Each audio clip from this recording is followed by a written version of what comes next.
にちは、皆さん。I'm Great Oka Unite Empire。今日は試合があった。そして彼がエンパイアの応援してくれるんですよ。みんな、ブローキンケーブルポッドキャストよろしく。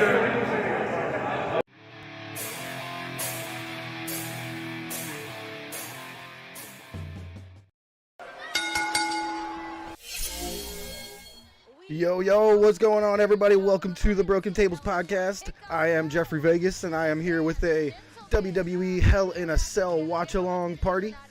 We are trying to get this going here up on the Peacock, but it's having a little bit of trouble on me, but we'll get there here in a second. Welcome to everybody as you guys come on in here. We are on Wyatt Watch 2022. I only say Wyatt because he switched his name back to Wyatt 6 on the old Twitter there. So we'll see how that goes. All right, let's see. Hell in a Cell. How can I get this to work?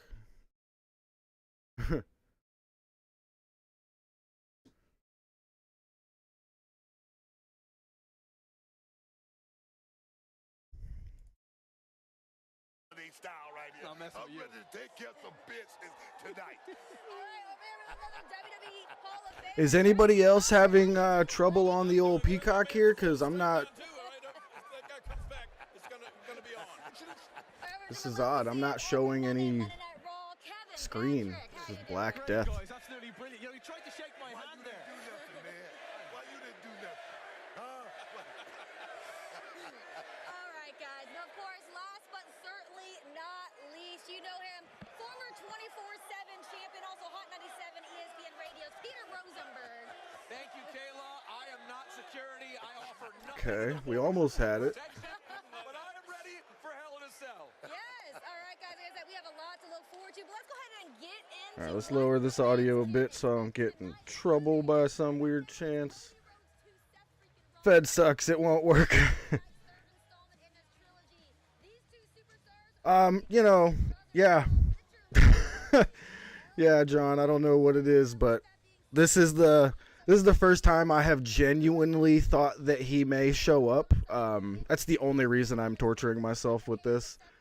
And I got to do the full 4 hours. I can't just like pop the pod on when he's there and then, you know, leave. So I got to do the full show. Hey, it's REY if you're gonna make fun of me, sir. It's not Jeffrey. Closet Fed fan? No way. I talk shit all day. All right, it looks like I might have to open this in Chrome. Let's find out.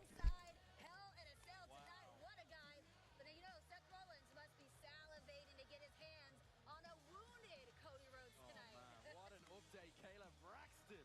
Looking forward to that one. Now, folks, when Mustafa Ali made his return to Raw, he did so with one intention: to take down Mr. McMahon's protege, the youngest United States champion. One moment. Theory. So can the hometown Chicago boy Ali end this cocky youngster's reign tonight? No DQ, ladies and gentlemen. No count out. It's got to be pin or submission, but anything can happen in a no-holds-barred match between Madcap Moss and Happy Corbin. And the combined forces of Finn Balor, AJ Styles, and Liv Morgan will look to stand against the Judgment Day, consisting of Rhea Ripley, Damian Priest, and Edge. Are we about to witness the end of... All right. Let's see if Chrome has any better luck here. You know, John, I would normally agree with you. All right, we got it. We're good. Chrome seems to have been the trick. But Cash Wheeler, are you talking about me? Yeah.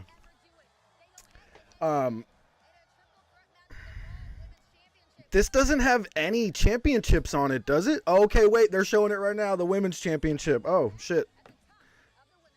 Okay. In a triple threat with Asuka to take the pin.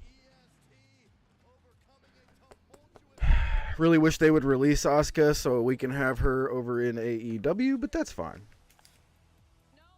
Yeah, I mean, Rome is as hardcore of a Bray Wyatt fan as I know, and he's still not watching, so it's all good.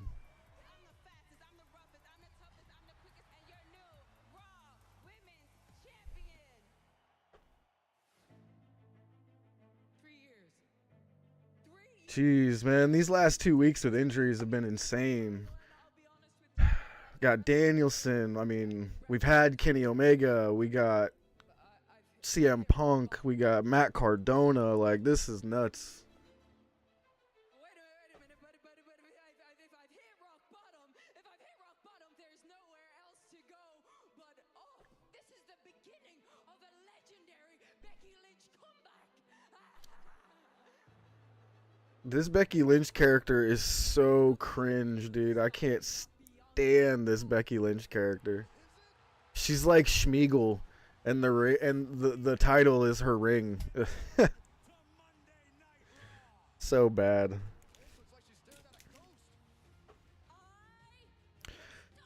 I do believe they're still gonna put on a good match, Juan. Seth is too good to put on a bad match. But this injury, if what Dave Meltzer is reporting is he's saying that behind the scenes, you know, the wrestlers are saying that they've heard that it's a torn pec muscle.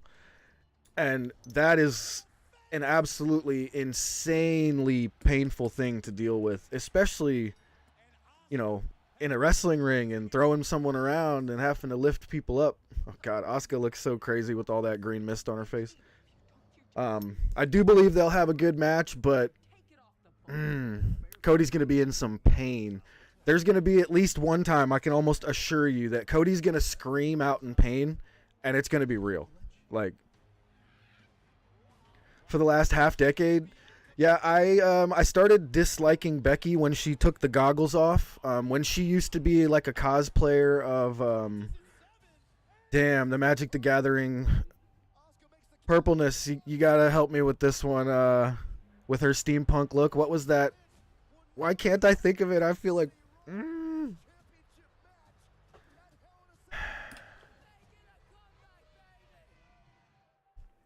It's very unwise for Cody to work this match. Well, I'm sure he... you never know these days, but I'm sure he consulted his doctor, and if he needs surgery either way, the doctor was like, look, man, we're going in there either way tomorrow. So, or, you know, Tuesday, Wednesday, we're going in there no matter what. So, you want to injure it more, it's probably not a big deal. Chandra, there we go. So, Planeswalker Chandra, she used to basically cosplay her, and it was fantastic. Yep, you got it right. That's it.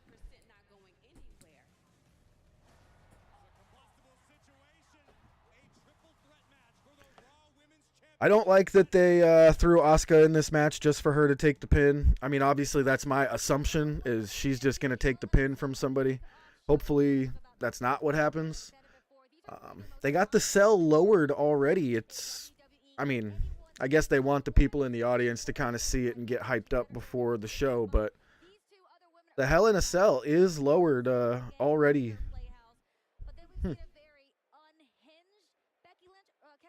That's exactly what I was just saying, Juan. It's yeah.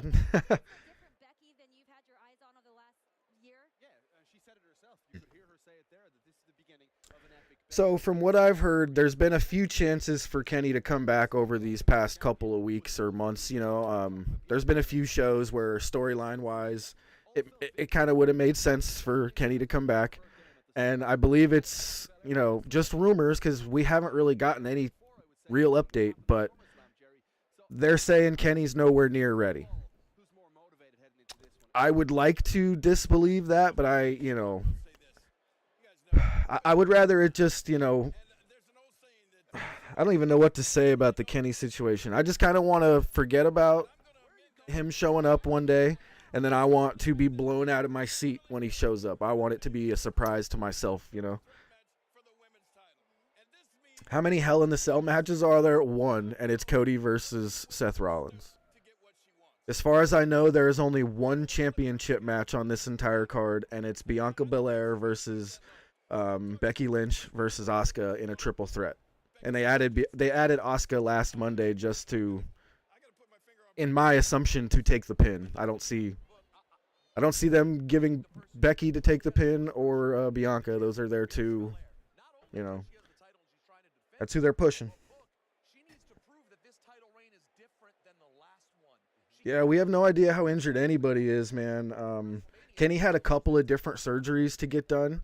He had a rotator cuff shoulder injury that he was getting done, and he also had a hernia surgery that he was going to be getting done.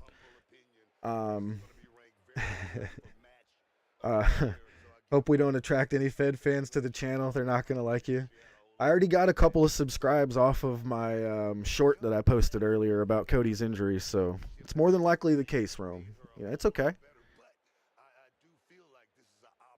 And the man, like Ibby said, he's been working with Vertigo since 2017, which is just bananas to think to wrestle in a spinning ring. The day that I heard Kenny talk about he developed a new skill of wrestling in a spinning ring was just mind-blowing to me, man. Like, just imagine doing your job, but the room is spinning. That's crazy.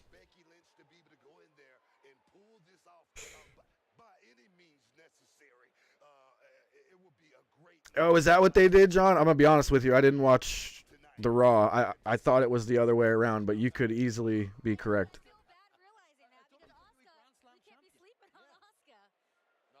Oh, yeah, didn't they? Okay, the reason that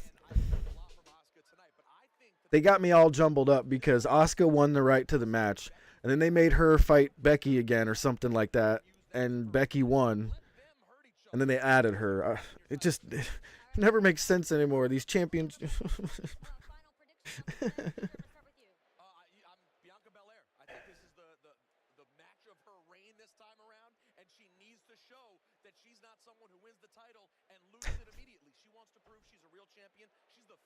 This company, in my opinion, she's the future of WWE in so many ways. This is a big night. She's got to win and keep this title. I'm with Booker. What Booker said earlier is very true. Hey, my thumbnail looks pretty nice though, huh? Becky Lynch will find a way tonight in a Oh yeah, man. Ibby, that's a good point. I was wondering. I was like, what did upset the wrestling gods this week? This is nuts. And yeah, Miro's promo may have done it, man.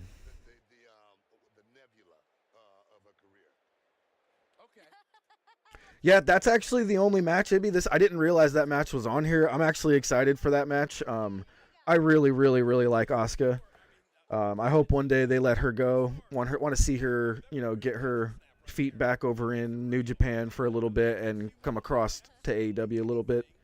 Her and Kenny have some history back in the day, so that'd be nice.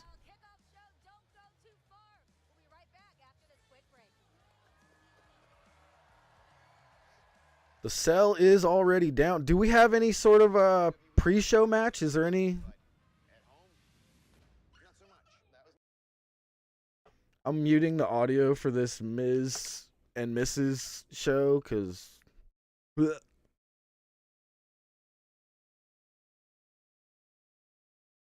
So there's two places that I think Wyatt will appear, and he fits pretty well actually in both places. Obviously, the Seth Rollins Cody match. Seth was saying, how dare you leave, destroy a throne, and then come back and try to steal my throne. So it could almost seem like Cody is taking Wyatt's spot after they buried him in Saudi Arabia, or something similar to that. But it makes sense for him to come back because of the Seth, Hell in a Cell that absolutely ruined the Fiend character. And it would also make sense for him to come back somehow with the Edge faction, the Judgment Day faction.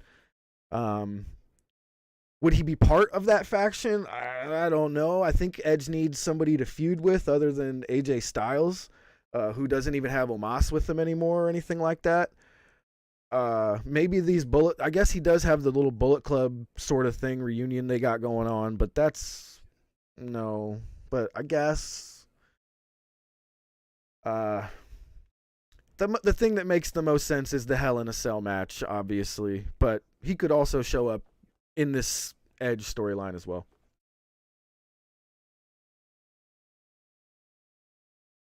Yeah, this injury shelf, man. I never like to be a glass half empty guy. I'm always glass half full. Hopefully we get some good names who get the spotlight for a few days here, few weeks, few months here. You know, let's get a Swerve pushed up. You know, let's get a Keith Lee out there pushed. Definitely Swerve. I'm probably one of the biggest Swerve fans you guys will see. This dude is incredible. Brock more so. Hey, listen. If The Fiend returns to WWE, I'm going to have to watch more than I want to. So I do not want him to show up here tonight. I would hope that it's Brock. Does he come back as Bray or The Fiend? That's a really good question. I would hope that he comes back first as Bray. It's a tough one because if he comes back in the cell, I mean, it would only make sense that he's The Fiend to kind of pop up inside the cell somehow, some way. But that's a good one. I think that could go either way.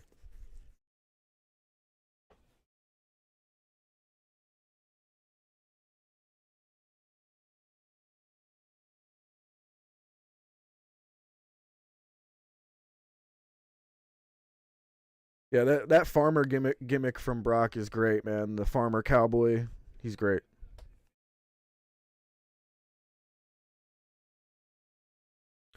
They may have already booked him considering Money in the Bank was at Allegiant Stadium.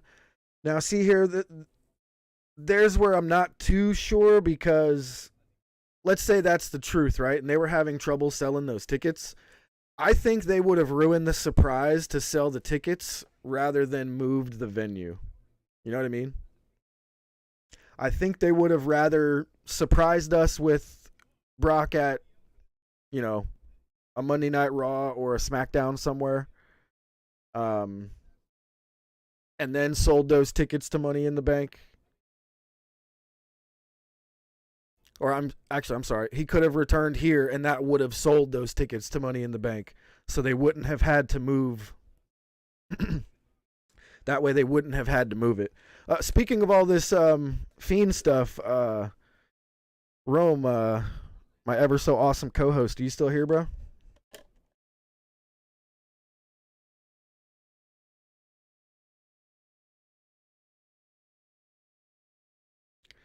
Yeah, and if he's in good shape, he could definitely be there with Cody to feud with Cody when Roman goes away. Yeah. They need more than Drew McIntyre and Cody, I'll tell you that much.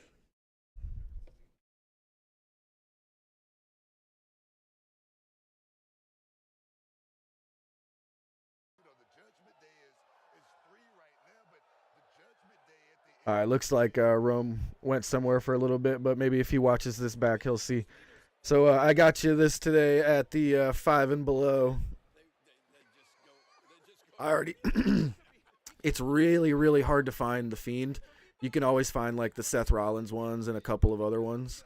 But I can never find The Fiend, and I actually found one of them I found like a month ago, and then I found this one today. So that goes to you. It's the perfect size, too. It's like, you know. Ah, he's back. There he is.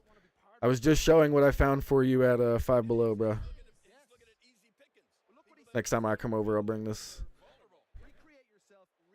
It'll fit perfectly with other figures that you have, man. It's like the exact same size. Although it's not the same, you know, branding.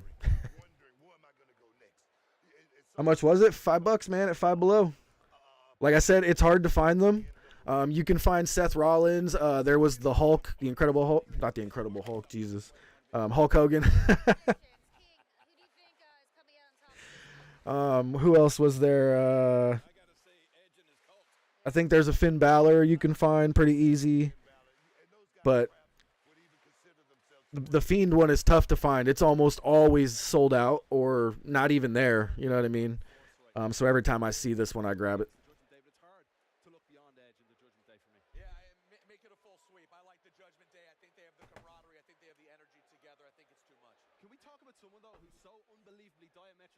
Yo, I was trying to find some heads. Like, you know, we got Mox up there. We got Kenny over there. We got MJF over here and Britt Baker over here. I was trying to find some WWE ones to kind of fit tonight's little theme here, but they don't have any. The only one I could find was The Rock, and it's like not a good one at all. And then there's a Hulk Hogan one, but I'm not the biggest Hulk Hogan fan, so yeah. Today we are at the Nightmare Factory preparing and training for my upcoming match with Seth Rollins inside Hell in a Cell. The Fiend enters through the bottom of the ring, has a stare down with the winner of the match. Pull-ups on making sure that Cue Bray Wyatt's old music with the fireflies lighting the way. Bray steps into the ring and has a stare. we did a little of that with our shoulder press today as well because of the cage itself. You're gonna need Cool, man. I appreciate it. because it's gonna come down to who throws. If listen, Rome, if you're still here, real quick, if he does show up, I'm gonna message you immediately, and if you want to hop on, you know, with a touch of a button, it switches to the 2 screens. So, I'll be in the Discord. So all you gotta do is hop in the Discord, and I'll hear you pop in. All right. We got plate raises.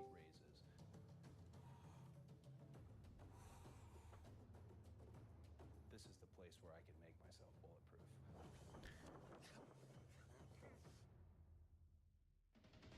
My passion for what we do is not just passion anymore. My passion. So I got a question for you guys here real quick about the audio here. On my cell phone, which I can't trust for the music because I blast death metal on this thing all the time, so I'm sure my speaker is shot. Does this podcast sound good? Do we have any crackling? Is there anything, you know, like, do we have any of that stuff? I think it'd be easy. It would be laughably awful. I agree. At the same time, I disagree because It's 2-0. it's widely considered Hell in a Cell is where they fucked up with him. So for them to bring him back here would make sense a little bit, you know what I mean, in that aspect, but I see what you mean. And there you have it, Cody Rhodes versus Seth freaking No problem. Good. I just wanted to make sure because, like, on my cell phone, my voice has, like, this very slight, like, staticky crackle to it, but it's got to be because my cell phone mic is, or my cell phone speaker is just shot. is accurate as Rhodes suffered a partially torn right pectoral tendon. Yo, they're saying that shit right here on Hell in a Cell. Partially torn right pectoral muscle for Cody Rhodes. In preparation for his match, the tendon torn Seth is going to have to carry the fuck out of this match. Yeah, Sean Ireland. Yeah, exactly, dude. Exactly. face Seth Rollins inside Hell in a Wow, yeah, they're going to go on first. must be salad. I bet you Cody's going to get a shot. They're going to, they're going to give him a little painkiller. They're going to go out there, do what they can. They got the cell already down. Tonight, the odds are stacked against Lashley, and we're talking about that next on our kickoff show. Swap the main event. If this was supposed to be the the main event, swap this with the women's match, and this should be the main event, or this should be your opener. Have the women close out with a triple threat, and it should be a surprise right before the triple threat starts tonight for the women. What's his name? Adam Pearce, the GM, should come out and be like, surprise, surprise, ladies, this is now a Hell in a Cell match, and they should drop the cage on him.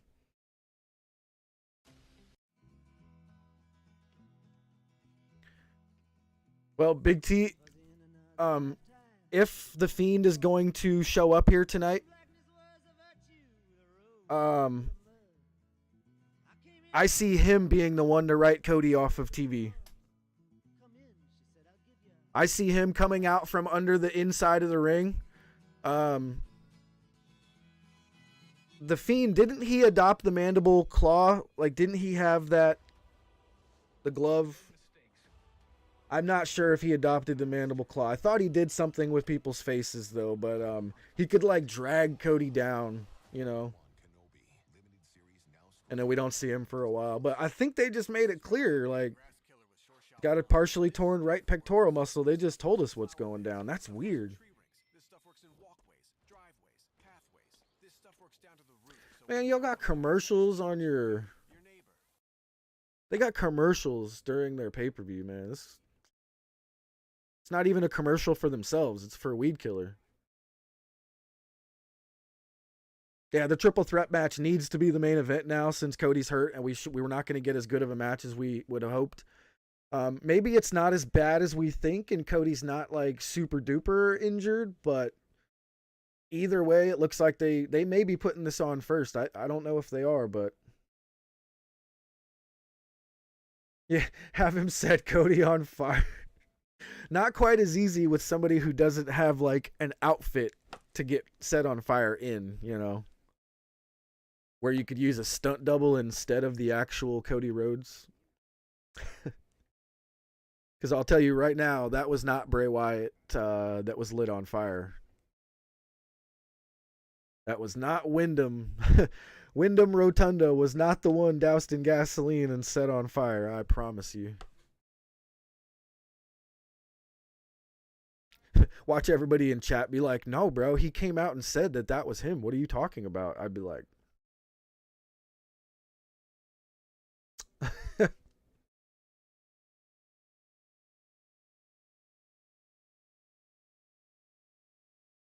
like, do they even put on matches anymore for these pre-shows? Like, are we going to get a match for the pre-show at all?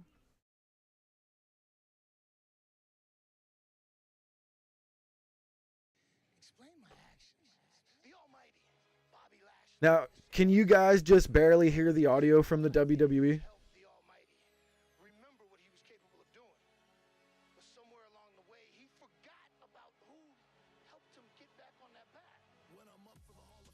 No, you can't.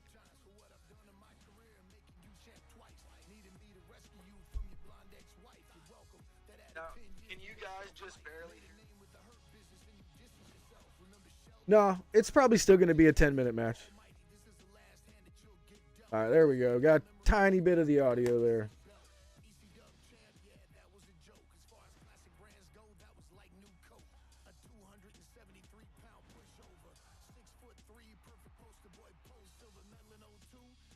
That's actually a lot more than I thought.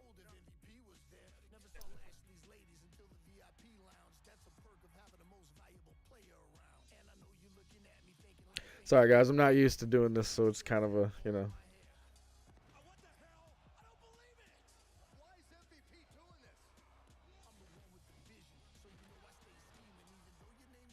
Yo, what's up with this MVP rap song, man? This MVP is this is actually pretty nice. I'm not. What the fuck?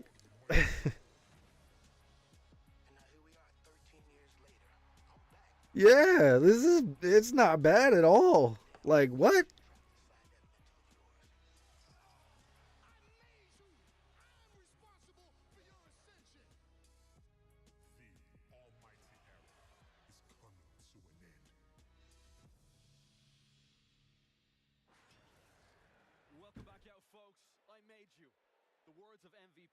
The 6-man tag should have been in the cell. What's the 6-man tag tonight? I'll be honest, I don't know the whole card. What's our 6-man tag? Or are you talking about something that was already on, like, SmackDown?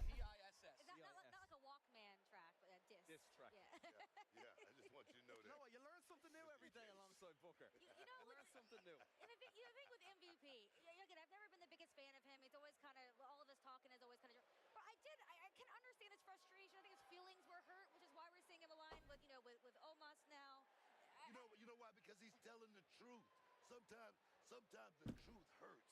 And Bobby Lashley, he made it to the top. I give him that. But I do not think All right, guys, give me 1 second here. I'm going to run and grab a couple of drinks. I kind of forgot to bring my hydration here. I will be right back.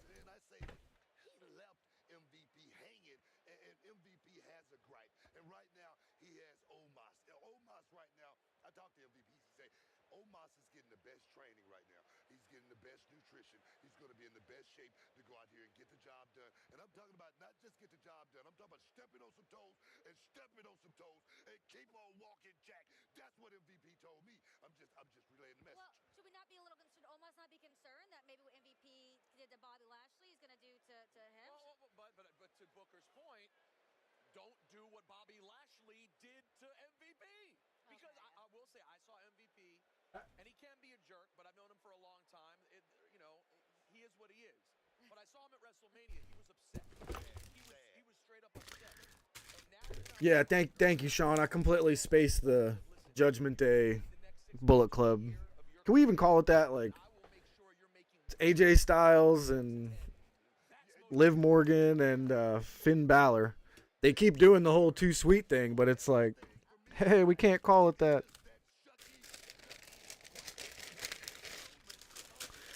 Doing that for an excuse for bathroom breaks? Yeah. Because I'm gonna tell you, because Bobby, definitely, like I say, take nothing away from him, but I do see Omos as being the future of this business, and with someone like MVP said something in that diss track, having the brain. Yeah, the Corbin versus Madcap's the only SmackDown match. This is the disadvantage of having a that split roster. They need to merge the rosters. They already kind of have. I could not disagree with you guys more. I mean, you must have drank the Kool-Aid from that diss track a while ago. I mean, we've known Yeah, they're talking about that diss track now, man. Like, that was fire. No Drew McIntyre, I don't believe so. Unless he's, he might be with the New Day. Is he going to be with the New Day again? Are they going to do that? You know better than that. I know MVP. I know MVP. I'm going to go with Omos and MVP. It's too much. They're both. Yeah, it's kind of funny that I love the Almighty. He's incredible. But the deck is. it's going to be a Bobby Lashley versus MVP and Omos handicap match. Ooh. Omos, dude. That guy's something else. Any of you guys seen some of Omos's stuff? Ronda's awful, yeah. She's one of the best they have at the moment. Asuka's great. Bianca's great. Sasha's amazing. Oh, I can't wait till we get Sasha somewhere else, I hope. Mercedes, come on.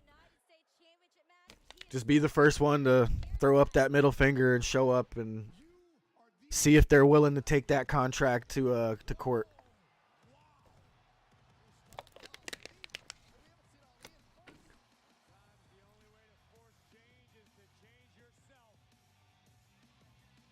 Yeah, AEW has so many guys that could be world champ. WWE has like 3. Yeah. It's barely 3. I would believe Randy Orton being champ again. I'd believe... I can't stand when they give it to The Miz. That just makes no sense at all to me. Like, that's insane. You know, I would believe Brock if they brought him back. Obviously, Roman. Cena's been teasing a match against Theory. Yeah, because it's like he's like the new Cena. That's lame. Nobody, I don't want that.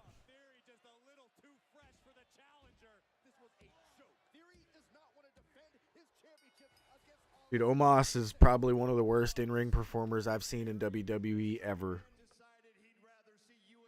People are like, oh, he's better than the Great Khali. And I'm like, no, he's not. No, he's not. Imagine putting a belt on that guy. And then, no.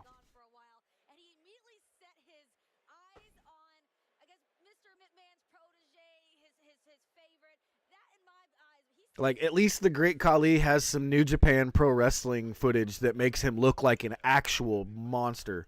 Like, if you go check out some of the Great Khali's New Japan stuff, he was scary. He could wrestle. He came to the WWE at, like, the end of his career, and he was just kind of a lumbering giant. But Omos doesn't have any of that. They tried telling us in the story, like, Omos used to do karate, and then he does the worst karate kick you've ever seen, ever.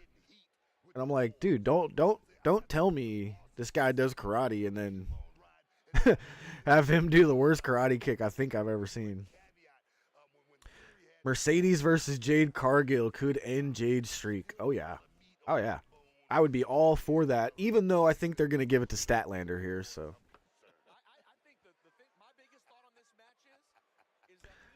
Lance Dominguez, welcome, sir. pay-per-views, etc., premium live events, I should say, and he has won. As much as I would like to see Sasha in AEW, Vince would sue the hell out of her, and I don't want that to happen. All right, so that is why I just mentioned that I think she should be one of the first to challenge this contract.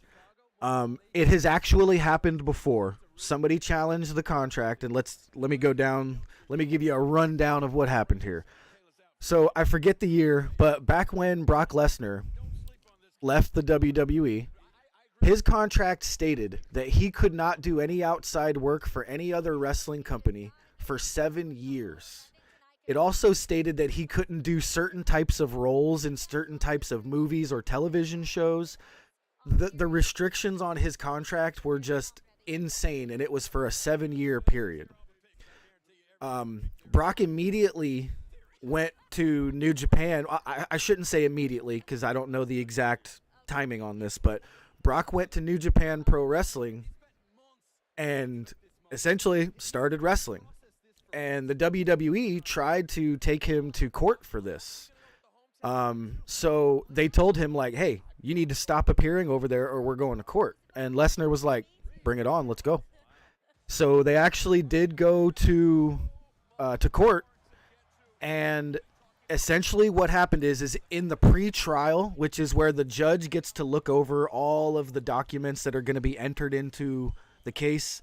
The judge gets to go over everything that's going to be part of the case.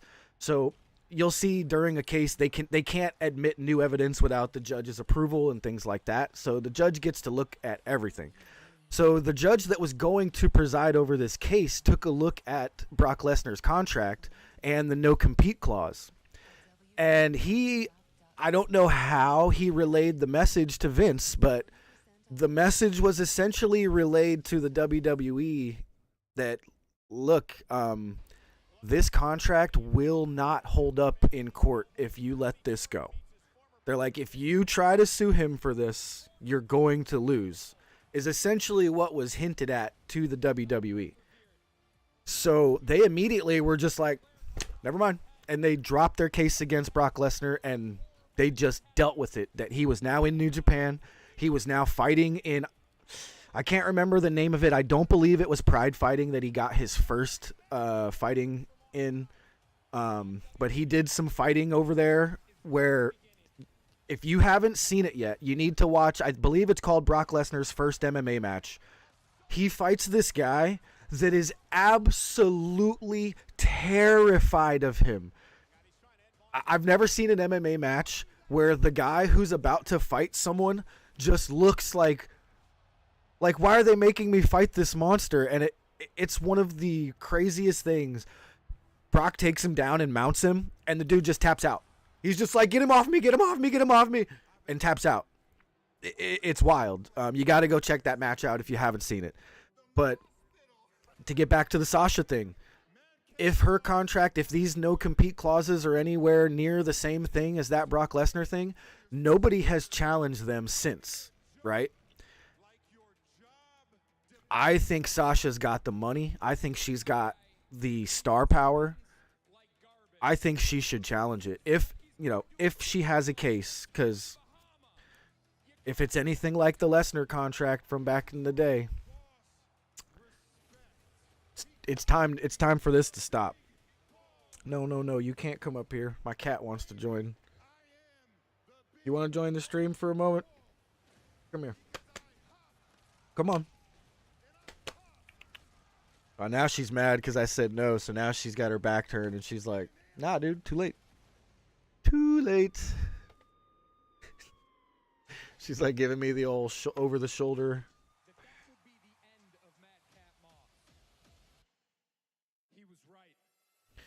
Yeah, so the reports of WWE being willing to sign MJF, that's I would be willing to sign him as well, even if he did do the walkout thing.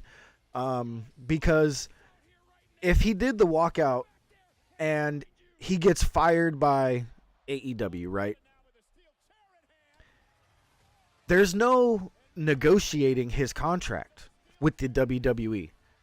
He no longer has a bargaining chip to go to them and be like, well, they're gonna pay me this much. How much are you going to pay me? that doesn't happen anymore. The only thing he's got is New Japan and Impact. And I doubt Impact would want to deal with somebody like that, to be honest with you. I think Impact is like, nah, our place is too volatile. We can't lose viewers like that, you know. New Japan is working closely with AEW at the moment, so I don't know if they would be willing to sign an MJF. So WWE is basically his main avenue, right? I do believe that they would be 100% willing to sign him, but I don't think that they need to pay him very much because he lost his bargaining chip of having another company willing to pay him. So literally they're going to be like, listen, bro, we'll start you off at NXT salary. We don't care. Like, if you want to come here, come here. I don't think they need to bargain for him.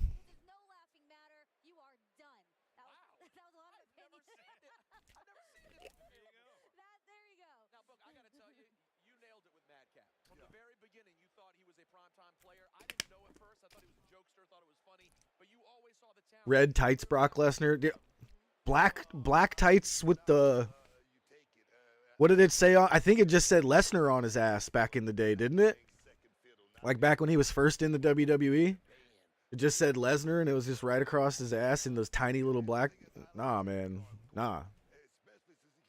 I think that is one thing we got to phase out of wrestling, y'all, is the tiny tights.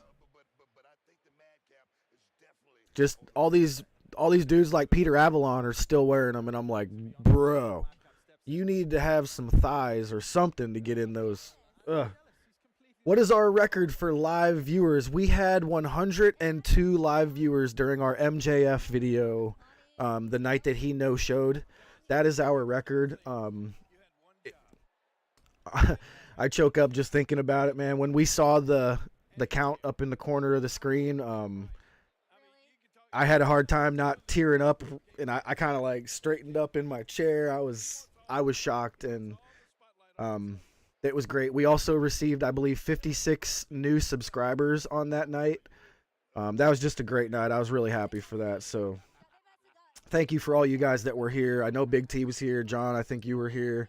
Juan, I think you were here. Thank you guys all for coming back. Lance, I think you might have. I'm not positive. There were so many people, but thank you everybody that was here that night and here tonight. So this is great. I love hanging out, man. And, you know, since COVID was a thing, hanging out with people has been, you know, a weird thing for the past few years.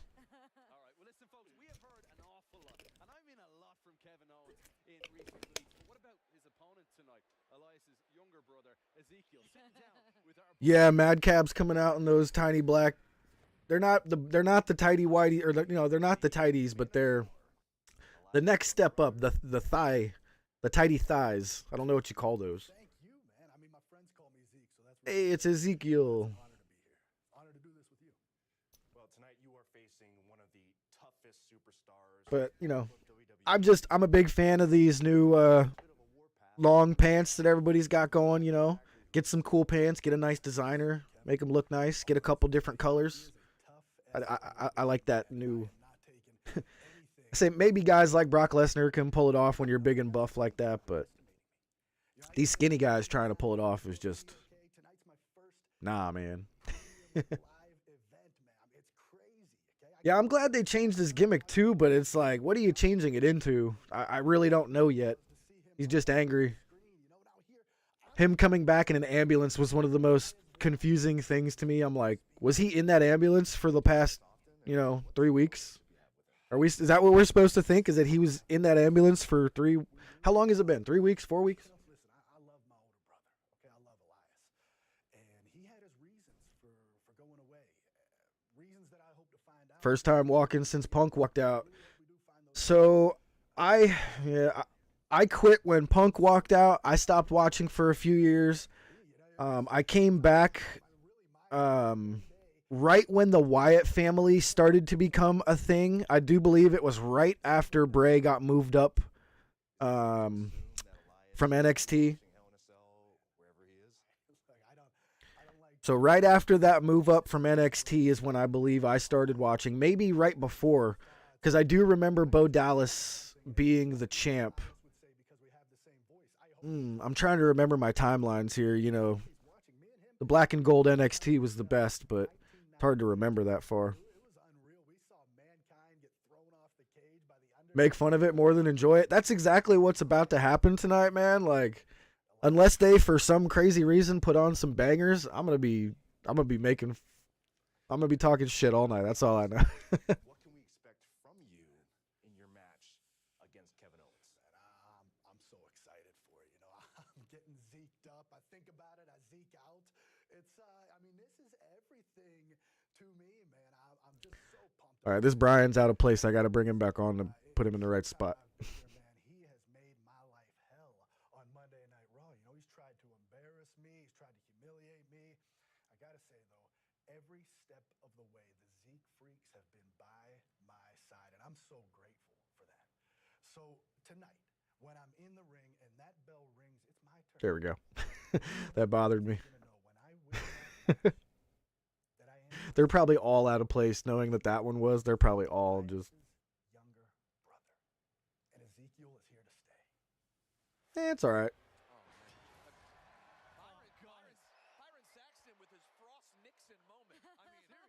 Yeah, that one's way out of place. Oh, she changed her mind. Hello. All right, well, she has changed her mind. Apparently, we are graced with the visit from Princess Zelda. Zelda poop. Hello. Oh, jeez. What's going on here? What are you doing? She never does this. What the hell? Literally never does this. What is happening? They just lifted the cell. You are correct, Juan. Yeah, yep. I thought they were just doing that to get people hyped up as they were sitting down. What are you doing, weirdo?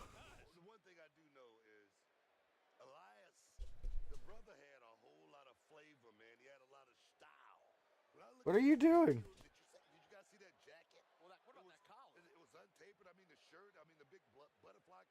Sit on my shoulders?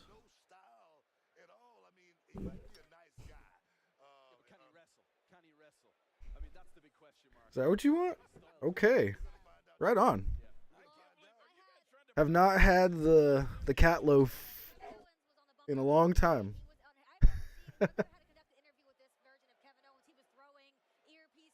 Yeah?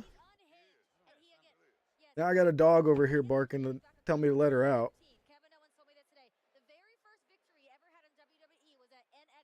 That's right, yeah, the music does have to play, and I do believe they like to lower it on live TV. You are correct there. I gotta lower the microphone so we don't block her face.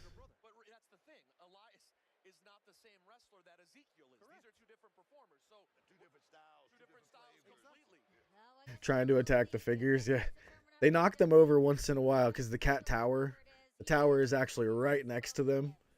And one of the cats has an obsession with trying to climb off his tower and walk across here. I didn't hate the butterfly column. I just love him so much. To be honest with you, he's such a lovely fella. I wonder if Purple's still watching. Purpleness, are you still watching? Come let the dogs out.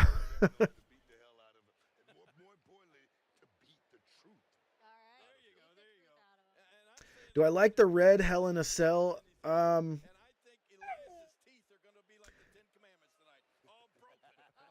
I'm feeling kind of weird answering this, but wasn't it always red? Like, I thought it was always red. Alright, Zelly Poop, I gotta let you go. We gotta go down on this one.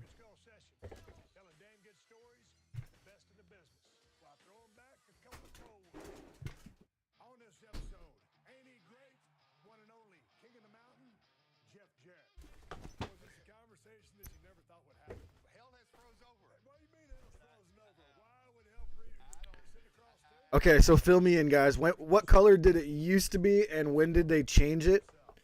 Because it might just be one of those things that, like, since it's been that way for a few years now, that's just how I remember it permanently for whatever reason, but I don't remember. Oh, hell yeah! Small red circle. Or is it big? Is it the sun? Or an electron? We're not even getting a match on the pre-show, guys. Remember back in the day when you would like try to sell pay-per-views and you would be like, hey, let's get people to try to watch this and people to try to buy it. Not like Peacock wouldn't want people to spend the $5 because Peacock is free, but you don't get this unless you pay the $5 version of Peacock or have Xfinity Live cable.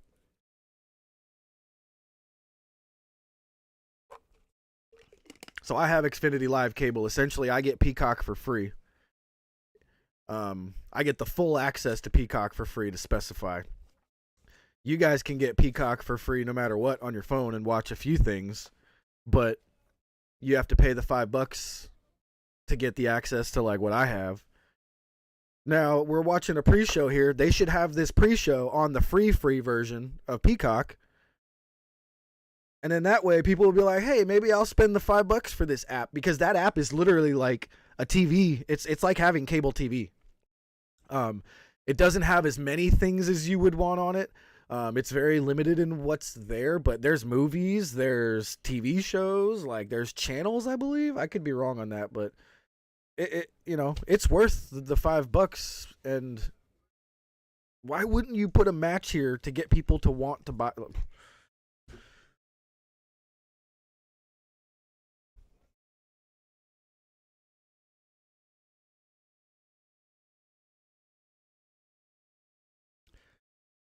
So, John, what country are you in? Because in the North American region, I believe maybe just United States, the WWE network no longer exists here. Peacock is where the WWE network now resides. All of the footage is in Peacock instead of the WWE network. But I do know, I believe in the UK, the network and stuff like that still exists. Yeah. I used to watch every episode of Raw. Like back when the WWE Network first came out, I paid the $9.99. I sat there for hours upon hours upon hours watching the original Monday Night Raw, since I believe they had it since 1991 was the oldest I could find. There's a couple of big gaps in there that for some reason they didn't have the episodes. I'm guessing there were like wrestlers they didn't want. But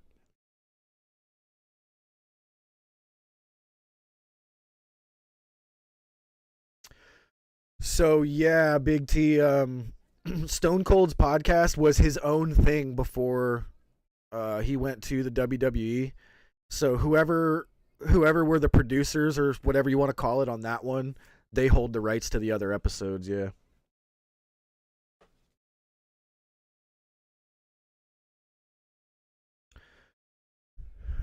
Yeah, John, you definitely got a point there. What's happening now is there's no more pay-per-view. That's why they call them a premium live event. So they don't have to sell these shows anymore. And they've already got their money from Peacock. Like, they don't owe Peacock any more money. There's no big time, like, hey, let's sign another deal coming up in a few years. They just don't care anymore. So there's no reason for them to go out of their way to do anything for Peacock at the moment. Like, you know what I mean? The contract is there. They have no reason to do anything like that other than to be good friends with Peacock would be the only thing. It would be like, hey, here, let us help you guys out. That's it. And, just shows you what kind of relationships they have. I'm talking about WWE, by the way, on that.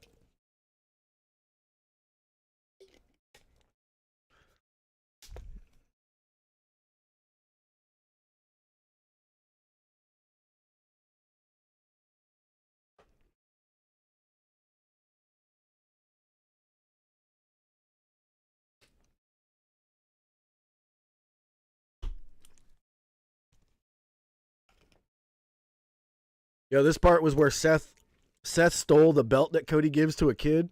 He took it from the kid and went over and whipped Cody with it. That was pretty nasty. I wonder if the kid was in on it.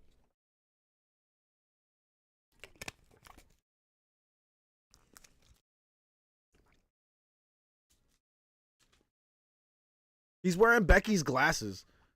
Seth is wearing a pair of Becky's glasses. That's ridiculous. This was the good promo from Seth, though. when Seth cut this promo saying, you know, how dare you leave, break down the throne, and then come back and try to steal mine. That was such a good line. I really like that line. I hope it was a shoot on Seth too. Or I hope Seth was shooting on Cody with that too.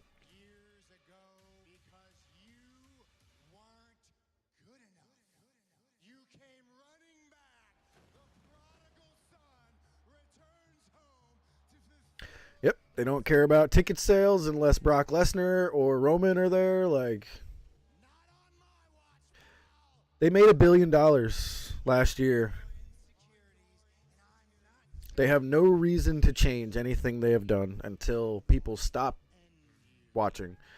And the worst part about it is the majority of that $1 billion is coming from other countries that pay them to go there, like China, Saudi Arabia. I want to say India, but I'm not exactly sure. But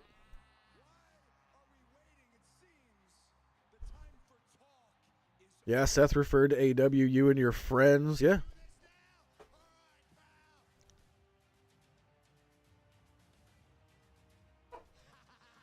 Let's see if this mute button works. Hey, it does work.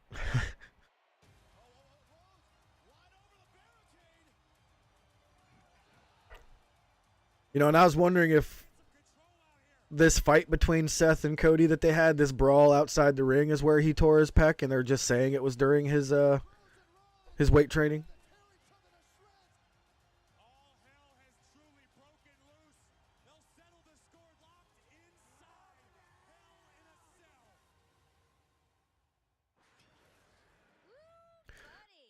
Hope it doesn't bother you guys too much that I keep moving this mic. I got this awesome new boom arm, and I just keep like, whoop, whoop, whoop, whoop. CODY RHODES, does this change everything?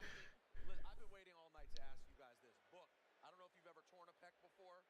Do I think they copied the Anarchy in the Arena match when they were fighting in front of the fans? That's a great point.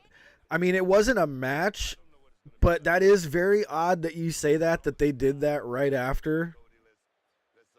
Huh. Good point. Can't wait for the premium live event in UK. Are you talking about the battle in the castle that they just announced will be Drew McIntyre versus Roman? It's 3 months away. Do it now. Make him defend the title there against someone else. Jesus.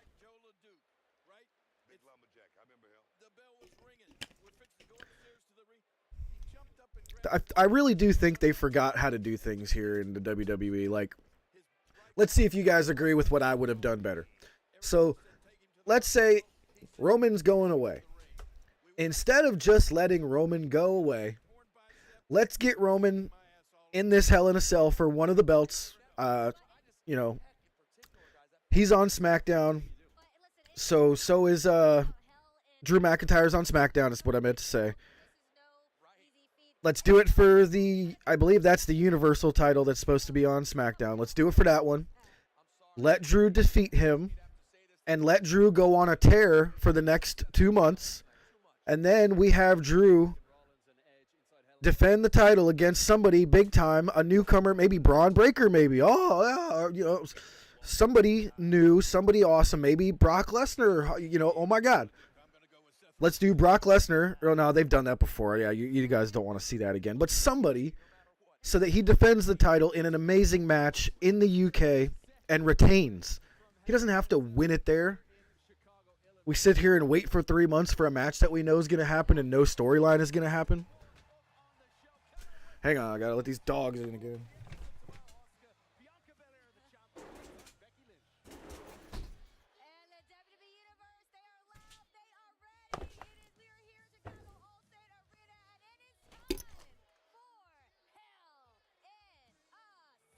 Real talk, you would not be offended if the AEW game gets pushed back so that they could add the Anarchy in the Arena. That'd be a sick game mode. Yeah, it would.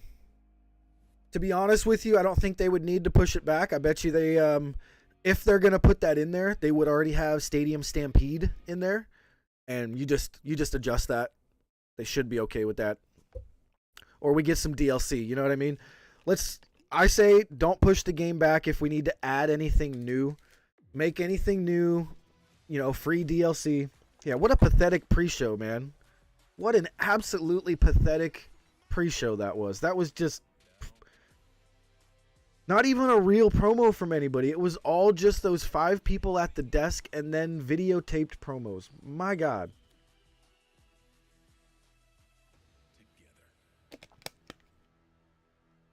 I mean, okay, let's do this one, Sean. Drew versus Walter. Drew should already have that belt. Walter should kick his ass for a month straight on the way to the UK. Walter should beat his ass in the match and then have him win. The pop would be insane. Nakamura versus Reigns here. Okay. I could see it. I just don't see Nakamura being believable to defeat Reigns, if that makes any sense.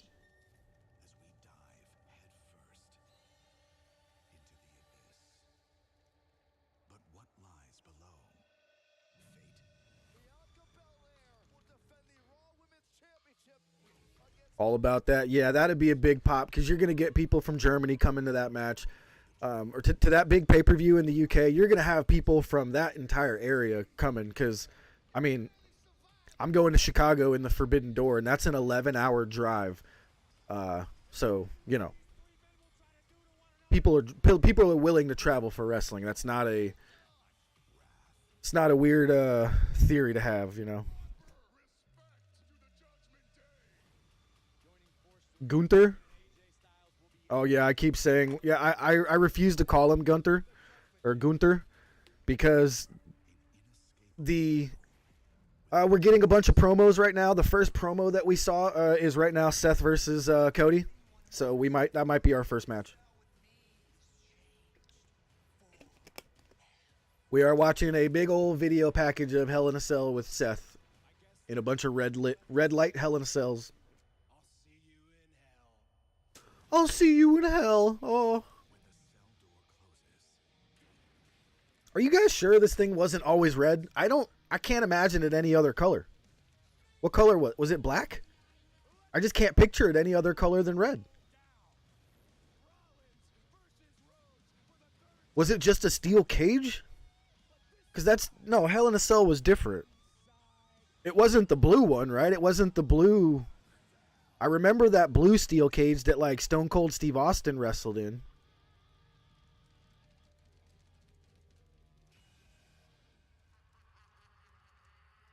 No, you know, apparently not, Juan. Apparently not. You know, we could have gotten. It was black for decades. Really? That's weird, man. My brain is just like, nah, don't remember. Boom! Fireworks everywhere.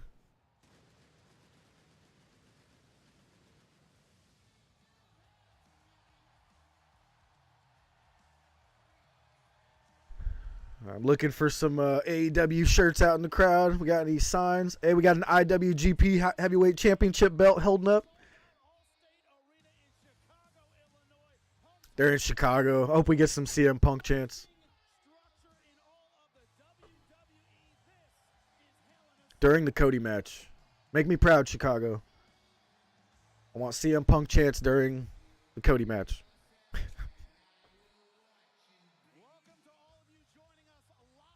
It was steel? Yeah.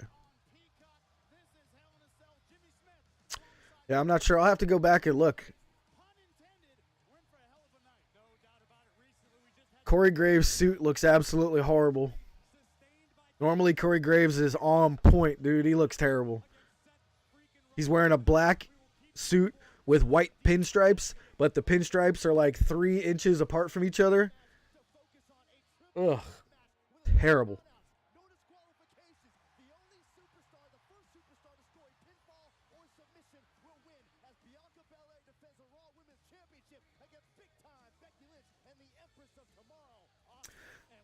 Yo, if Asuka comes away with this belt, dude, I will be shocked.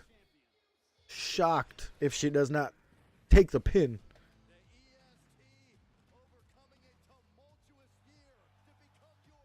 Yeah, so far we're getting another video package here. We're getting the Bianca Belair package. We still do not know what the first match is. They're opening with the triple threat with the ladies. Okay.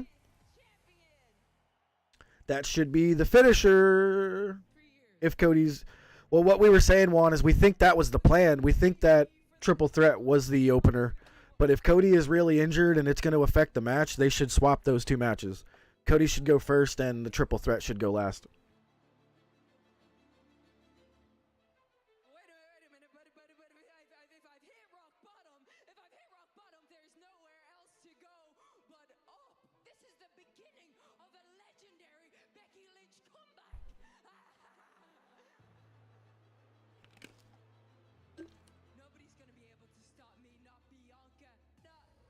Sorry, guys. Gotta have my cookie.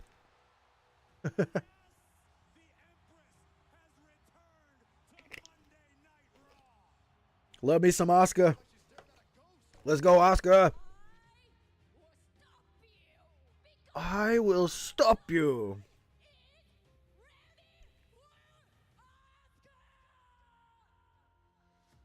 I just want to see Asuka dance. She don't need to talk, man. Just have her dance her way to the ring. Have her just look at the other girl and just be like, "Bat!" Oh, God, Juan. It might be the most hated character I've ever...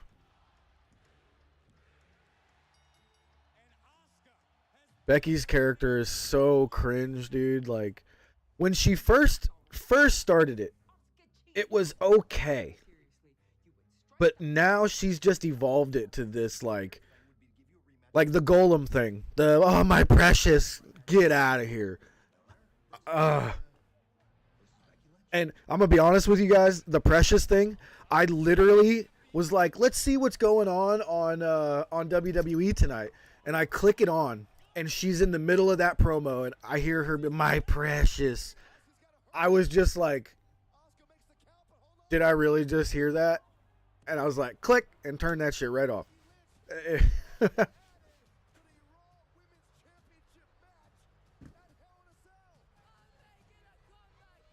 But, you know, is she being a good heel with this character, or is this go away heat? I think it's borderline. Like, I don't think I would want her to go away, because this division would be just pretty bad. But I think she's being very, very good heel, but borderline go away.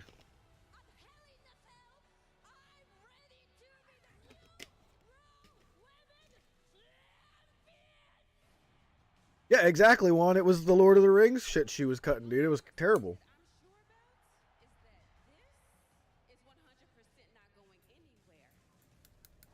Oh, Becky punched her.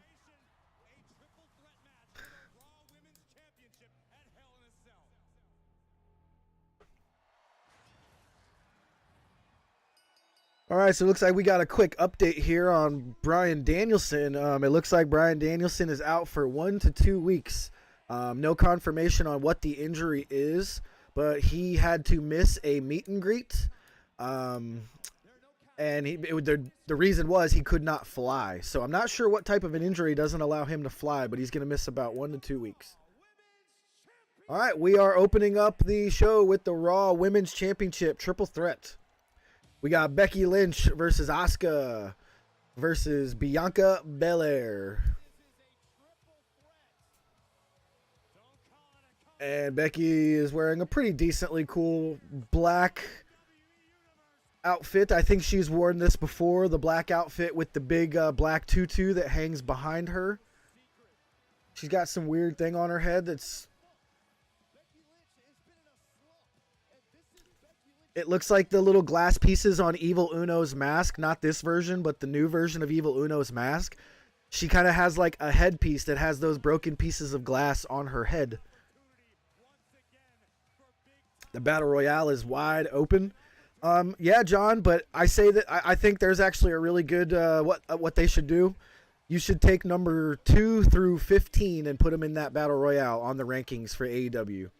Everybody in the top 15 should be in that. Jericho's already in a storyline right now. And obviously Moxley's ranked number 1. Moxley's the number 1 contender. That's why I say 2 through 15. But 14 people, 2 through 15. All triple threats are no DQ. Yes, triple threats are essentially, I want to say like street fights, but they don't bring all kinds of weapons to the ring. Maybe somebody's probably going to get hit with a chair, maybe a table. But yeah, they're essentially no DQ.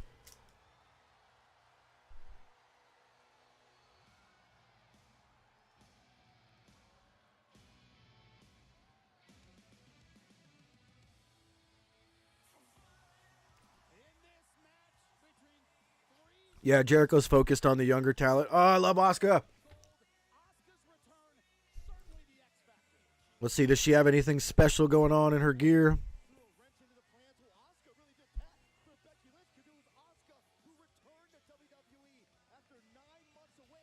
All right, once Becky took that thing off her head, she actually looks really cool. She's got a pretty nice hairdo. It's all like, it's pulled back, but then it looks like it's on fire. Yeah, Becky Lynch's head looks like it's on fire. That's actually pretty cool. Asuka's got a Jason mask on. Her mask is almost painted like the Jason mask from Friday the 13th. That's sick. I don't know if it's just the black circles on the eyes of it that make it look that way, but that's freaking cool. I like it.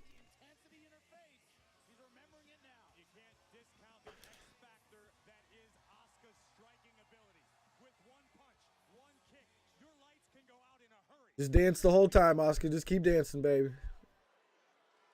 Woo! All right, the giant lips with Bianca's hair whipping around and floating up there is the dumbest thing ever. I hate it so bad. All right, Bianca coming out in full-blown red gear. All right, I like it. I like it. She is the Raw Women's Champion. So, yeah, this is for the Raw Women's Championship.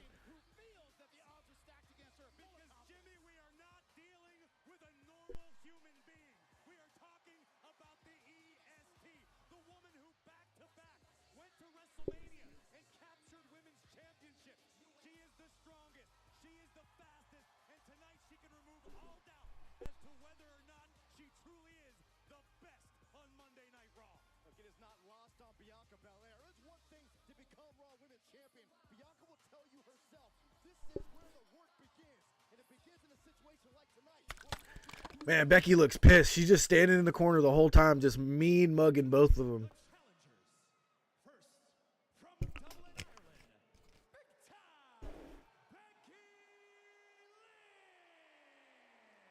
Okay, Becky's hair look cool, but her makeup looks horrible, and it makes the hair look bad too.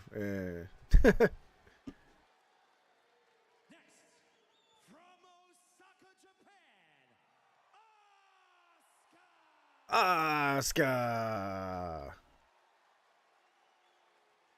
Let's go, Asuka.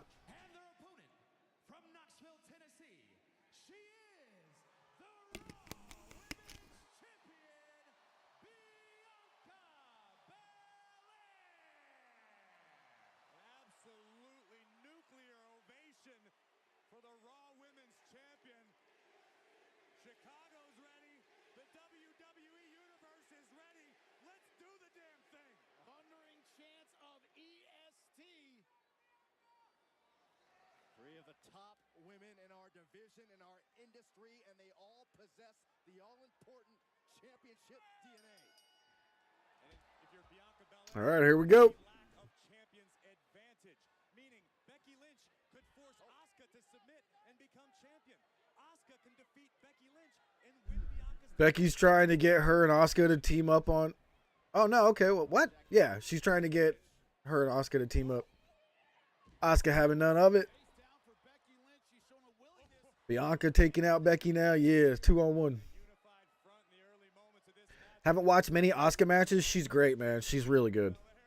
Her only downfall is her English is not the greatest, so she only knows a few words. You know what I mean? Like, no one ready for Asuka, stuff like that. But she's incredible. But there are no friends in a triple threat. Going to be a distinct power advantage on behalf of the Raw Women's Champion Bianca Belair, but the experience and striking advantage has got to be given to Asuka, an absolutely lethal competitor. Do you think The Fiend is coming back tonight? Unfortunately, I think the chances are good. I do. Only because they need some star power here. I think they know it. I think they want to get it back as quickly as possible. This makes sense here. Hell in a Cell is where, you know, notably everybody considers they killed the Fiend character here. It would make sense for him to come back during the Hell in a Cell against Cody and Seth. Makes even more sense now that it's going to go on last. Cody is now injured, partially torn partially torn pec. The pectoral muscle that does not heal quickly. So if that's a bad one, it's not going to be good for him. And I don't know if you guys can see, but I do have a Bray Wyatt hiding in the tunnel back here tonight.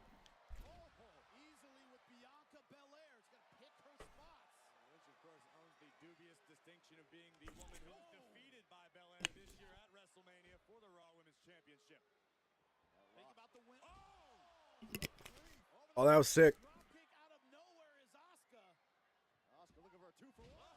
Asuka did she jumped off of Bianca's back to do a missile drop kick into Becky. And then on her way down, Bianca was still down there. And she basically sentoned herself onto Bianca's back. That was really cool. That was actually really cool. I bet Asuka learned that from Kenny Omega.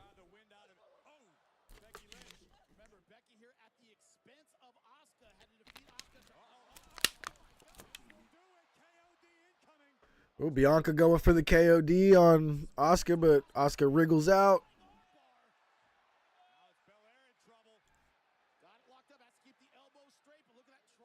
Asuka reversed it into an armbar. Ooh. Bianca just powered her up into the air and buckle bombed her. Ooh.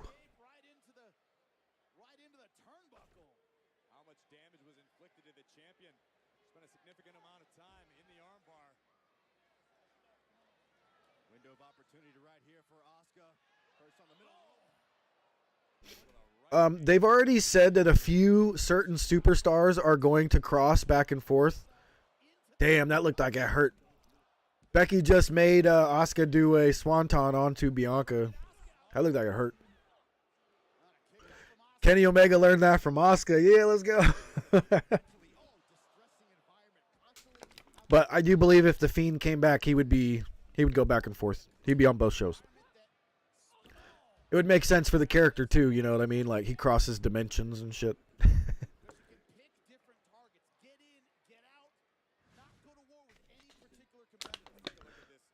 They could easily just be like, he's not even drafted to either show, you know. They could just make that part of the story too.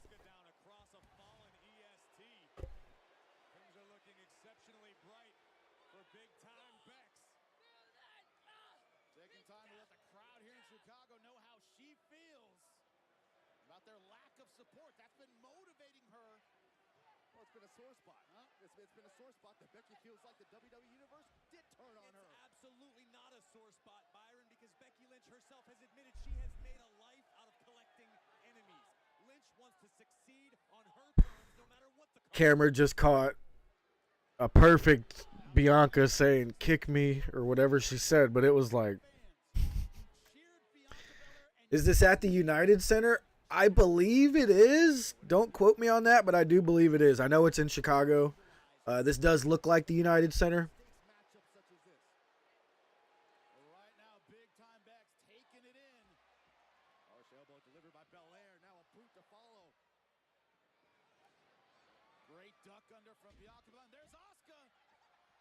Oh, Asuka missed a cue there. Little misstep. Ooh.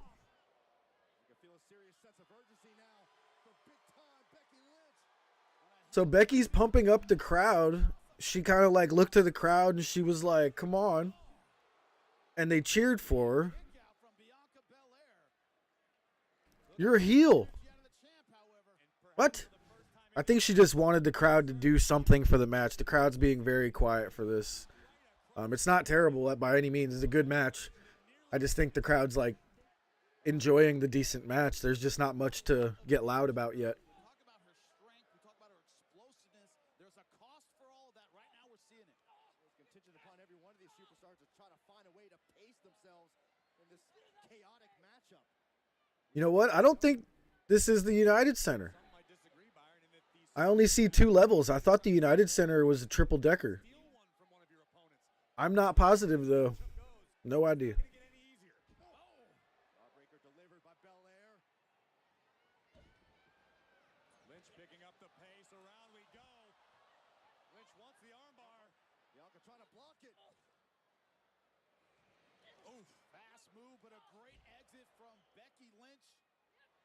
Great work from the former Raw Women's Champion. Exploder suplex flattens Belair, and here comes Lynch. Lynch wasted no time.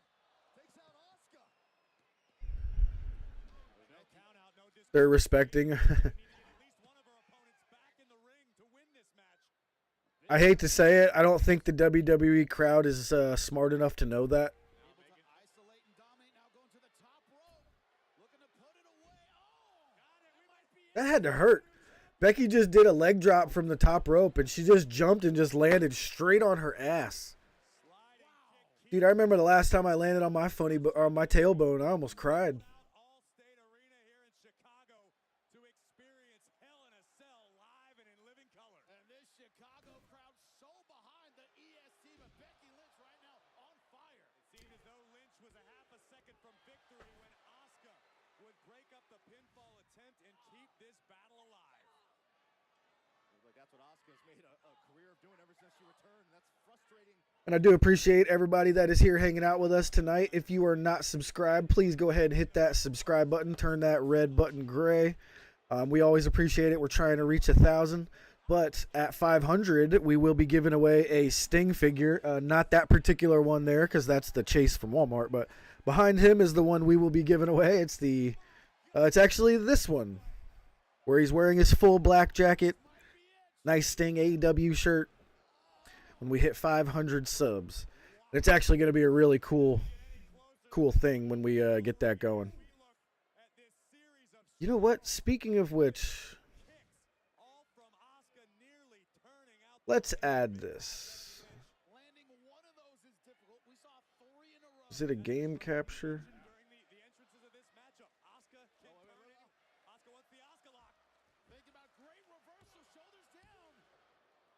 It is. So this is something that I had planned for one of our giveaways, but I'm going to show it off tonight for you guys so you guys can see what's going on here. Okay, this looks like this might be the end of the match. I'll explain that here down there in a few moments. Whoa!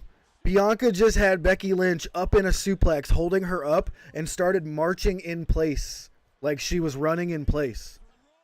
Damn. Bianca's going crazy right now like Johnny Hungy.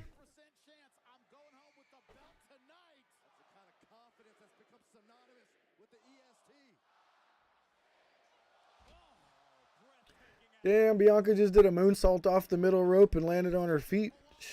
Bianca's badass.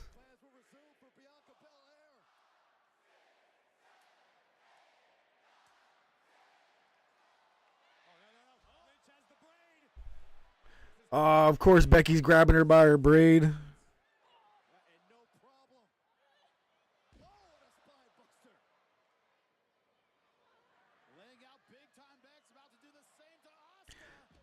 All right, so she's got them lined up. All right, so this down here is called Stream Avatars. You got about 300 of them to choose from. Pokemon, Digimon, Dragon Ball Z, Naruto, One Piece.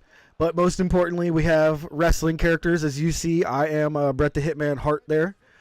I will put something in chat for you guys to change your avatar for you. Give me 1 second. Let's hope this works. Come on, Nightbot. Don't fail me. I think Nightbot has failed me. Oh, there it is. Thank you, Nightbot. Good job, sir.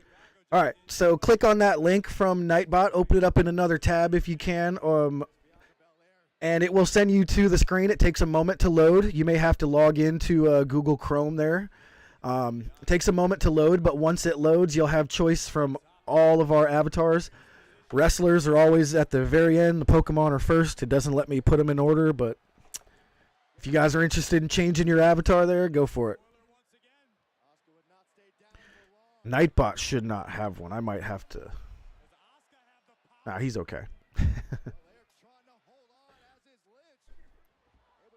And what we are going to do is with your characters, you can actually have a match. You can challenge someone to a it's essentially just a quick little fight, you know, and whoever loses will explode and get sent off the screen for a moment. And there's also a way to do a battle royale where all of you guys fight each other. So when we do our giveaway, everybody will need to be here for the giveaway, and you guys will have a battle royale, and last one standing is the winner.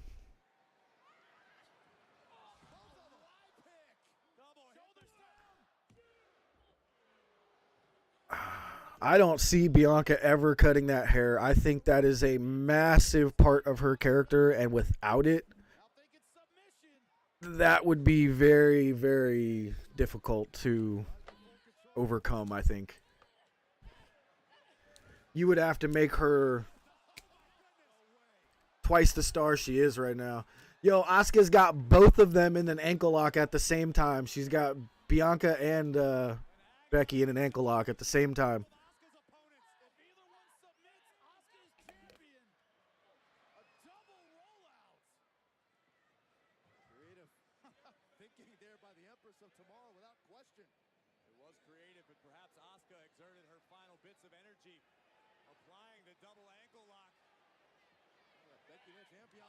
And let's see here.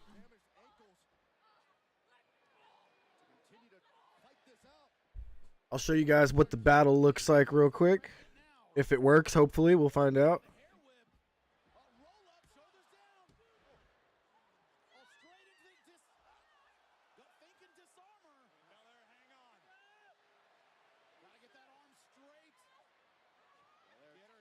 Let's see if this works.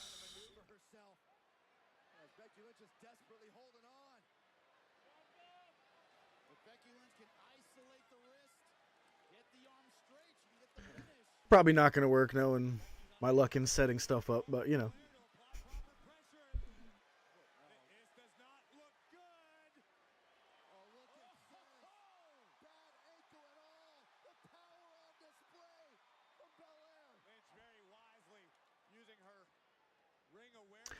I probably have to do it where the @ symbol actually brings up their name. We'll see. I'll figure it out. We'll get it all ironed out. But for now, you guys can change your avatar if you want to. You could be Ric Flair. You could be The Undertaker. Whoever was in that WWE game. Okay, Asuka drop kicks Bianca. Becky throws Asuka out the ring. All right, here we go. Oh, the man slam. Asuka breaks it up. All right.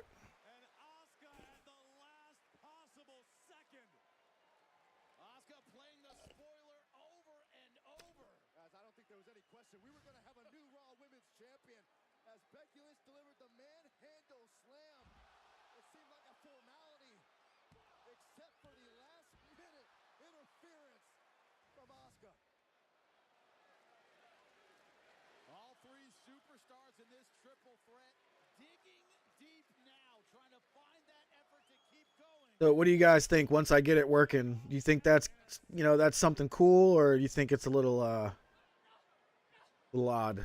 I've always loved it. I've had it for my video gaming streams for years. It works very well on Twitch, but on YouTube it seems to be a little more touchy. He built it for Twitch, obviously, but he's got it running for YouTube, but I'll have to figure out how the challenge works for these. Oh, Becky's getting hit by everybody's finisher. Bianca hit by everybody's finisher.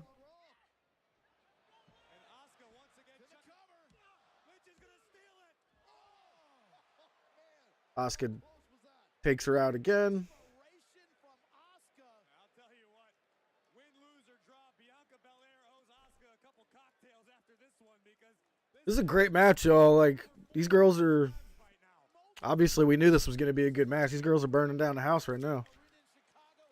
Crowd's starting to get into it. We're getting a lot of claps. All three ladies are down. There we go.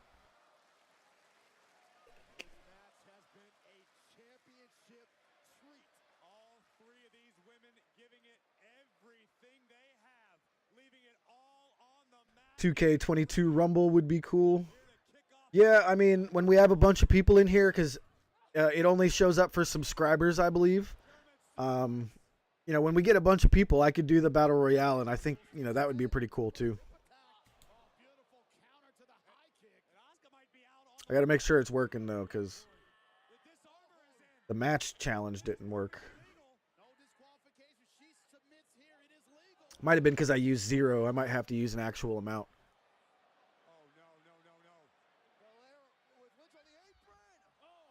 Oh, Asuka with a double elbow to both of them. I don't know who was supposed...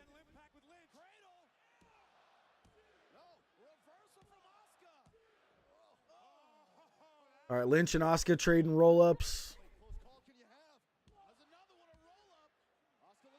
Oh, Asuka with the Asuka lock.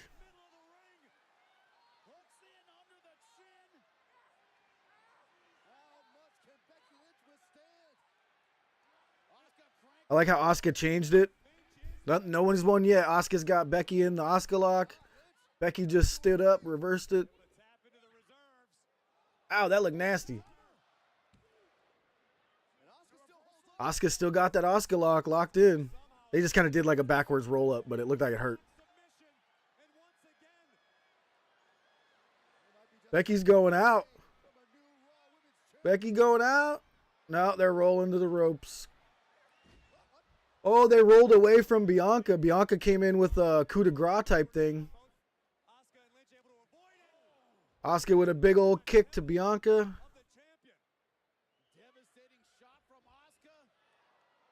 Oh, Asuka got caught. Don't do this move.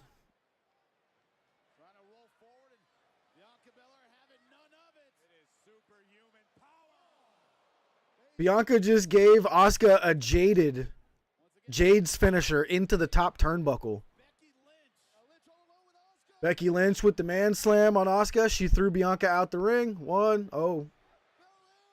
Belair came in, threw her out. 1, 2, 3. She's like, that's my belt, bitch.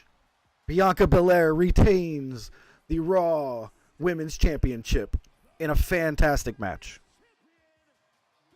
Becky's so shocked. Oh my God. Oh my God, I lost. Oh my God. How? How have such things happened to me?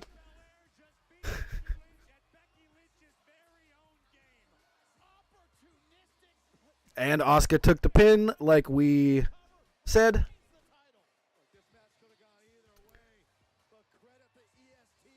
Alright. So we'll turn that off for now. In the future, when I get that running properly and, you know, when we got a bunch of people in here, we'll see if the Battle Royale works. You know, and it does look like we got 8 of you guys in here tonight. I only saw a couple of the subscribers with their avatars there. If you are not subscribed to the channel, please do hit us up with that subscribe. It really, really helps us out. You know, if you don't want to hit the subscribe button, I do understand. It's tough for me to hit that subscribe button on many other channels out there, you know. So I do understand, but please hit that thumbs up button. That helps us get discovered by people out there, so the podcast gets up higher on the list, and you know, just always helps us out. We really appreciate it. Yep, and Bianca Belair, and still Becky's over here crying. Her hair no longer looks great; looks terrible. A small red circle, or is it big?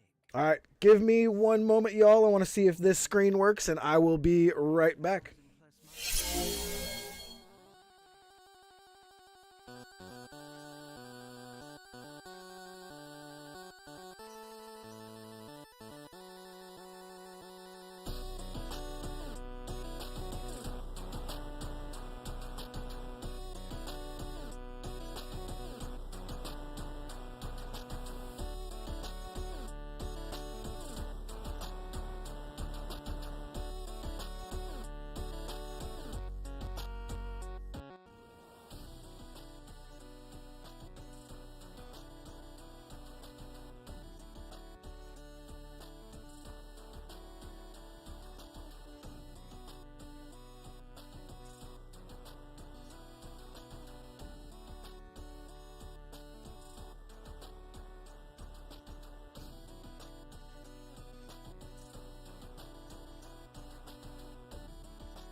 DMD. Yo, what's up, guys? Welcome back.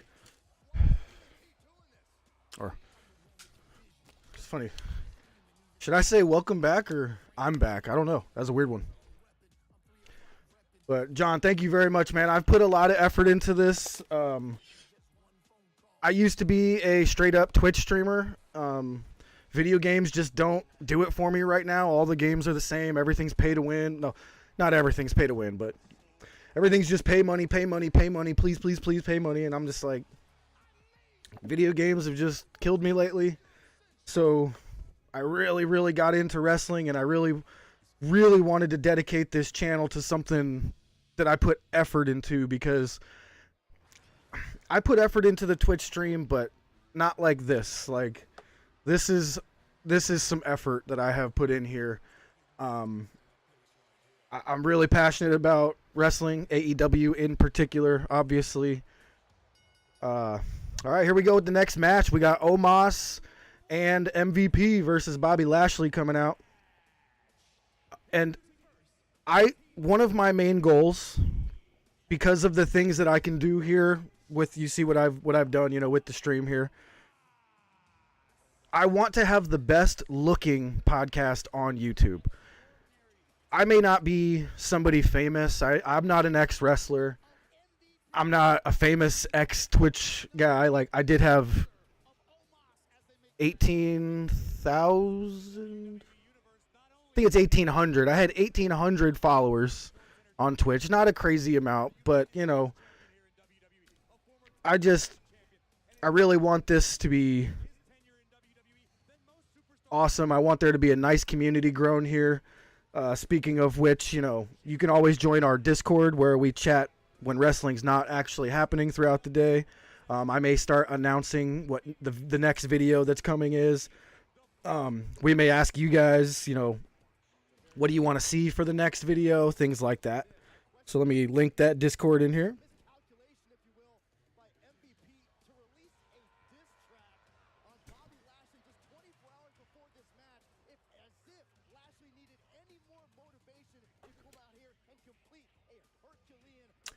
Omos has a huge, like, scar on his forehead. Where'd that come from?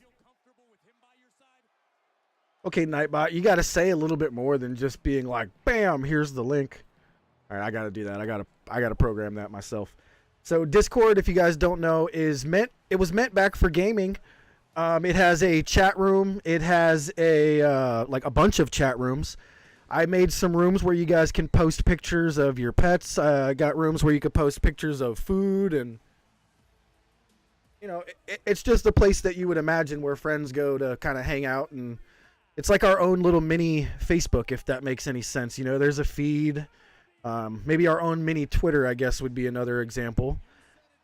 Bobby Lashley looks good. He's got a split color pair of pants. One of his legs is black. One of his legs is white. I like those pants. Those are badass. And in that Discord, you know, you can talk to me or the co-host Rome anytime, man. Like, you know, we're pretty much in there all the time. All you got to do is hit the @ symbol before our names, and it'll directly message us to, you know, hey, you just got a message from somebody. Discord's really cool. Yeah, you can have a music room with music playing from a database. I used to have that in there back during the video game days. To be honest, I wouldn't even remember how to get it back going again, but maybe one of these days I could maybe we could figure that out and put a wrestling theme song. Oh, yeah. John, you might have just caused me a couple of hours of work. I'm going to have to go find a wrestling theme song playlist and get that going. You know it's all about that bow. Thank you very much, Big T. Like, that's what I'm aiming for. The color scheme, I can make any color I want. Like, I went through a bunch of different colors trying to figure out what I wanted while I was building this, and wound up settling for this really nice gradient of yellow to reddish, you know, orange there. I put a lot of work into this, so I really appreciate when you guys, you know, say some stuff like that. Thank you guys very much. Okay, so this is supposed to be a 2-on-1 handicap match, but it's going to be to where MVP and Omos have to tag? This is stupid. I don't want to see MVP in the ring. Unless he's just there to help Omos. Okay, so he tags out. Now it's just going to be Omos versus Bobby. Okay.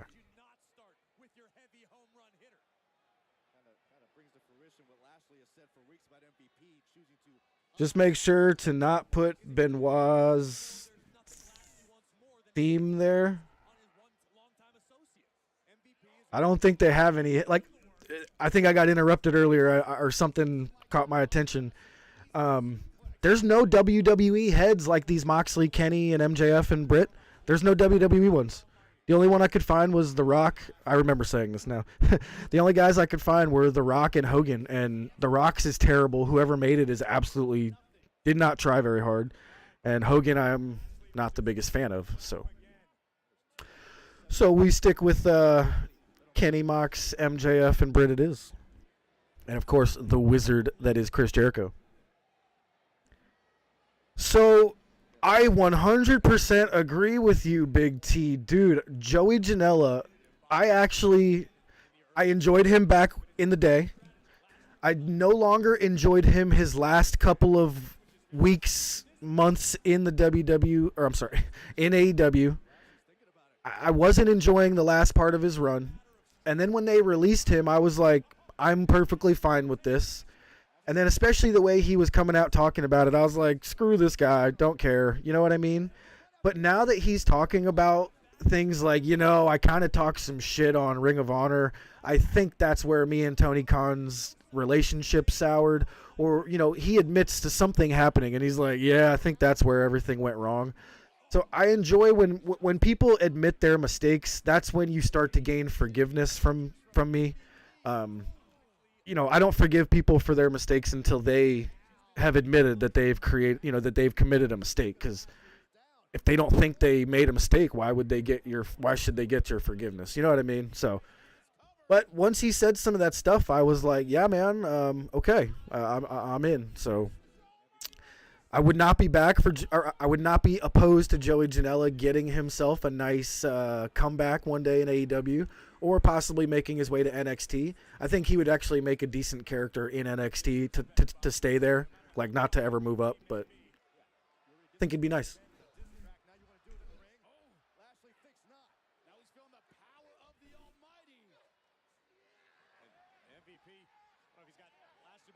Tell you what I didn't like was Jack, damn, I'm forgetting his name now.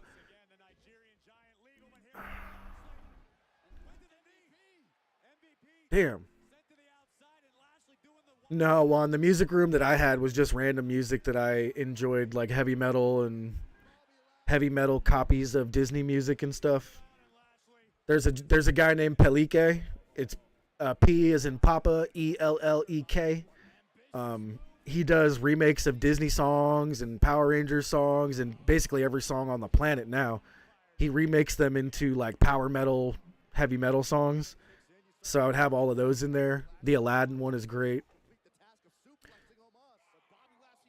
Yo, so during this Omos versus Lashley match, which is pretty terrible right now, the entire crowd is people getting up to go to the bathroom, people getting up to go get some food, people sitting down with food. There's just shuffling all over the place in the background of the match right now. They're trying to cut away from it as much as possible. Yeah, they're using the ringside cameraman as much as they can.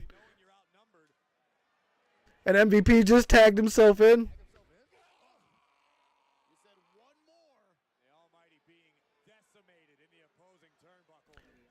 Man, that idiot just tagged himself in because Omos was trying to do a whole coast-to-coast run back and forth thing. Oh! Okay. I think Bobby is bleeding from that. MVP just haluva kicked Bobby over the ropes in the corner. Bobby hit the ground, and there's like a streak of blood on the ground. Oh! Omos just absolutely plastered Bobby Lashley through the barricade where the timekeeper sits. Now they're doing a count to 10.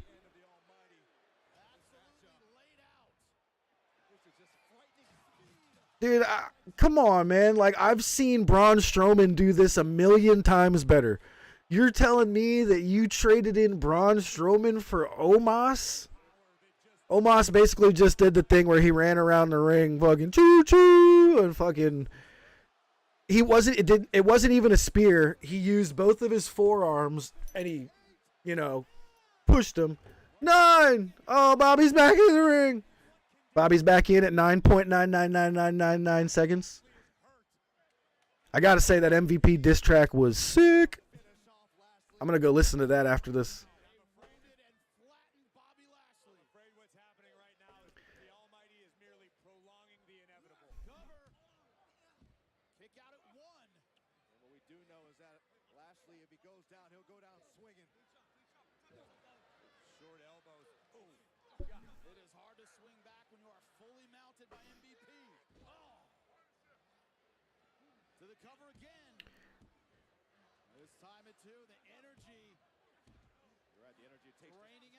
Hell yeah, he's going to make a diss track on me. Yeah, I doubt it. I'm sure he'll pick somebody else for that one.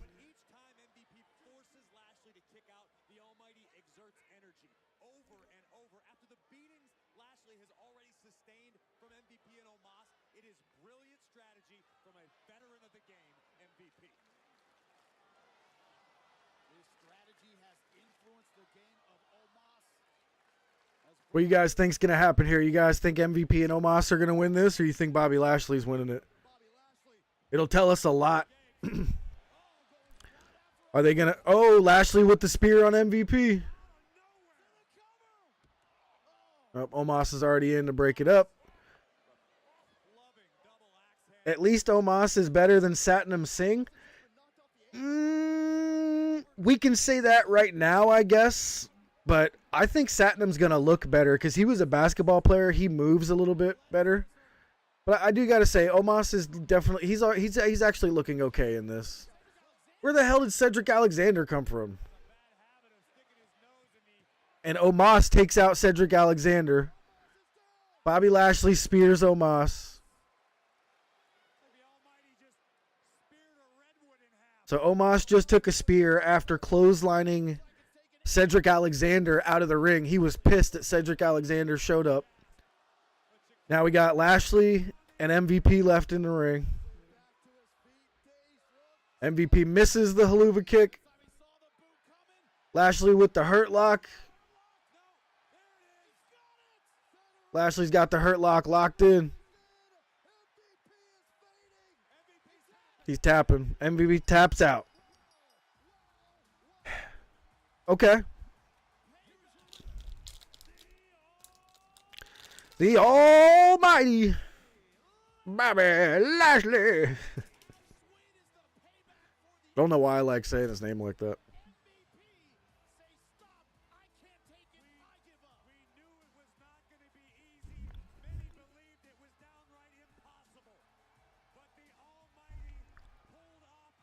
Yeah, thank God. Thank God, Juan. I'm telling you, Juan. I'm not into the Omos, bro.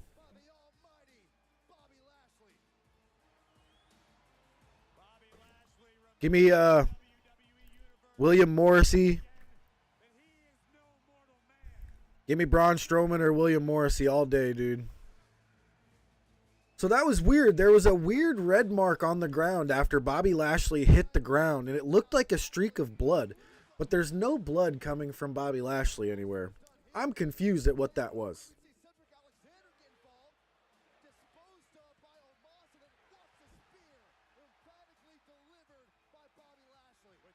And the spear Lashley hit to Omos was terrible. Like, it looked like he tried not to hurt him. It was obvious. He was like, oh, don't let me hurt this guy. Oh, he's a monster, dude. Don't get me wrong, Juan. I love me some Bobby Lashley. He is an absolute beast. He's the only guy in the world that scares me the way that just by the way he looks, like Brock Lesnar does.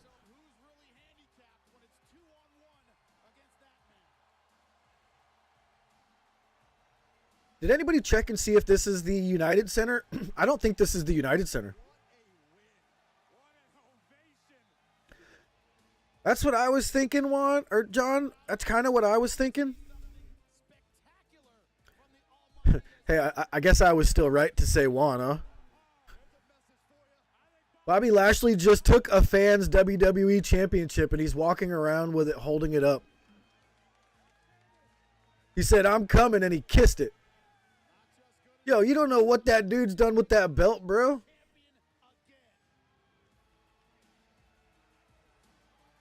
Man, if it's anything like what Paige or Sammy does with their belts, man, I wouldn't even have touched it. Hell yeah, he wants a WWE championship. They gotta remind us they have people that are, you know, able to go get one. We got Cody, Seth, Bobby Lashley, McIntyre.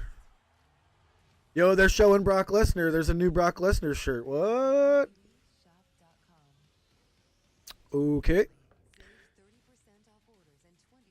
All right, we're going to do another real quick bathroom break. Be right back, guys.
All right, so they're talking about Cody Rhodes, the rumors. I got to get rid of Britt. Come on, DMD. It's not your show, baby. All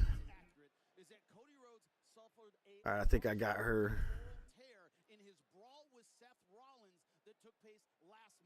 Okay. So they're saying that he did tear it in his brawl with Seth. Nonetheless, being the man and the competitor that Cody Rhodes is, Cody will step inside Hell in a Cell and face. Have I ever watched Rick Steiner's son in NXT? You mean Braun Breaker? Yes, I have. Inside Hell in a Cell against a badly wounded Cody Rhodes. When you think about the environment of Hell in a Cell, the savagery, how barbaric Hell in a Cell can be, how career-altering Hell in a Cell can be. But it'll all come down. The final. So I did make it a point of mine to get his rookie card from Prism. This is the first time WWE and Panini have gone together and made a set for wrestling. Unfortunately, it was with WWE, but nonetheless, this is a Braun Breaker silver rookie card. Not the most important one that you want to find. You want to find his autographed rookie card. That's the one that's worth a lot of money. Owens! One of the only reasons that I will still watch the WWE as well right here, Mr. Kevin Owens, Kevin Steen.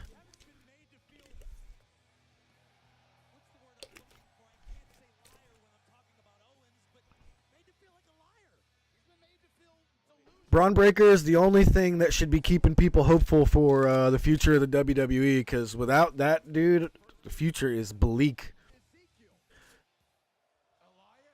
They got rid of Swerve, who was 10 million times better than, what's that kid's name?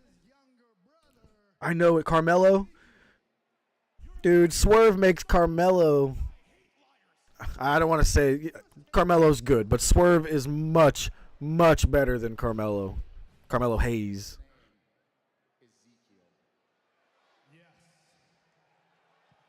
This Kevin Owens storyline has been one of the only things I've enjoyed for the past couple months of WWE. He is absolutely obsessed with proving that Ezekiel is actually Elias. Ezekiel is Elias's younger brother.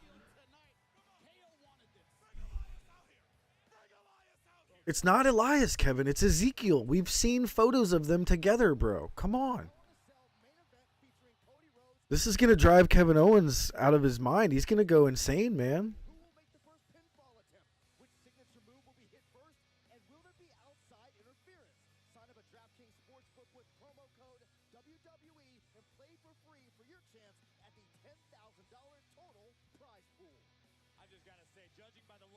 They're in the Allstate Arena. Thank you, Sean.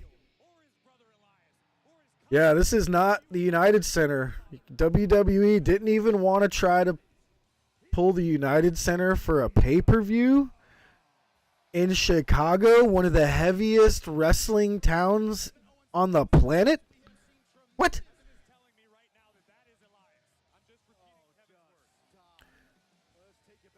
Dude, come on, Corey. It is not Elias. I can show you a photo of Elias and Ezekiel before Elias passed away, dude.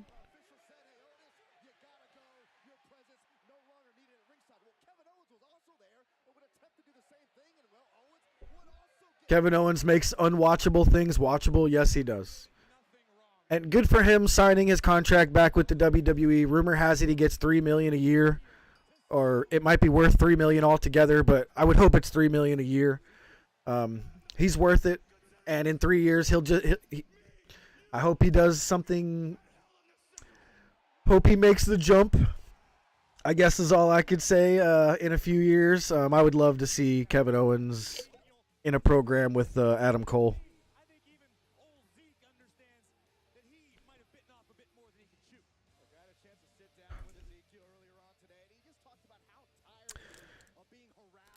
I got some cool new pins. Check out the cat butt. I got the cat butt. Gotta figure out where to add them here on the old the Vestorino. Yeah, Ezekiel definitely looks more like the Warrior than Elias. Come on, Kevin.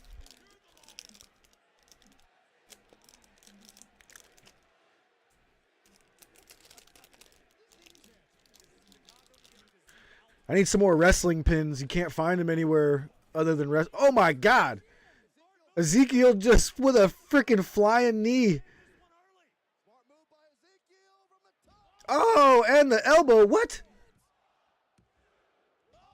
I was like, if you squash Kevin Owens here, I might turn this off. Yo, Ezekiel started off with the freaking Busaiko knee, essentially, or flying knee. Flying elbow off the top rope, straight to the heart. 1, 2.999. That's crazy.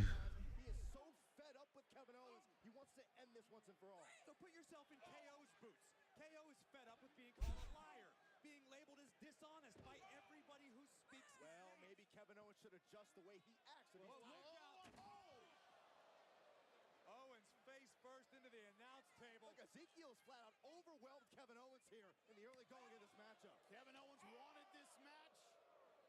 Corey, you got to wonder if he's regretting it at this point. Great offense from Ezekiel. Listen, Kevin hasn't been able to get out of the gates yet. Ezekiel very wisely struck third. That's it. Game changed. Spin it around.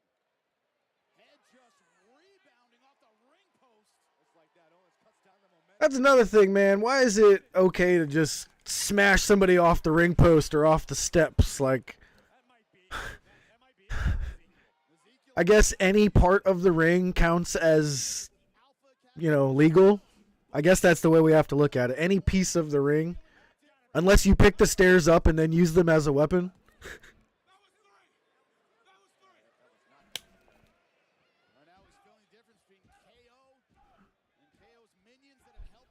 Get him, Kevin. Kevin stomping away at Ezekiel.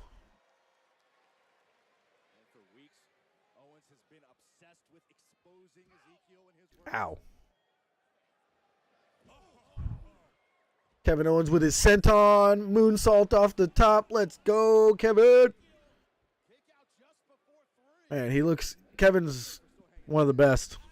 One of the best in the business.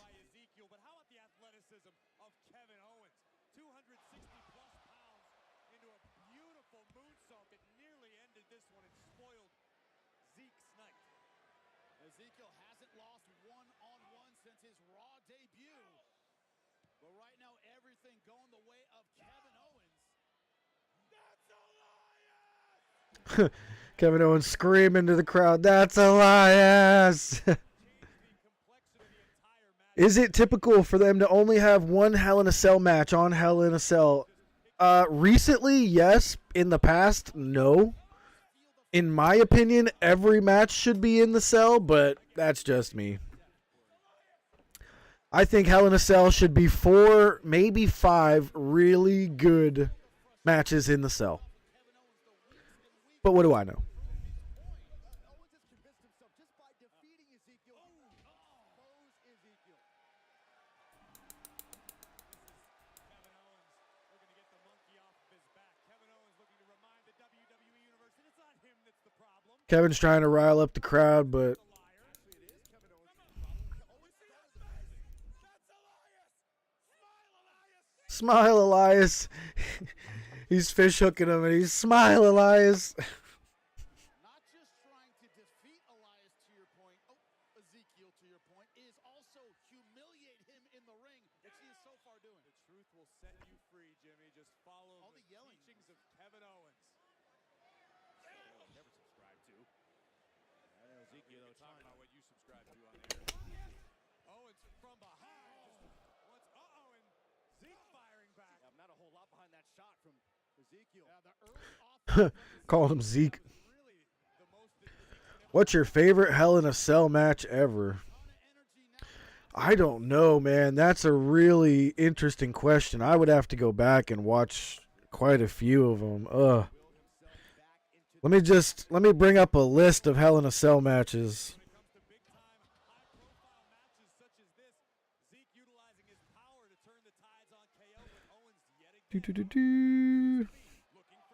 Wikipedia. Here we go. Yeah, let's bring up a list. Let's see. Let's go through the last few of them and see what our favorites are.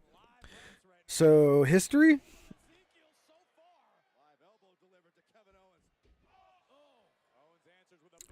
Did anybody happen to make a list of this? Come on. kick out from Ezekiel. Kevin Owens looking for a victory. And it's more than just defeating Ezekiel. Here we go. So the first Hell in a Cell was in 2009. Looks like our main event was Degeneration X and The Legacy. Tornado Tag Team Hell in a Cell match. October 3rd, 2010, we had Kane versus The Undertaker in Hell in a Cell match. That's probably going to be my favorite as we go down this list. Let's see if anything's going to beat that. October 2nd, John Cena versus Alberto Del Rio. Me. Oh, versus CM Punk. Wait a minute. Why don't I have memories of that?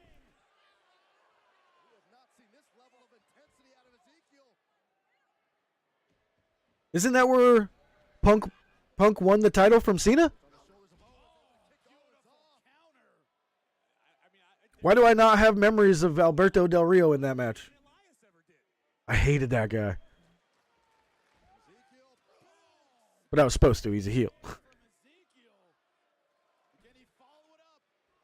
Michaels Taker, Kane's debut. That's a good one.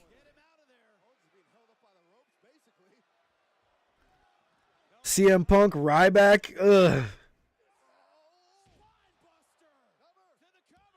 Daniel Bryan versus Randy Orton. Ooh, that was a good one. With Shawn Michaels as the ref.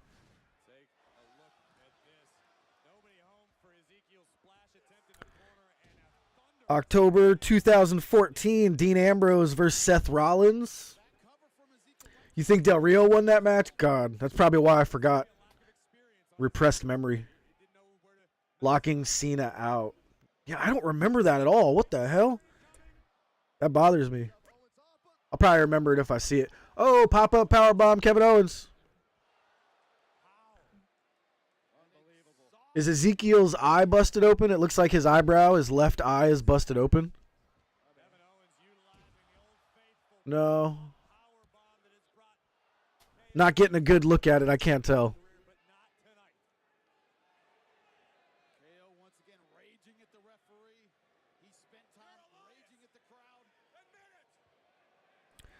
There was a Sasha Banks, Charlotte Flair Hell in a Cell match. Kevin Owens, Shane McMahon. Oh, that was actually really good.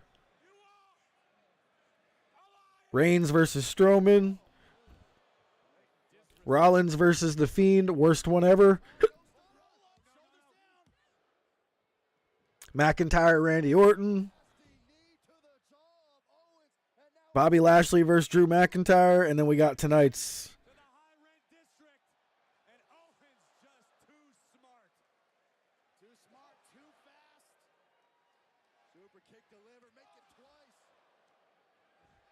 I'm going to go Kane versus The Undertaker.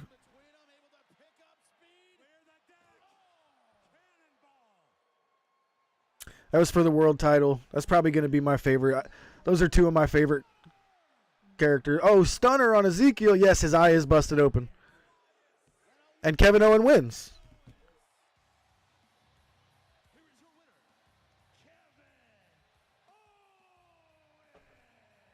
Okay.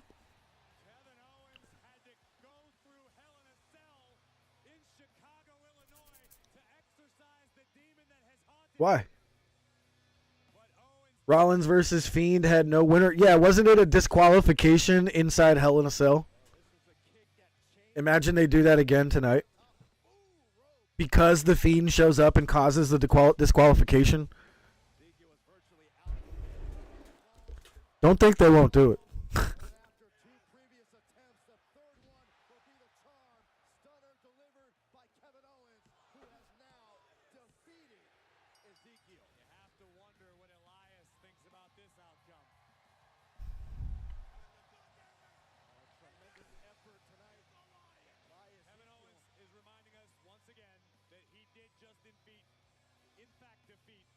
There's fireworks going on outside my house. Must be some Kevin Owens fans. Nope.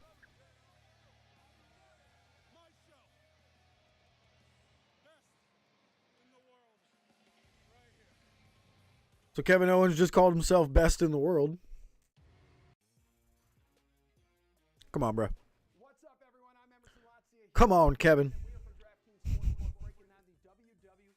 Oh, yeah, you can't see him because they're behind Sting up there, but The Undertaker and Kane are right there behind Sting. I like Seth Rollins in this spot. He is very well versed in Hell in a Cell. I can't see him losing 3 times in a row to Cody Rhodes, but I think tonight he improves his overall record in Hell in a Cell matches to 3-2. All right, does this thing go outside the cell? Yeah, I think it's going to be any means necessary for Rollins to win this match, so I think the action's going to spill outside the cell. Give me yes on that answer. There was a lot more matches than I had named there as well. There's still time for you to enter the pool. Just download the DraftKings app to play free for a share of $10,000 and new sportsbook customers. Kevin Owens versus Cody. That would be a great match. Absolutely. For the title? Hell yeah. Give me that. Just make your first non-wrestling bet to cash in. These freaking commercials, man.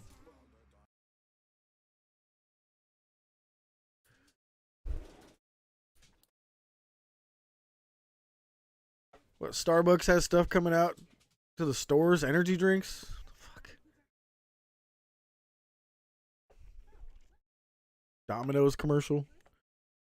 Yeah, look at that Domino's commercial after they called the Domino's and were like, did you see what Chris Jericho they did with that pizza cutter? You should drop them as a sponsor.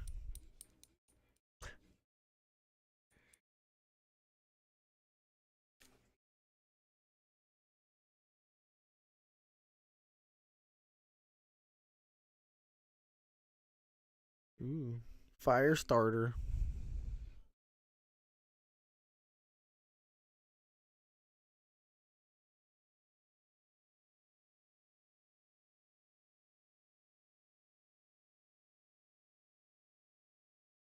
Liar, liar.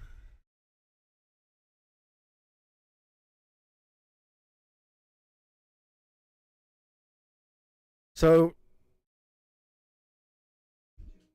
Juan says Brock versus Undertaker 2002 No Mercy is yours. Let's see.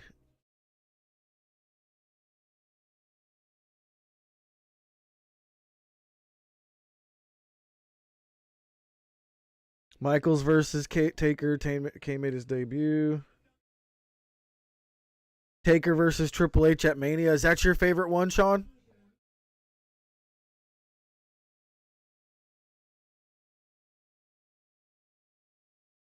Yeah, I tuned that commercial break out, man. I don't know what the hell that was about.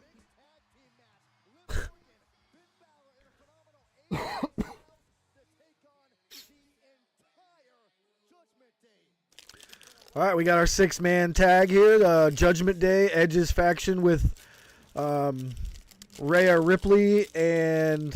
Damn. I only remember him as Punishment Martinez. What's his name right now? All rise.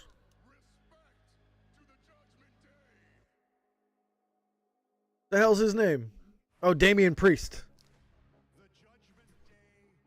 They gave him an ironic name, Damian and Priest.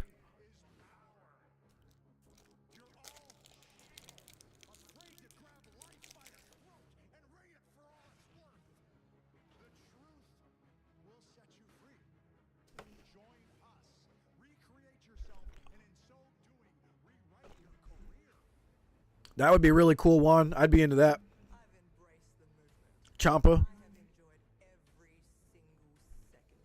Yeah, he teased Ciampa. He teased another person too. Oh, you got Finn joining? He is a demon.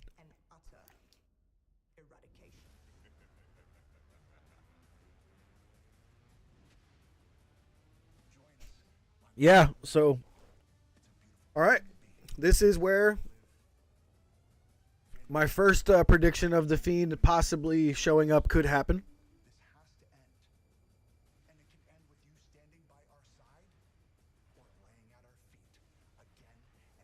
Like the Demon Finn Balor and The Fiend, they could kind of go together, to be honest.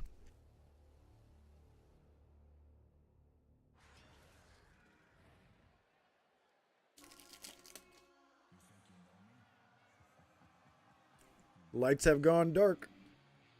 Probably getting Judgment Day here first. The House of Black entrance. Yep.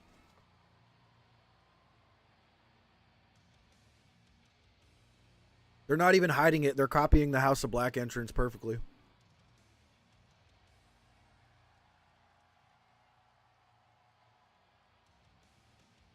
I don't even know what to think of that.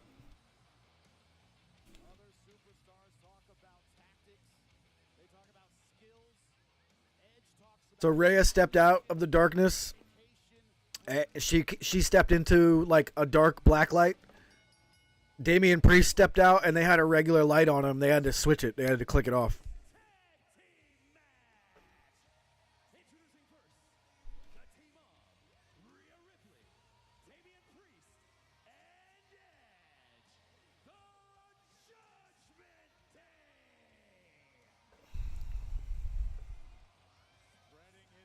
Edge's graphic is decent. It's a big Grim Reaper holding a judgment.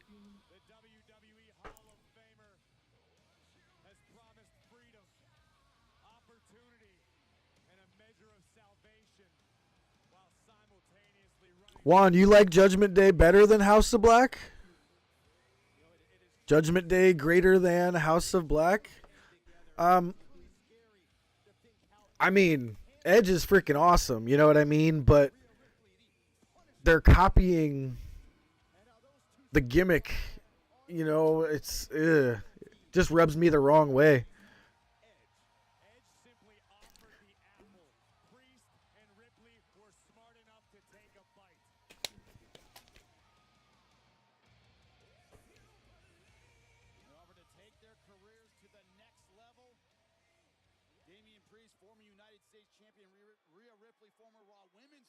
Although now that Julia Hart's in there, man, I don't think Judgment Day is going to be greater than for long. Julia Hart's awesome. Here comes Liv. Let's go, Liv. I love me some Liv Morgan. Liv Morgan is awesome. Her gear is kind of weird tonight. It's like a weird white t-shirt with black sleeves and an eye, a crying eye. Giving everybody fist bumps, except for that one guy that had the Rhea Ripley sign. She fist bumped everyone there except the guy with the Rhea Ripley sign. That was great. Finn Balor not in the demon gear, just normal Finn Balor. I miss Demon Finn.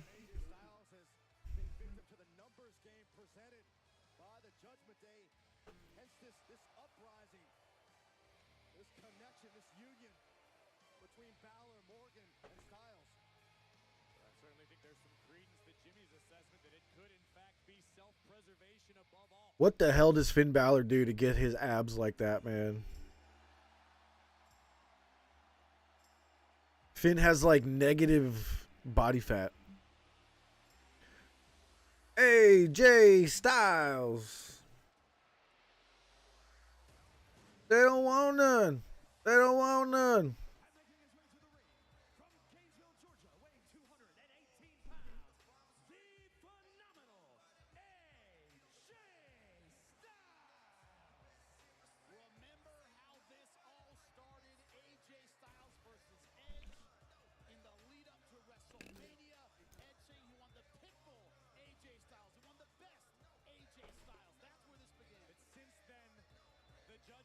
Yeah, this match would have been cool inside Hell in a Cell.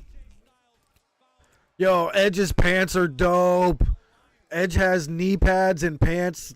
Oh, his pants are sick. They're like these badass purple skulls.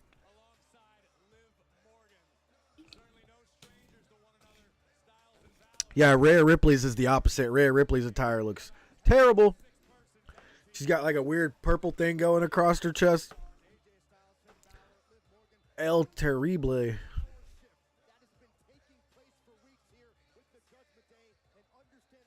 You think you know me? Looking for AEW shirts out there. I don't see any. I heard a rumor.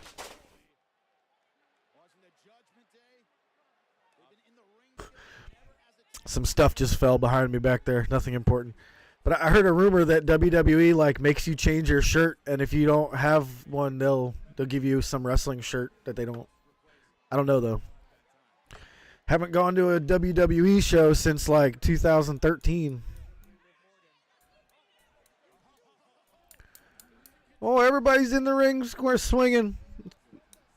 Come on, ref! You couldn't even keep it together for 1 second.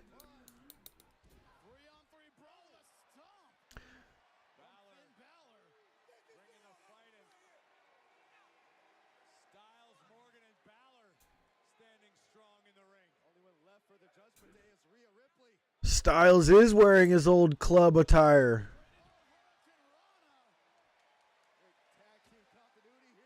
Nice catch, Sean. Nice catch. Is it the club, though? It just says AJ, but it is black and white. I think they're just trying to play on the coloring. Everybody's got black and white on.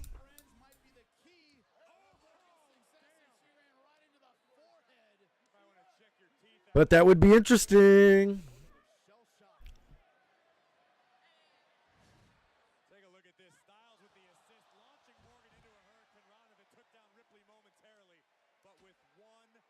Liv Morgan with a really nice Hurricane Rana, but then she gets headbutted. Rhea Ripley's attire looks terrible, Juan. You were really correct, and it looks more so as they go. That gear is bad. Did I get to see The Rock in 2013? Is that when he was at WrestleMania and he lit WrestleMania on fire with the goofy flamethrower squirt gun thing? It looked like a super soaker.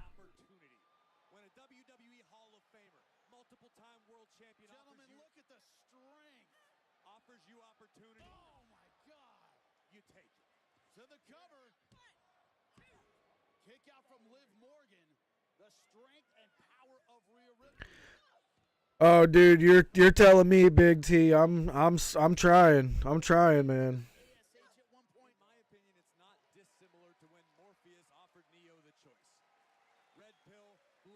We still got an hour and a half left. Hour and 35 minutes to be exact. I feel like going and getting an ice cream sandwich. I don't want to be eating in front of you guys too much.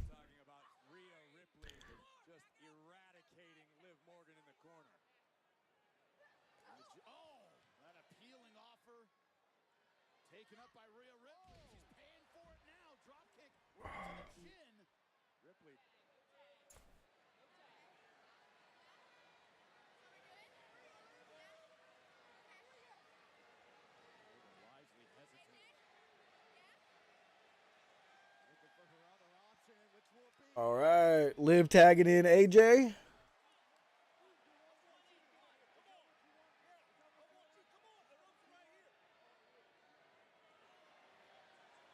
Yes, I remember that. That was actually the Monday Night Raw that I was at before Mania. I got to see, if you look it up, there was like a in the ring. It was like a debate. They were both at podiums. It was John Cena and The Rock. And The Rock bottom John Cena. And I had just purchased a John Cena shirt. And I was like, really, man? And the wife really, really wanted, at the time, you know, the girlfriend, really, really wanted. It was just called the Rock doll. It was like that Sting doll I have over there, but it was the Rock. And I was like, we'll get it for you when we come out, you know, when we're leaving the stadium. There she is with it right there in chat. And as we were leaving, they were sold out after the show. She was so sad for so long. I bet you she's still sad to this day. I bet you. Yeah, Big T, thank you very much, man. That makes me feel really good, dude.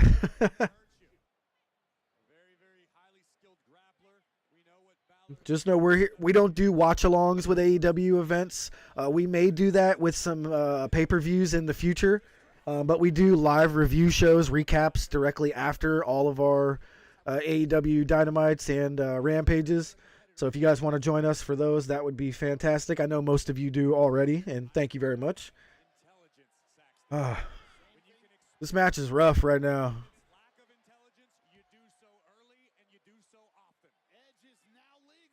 All right, so we finally got Edge and Finn Balor. Does she still watch? Absolutely. She does not enjoy the WWE at all, so she watches all of the AEW events with me. She goes with me to the events that she can. We are both going to be at Forbidden Door. We're going to Forbidden Door in Chicago on the 26th. We'll be driving all the way there. It's going to be fun. It's like a 12-hour drive for us, I believe. What was the Rock doll? So it was like a big stuffed doll. Like, it was like a good 18 inches tall. And it was just stuffed version of the Rock, you know, with the shaved head. Yeah, there she is. She didn't watch wrestling back when she took me to that Raw either. That was like a present that she had bought for me when we first started dating. Because she knew I loved wrestling.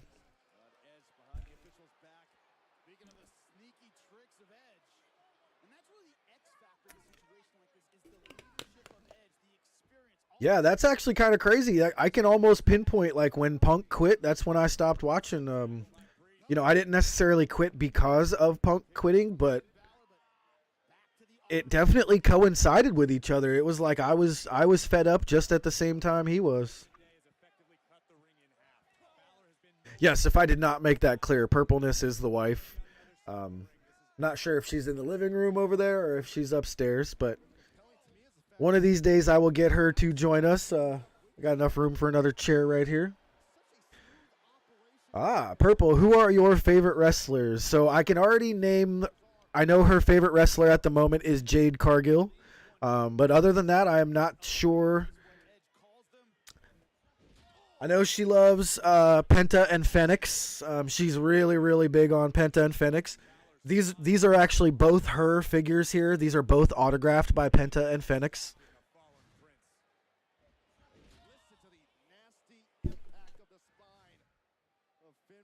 Penta signed it in a blood red paint, a blood red paint marker. I really like this Penta figure too. It's in his black and gold gear. Love it. The Lucha brother.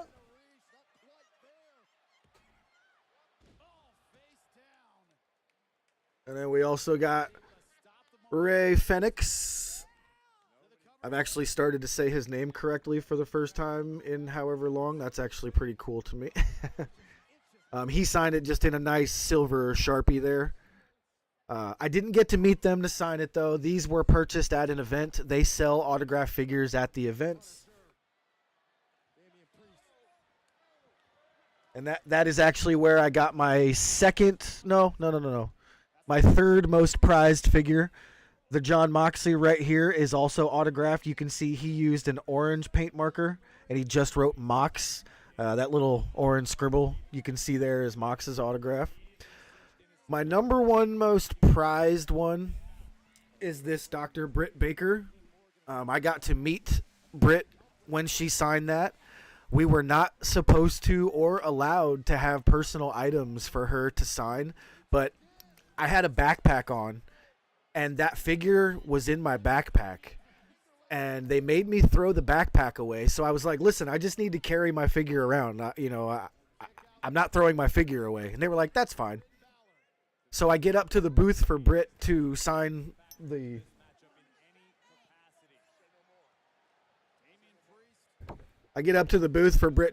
this. And it just happened that I set it on the table in front of her to hand her this photo because they gave them to us ahead of time. We had to give the photo to them to sign it. What is what?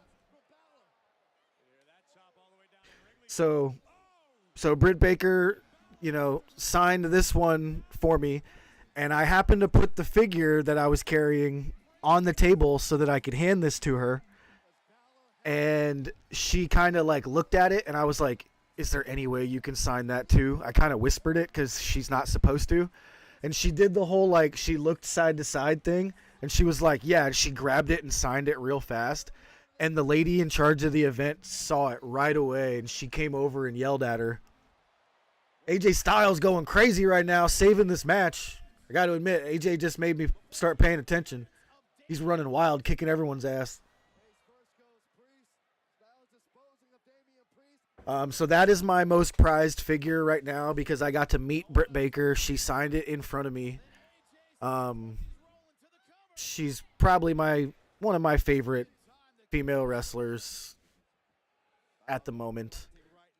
Yeah, definitely top 3 for sure. But then my number 2 favorite in front of the Mox one. If I had met Mox for him to sign it, that would be my second favorite.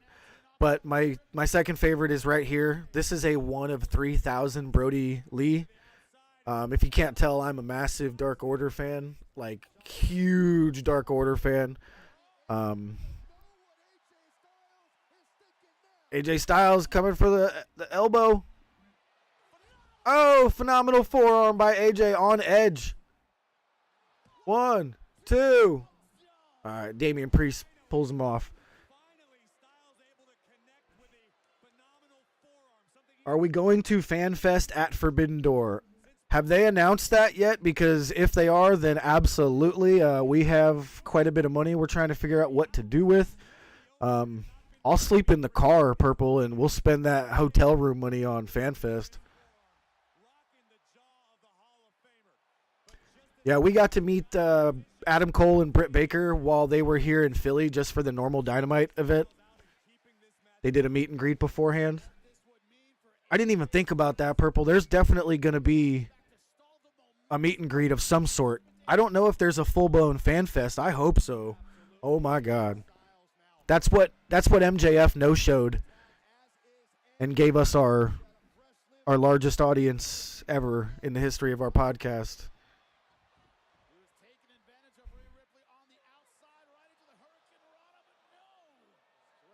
Yeah, absolutely. I will keep an eye out. I'll take a look on their website tomorrow to see if they've announced tickets or anything like that. But that sells out, so we got to make sure to get tickets for that.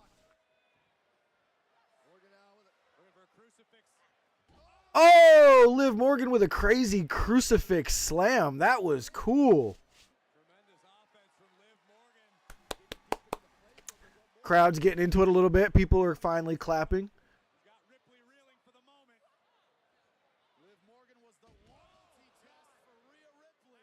Rhea Ripley just used Kenny Omega's Snapdragon suplex and dropped Liv Morgan straight on her head.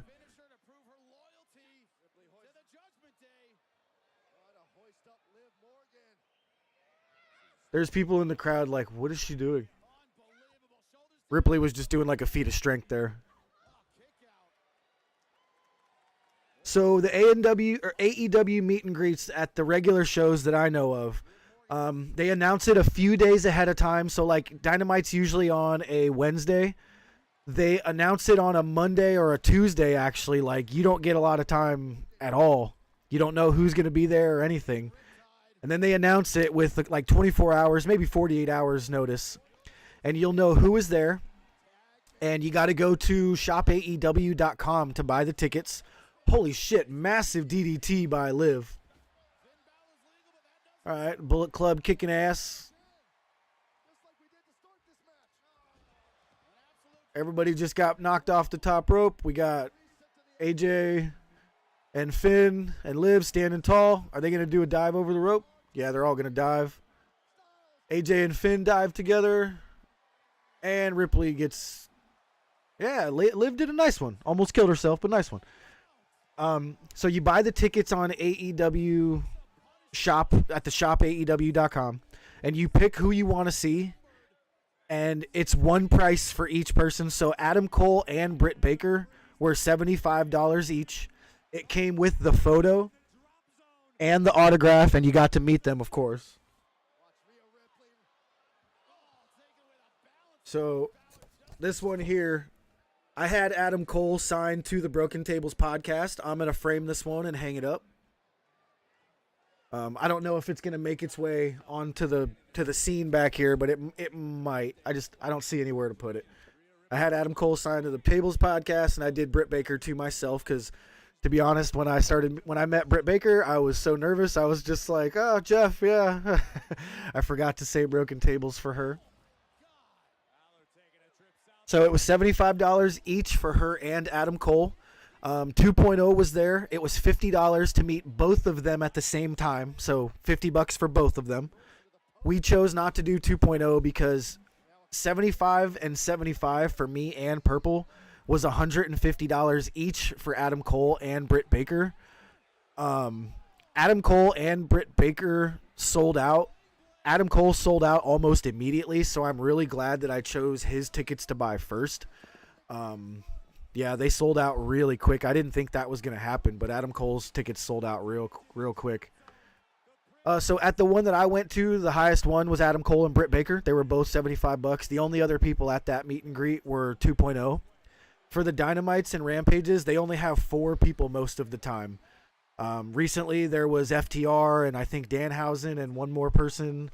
I think it might have been Thunder Rosa. Yeah, Purple got to hug Adam Cole and Britt Baker, and both of them pushed, like, they pushed me out of the picture, kind of like Jason Momoa does. Oh, shit, I just missed the finish on this. I'm sorry, guys. Edge just hits, who did he hit for the finish? Edge hit the finish on Finn Balor. Ooh, is Finn Balor going to get his best wishes on his future endeavors soon? Sorry, talking to you guys is way better than this match was.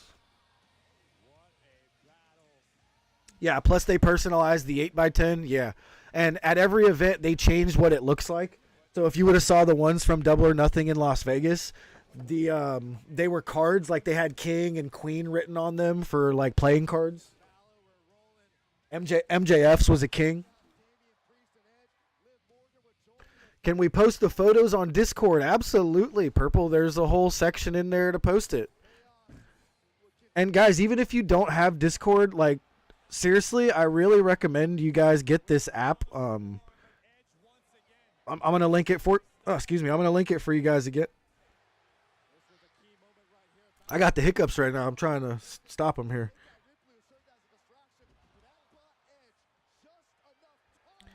This is where we can all hang out, like, you know, outside of just the podcast.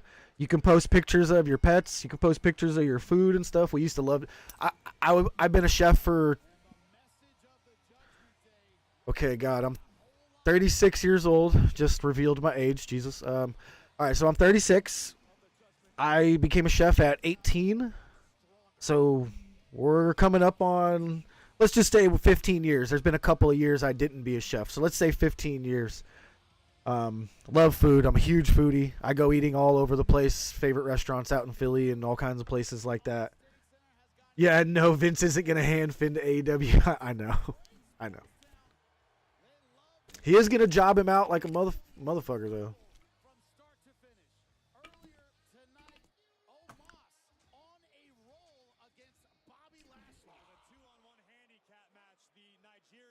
Yeah. So yeah, guys, please, if you don't mind, it's just a, you know, it's just a cool app to hang out with each other and chef at McDonald's. Yeah, right, bro. I was a chef on the Strip in Las Vegas at a restaurant called New Sanctuary. Spelled N-U. We were a ultra lounge nightclub hookah bar. I was a chef there for a few years. I was also the manager of the hookah bar at the same time. I was a chef out here for a while. All right, so we can confirm no Fiend yet. Hey, and it looks like we got Rome joining in here. Let me pop this open. The number one WWE fan of all time. I sure do love my sports entertainers. My favorite wrestler, I'm sorry, my favorite sports entertainer is Roman Reigns. Hang on, let me make sure we get your video going here. I'm getting sick of being treated like an unwanted toy around here, okay? Oh, this is fantastic. I can't wait. I can't wait for this. So instead of me trying to find somewhere to belong, I need to find a way to stand on my own 2 feet. Be my own. You know what I'm saying? All right.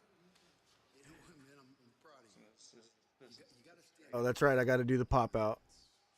There we go. There it is. You could tilt that down just a tad. Yeah, I don't have the light or anything set up. I There just you go. got it propped it up. Oh, you actually look pretty much the same at the moment. You must have your overhead lights on pretty high. Yes, they are on all the way. Not bad at all. All right. Yeah, Juan, not a chef at McDonald's, my man. I don't think I've ever worked in actual fast food, unless you consider the current, you know, the family now runs a cheesesteak joint out here in the outskirts of Philadelphia. We have been voted the #2 cheesesteak in all of the land. It was very, very awesome. So much more than a cheesesteak place. Oh, yeah, absolutely. Did you really just sell that place short? I probably did. Yeah, I should have said Curly's comfort food. You know what I mean? We do comfort food, mac and cheese, boneless wings. I am probably Curly's #1 fan. Yeah, anybody in the Philly area, look up Curly's Comfort Food in Levittown. We make the best cheesesteaks, man. I'll put them up against anybody. Bring it. Their mac and cheese is fucking dynamite. Yeah. Purpleness makes the mac and cheese. She makes all the cheese sauce and everything for it. I was gonna like low key say, man, whoever makes the cheese sauce. Just Oh, yeah, I should have let you get that. My bad. I was trying to. I was trying to give that cheap pop, you know. Okay. All right, let's see what we got here. Oh, we got Happy Corbin. That's his name now, right? And some guy with straps. I don't. Who the fuck is this again? Oh, right, this is the guy that was at the Royal Rumble when I watched the Rumble this year, and I was like, who the fuck is what is a Madcap Moss, right? That's Yeah. his name? Okay. All right. This is great. Okay. This is excellent. I got to figure out how to. I can't see. I'm gonna have to have the chat on my phone because usually I have the chat on my TV, but now I have something far worse on the TV. So how's the show going so far? Pretty mediocre, to be honest. Like, nothing great has happened. Like, the opening match with the women's championship was actually really good, but other than that, it's just been filler. Yeah, that's what Twitter seemed to say. Twitter seemed to be into that first match, which, I mean, I'm glad that they knew that they had to, especially with this main event coming up with Cody wrestling with a fucking torn pec. Yeah, I don't know what's going on there. Oh man, I get it. I totally get it, but like, I think it's extremely irresponsible of WWE to let Cody wrestle this match. Like, you know, I don't like Cody anymore. Like, obviously I don't. I wish him well. I hope he gets better. I don't wish harm on him by any means, but like, He was right. man, they are really, really in the wrong to let him wrestle this match tonight. Yeah. It's not good. Like, a torn pec is nothing to fuck with. It's one thing like, oh, he's just working hurt. That happens, but it's extremely irresponsible on WWE's part, and I understand that they don't have anyone else, but That's not an excuse. right, that's what I'm saying. It's just not an excuse. You got to take care of these guys, especially a guy that's going to be your top guy, which he's out for at least 6 months. Like, torn pecs, they take a while to heal. Dude, I've seen torn pecs on people that are like, I don't know how to say it, but like massive, giant black and blue, just looks like they were bleeding under the skin horribly. Like, if anybody saw when Triple H tore his, I think it was his tricep, his whole arm almost turned black and blue. This shit was nasty.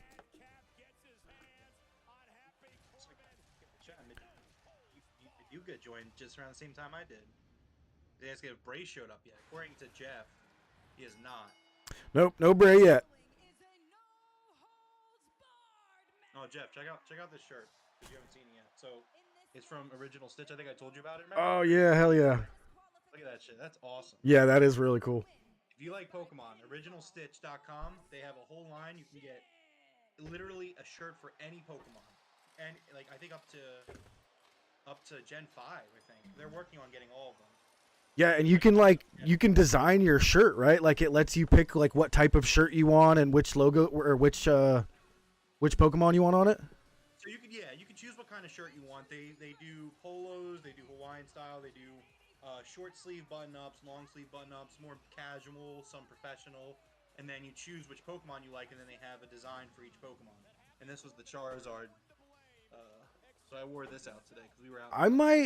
I might have to hit them up, see if they do any sort of affiliation or sponsorships, man. That would be a really cool sponsorship for us.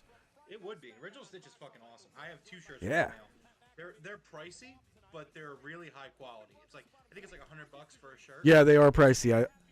I looked up the Gengar one.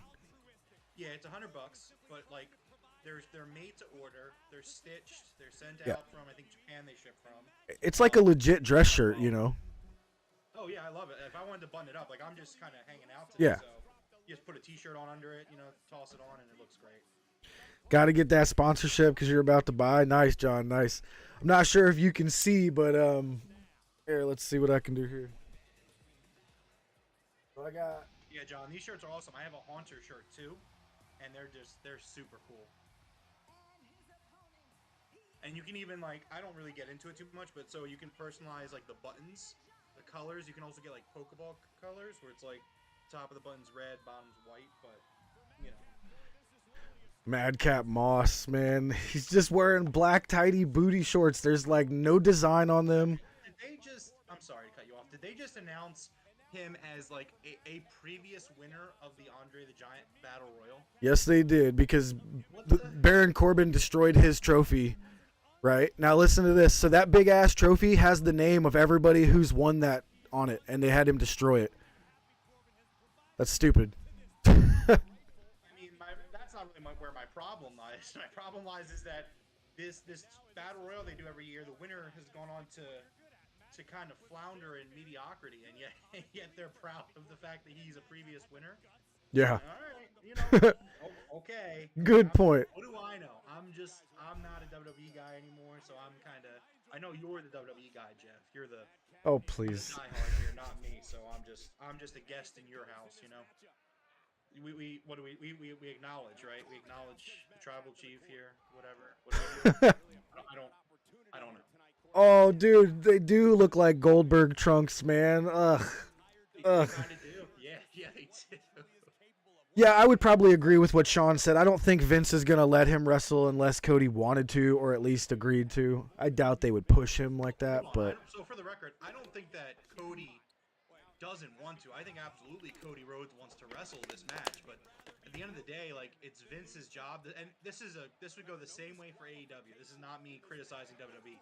I'm criticizing the fact that WWE isn't making the right decision here. But like the fact that they're gonna let this guy wrestle a match with a torn pec off the bone, like that's wild to me. Is that what you were hearing? Is off the bone? Oh yeah, Meltzer confirmed it. And apparently they said it at the beginning of the pay-per-view. Well, they were saying partially torn, like he just has a little tear in it at the beginning. Oh, and no, it's being said that it's completely torn. Did you hear the news that I told you about Danielson? He's going to be out for only 2 weeks. Yeah, do you know what the injury is? It's undisclosed. That's what I thought. The Observer is reporting that he's only going to be out for 1 to 2 weeks. So we finally got some good news with some injuries here. Yeah, that's not bad at all. It's been a rough week. It has, man. Like, even on the Indies, Matt Cardona got hurt, and like he's like the king of the Indies. So I feel awful for Cardona. Like, it's just like, man, what a bad week. What the fuck is Corey Graves wearing? That's what I said. I was like, usually this guy looks on point, but that suit is disgusting. It is terrible. Holy shit, Madcap Moss just hit him in the face with a chair. Like an announcer's chair. Oh, you're a second ahead of me. Woof.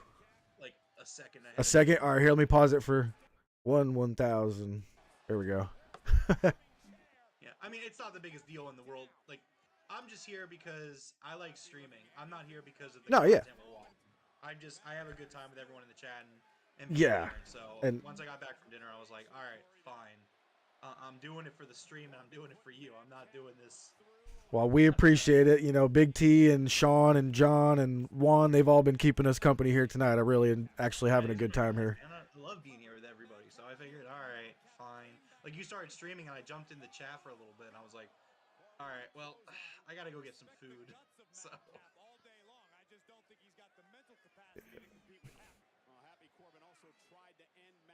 would you call him Madcap Moss? What an awful name. Like, get rid of the Madcap part if his character has changed, because Madcap was the comedian. Like, that's what a comedian is. It's like it's like a jester type thing. Like, at least that's the way that I think that's what it is. I've never heard of the term Madcap. Yeah, you know. There's that red. Okay, it was some sort of piece of confetti or something that was on the ground. It was not blood from Bobby Lashley, because it is now stuck to Moss. Earlier, after Lashley hit the floor, there was like this little red streak on the floor, and I was like, is that blood?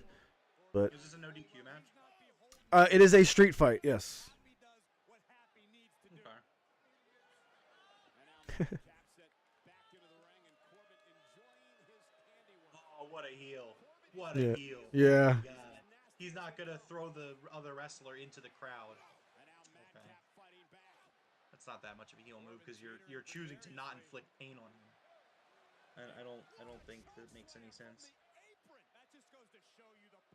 I feel like I've seen Andrade wear what Corey Graves is wearing, says Juan. Yeah, and it actually looked good on Andrade. Yeah, but the problem is Andrade is a beefy dude. You know what I mean? Like, that kind of look, it doesn't look good in a slender fit. And I'm not trying to be like again, I hate WWE. This is not me nitpicking. It looks dumb on him. I agree with Sean. I don't think Bray's showing up. You know, what are we doing here? Well, like I said, if it's happening in the main event with Cody and Seth. It's the only place that makes sense now. Yeah. We just got to get there after this fucking hour we got. I was like, I'm gonna go out to dinner and I'm gonna have my cake and eat it too a little bit because it's like I am going to try avoid watching as much of this show as I can. I made it pretty far. What was it? An hour? Well, it's been on for like 2 hours. Yeah, that's not too bad.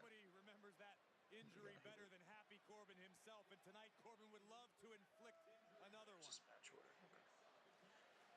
Corbin's already blamed Madcap for most of his failures over the past couple of months. Now he tries to end his career again. I want tables. Is that what they're saying? We want tables? Yeah, Baron Corbin saying that. Yeah. Is my audio is not coming through to you? Is it? No, not that I can hear. Perfect. I can, because I heard that you turned it off for the sake of the stream. So I'll try to keep you in the loop. I worked myself into a shoot, brother. That's what I'm saying, man. See, John gets it.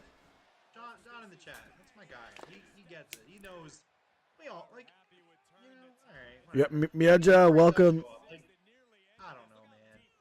Like, if Bray shows up, am I gonna watch WWE for him? Probably not. Like, I don't know. I like having peace of mind on Monday nights. You know what I mean? Like, Yeah. Why am I gonna go back to this? Like, it's one thing to kind of jump in the chat with you and suffer through it for like an hour, and again, I'm having a good time at the same time, so it's fine. But like, what are you doing? So that's really weird. I just found if I maximize the window that I'm using to watch the WWE right now, it freezes your camera, which is really weird. It's like, why do they have anything to do with each other? Yeah, well, me and WWE don't get along, so it makes sense that you can't. Yeah, right? No, we don't get along. We haven't been on speaking terms. You know, funny story actually. So we're driving home. We went out to dinner, the wife and I and a friend. We're coming home, and I have my music on shuffle. And I'm the kind of guy, I hear a song I like, I add it to my playlist. I have like over 1,000 songs on my music, and then I just shuffle and skip. And you know what came on that gave me a fucking nostalgia blast?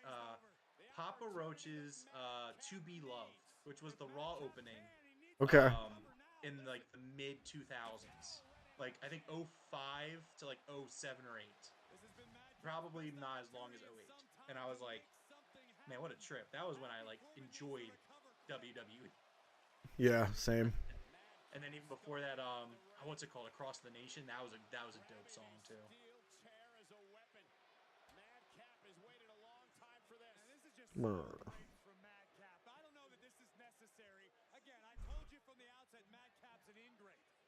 Yep, Big T in the chat. He says, Jeff, I can't do it. I just can't do it. WWE is my Amber Heard. As long as I know when it's Wednesday night, I still know what that means. Exactly. Like, I can't. Like, this is not a regular viewing. What's up, Ryan? Yep, I'm with you, Big T. I know what you mean, man. I'm gonna soldier through it though. Get out of here. No, Jeff. No, you don't get to play both sides. I'm not allowing you to do that. What's up, Ryan? I am absolutely not allowing you to play both sides here. No, like I said, I'm doing it for Bray. If he shows up, then it's gonna, you know. It's all I can say, man. It's the only way I can defend myself at the moment. Jeff, look, we're friends. It's okay. You can admit that you're a WWE fan. I may think I'll have opinions about it, but like, I'm accepting of all lifestyles. Like, you could live your life, man. Like, if that's what you want to be it. Like, own that shit, you know? I can't do it, man. I have a couple of wrestlers that I really enjoy and I love. That's just how it is. All right. Well, when you're ready to talk about it, we can talk about it. I'm always here for you, buddy. I guess admission is the first step, right? Yeah. So how would I rate the show so far? Like a 4.5, maybe 5 out of 5, or 5 out of 10 at the moment. 4.5 out of 10. Look at this guy. Out of 10. Come out. Oh, you let it slip again, Jeff. Come on, man. Just admit it, man. Just say Of course. You're a big Madcap Moss fan. Say you have his T-shirt. You have his T-shirt, don't you? I don't believe so. No. You probably have WWEshop.com bookmarked on your laptop, on your phone. I can confirm John Cena is the only WWE shirt I own. Big T in the chat. How would it be if Bray doesn't show up tonight and we get him on Wednesday? Man, that's what I want. That's what I'm here for. That's what we are here for, man. If that happens, as much as I don't want to use this, but that will take away the pain of CM Punk's injury for me, for sure. Like, that would be a very bright spot in the wrestling world in a very dark week. Yeah. Man, this match is so slow. Wait, why is there a referee? That's not a real referee counting money, is it? That's a fan, right? He was counting money? Yeah, that referee in the background. He's a fan. Okay, it's a fan. Yeah, I was like, wait, what is he doing? Referee doing counting money. What is going on? this match is so slow. It is. Right? Yeah. Am I wrong? I'm not wrong, am I? No. This is, like, I feel This like could have ended 5 minutes ago for sure. Yeah, It's a good Raw so far. Purpleness. He's in denial. I know. He is. He really is. It's, you know. Man, now the wife's against me too. Holy crap. I really care for you, Jeff, and I just want you to find peace in the world, you know? And, like, that's all I want of my friends. And if that's what you want to be, you be that, you know? You know? As long as you don't, like, move. Well, no, never mind. I was gonna say, it'd be worse. You could live in New Jersey, wear a Cody Rhodes shirt, and be a Dallas Cowboys fan. Oh, Madcap's going into the stairs. This is gonna hurt. See, look, he's getting all giddy. He loves the Fed. Dude, that was the least painful. That was the least painful looking step spot I have ever seen in my entire existence. Yeah, they should have just whipped him into it. That was a really weird choice to just flip him like that. If you didn't see, he did like a Samoan. What is that actually? He held him like this and he threw him over his head and. What is that called? It's not a Samoan drop. It's. I don't know. That was kind of lame. It was lame. That's what that was. Yeah, it was lame. That was lame. Wow. I'll give him this though. If they do this spot, I will be surprised. Oh! He did the same thing to Madcap Moss 3 weeks ago to put him in an ambulance. I'll give him that. Also, you're ahead of me again, by the way. I am. You are. You said, "Oh," as he was lifting up the stairs. Okay. That was a cool finish. Okay. I didn't like the match at all, but again, I'm being, unbiased. Yeah. So storyline: Madcap Moss was the goofy guy telling jokes. Him and Baron Corbin got into it, and Corbin did exactly what you just saw. He put the chair around his neck, and he used the stairs to smash it on him. That put Madcap Moss in an ambulance, and we didn't see him for 3 weeks. But last week, we saw him come back in the same ambulance with a new character. Not sure why he was in an ambulance for 3 weeks straight, but nevertheless, just to kind of give you an idea of why they did that finish. In the chat, Maduga's like, "I'm glad that we're streaming it because he doesn't want to watch this alone." Yes, Nobody should have to go through that. Oh, and Big T said the same thing. Nobody deserves to watch WWE alone, or actually at all for that matter. And I 100% agree. I'm doing this for Jeff and for the stream. And I'm doing it for you guys. We're taking one for the team right now. But, he's 100% doing it because he wants to watch WWE. It's okay. It's okay, Jeff. Like, it's fine. I'm not going to make fun of you. I promise. I promise. I will not make fun of you for this. Oh, they're doing the stretcher thing. Oh, okay. Where's the ambulance? He'll probably be right back out on Monday. Where are the police, man? He just tried to murder somebody. Well, I mean, it's legitimate attempted murder in the WWE all the time. Yes, Corbin should 100% go back to the Lone Wolf.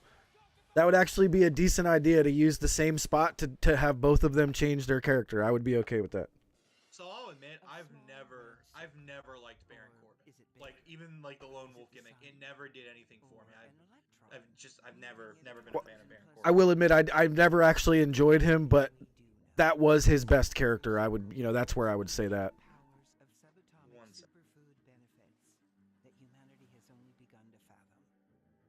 Dude, John, that's actually one of the funniest things you say that, man. I've done the same exact thing multiple times. I'll like put my phone on my chest and leave Raw on, and I'm out, dude, in like 3 minutes. But you watch it. You watch it. You thought I was like out of the room for that? I just had to turn off. I had to take care of something real quick. Yeah, no worries. But I still heard it. You watch Raw on a weekly basis, correct? Yeah, and remember, I do not watch Raw on a weekly basis. I legitimately will. Okay, I do watch segments of it. Segments, I do not watch it from beginning to end. Ever. I don't know. I don't 100% believe that. Purple, you can confirm this for me. I do turn it on here and there, but I do not sit down at 8 o'clock and turn it on and go to 11. Never. Especially, like, if we don't go out. You just always seem to know everything about the product. I mean, I do follow the Twitter accounts that are needed to keep up, but. I do too, but I still don't going on. You like, I could ask you like, hey Jeff, what happened 2 weeks ago on Raw at the 10 o'clock hour? Yeah. Like, oh, it opened with Asuka.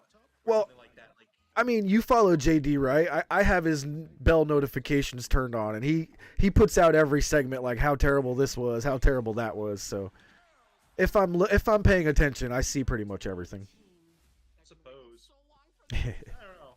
I'm gonna get you. I know you do. Hey, I'm not defending. I do watch Raw, just not as much as you're trying to. Someone should probably clip that. I watch Raw. Just that. God damn it. Just that. Oh, did we watch Rampage? Absolutely. We do our live reviews. We don't do watch-alongs for Rampage 1. We do after the show. We do reviews and recap. We do like some news across the week, and we preview next week's Dynamite, things like that. Yep, we go live after Dynamite, after Rampage, after pay-per-views. We do pay-per-view prediction shows. We do emergency streams / podcasts when we feel the need to. Ryan Davis in the chat. No reason to watch WWE TV. If you watch the pay-per-views, they give you a summary of each match. It's like Cliff Notes. It is. It really is. Oh, look, it's Austin Theory. Austin. Sorry, it's just Theory. Sorry, it's just Theory now. So here's the thing, right? His name is Theory now. They've dropped the Austin, but his logo on the AR graphic still has the A in it. Yeah, because he still does this thing. He goes A-Town down, so he's talking about Atlanta. So that's for A-Town now. Look at that. She's not even backing me up in chat. She just gives the little weird face emoji thing. Not even backing me up. She lives with you. You watch the show regularly. Just own it, man. I shall remember this purple. Watched a lot to keep updated. ... Exactly. I will remember this. Is John Cena coming back?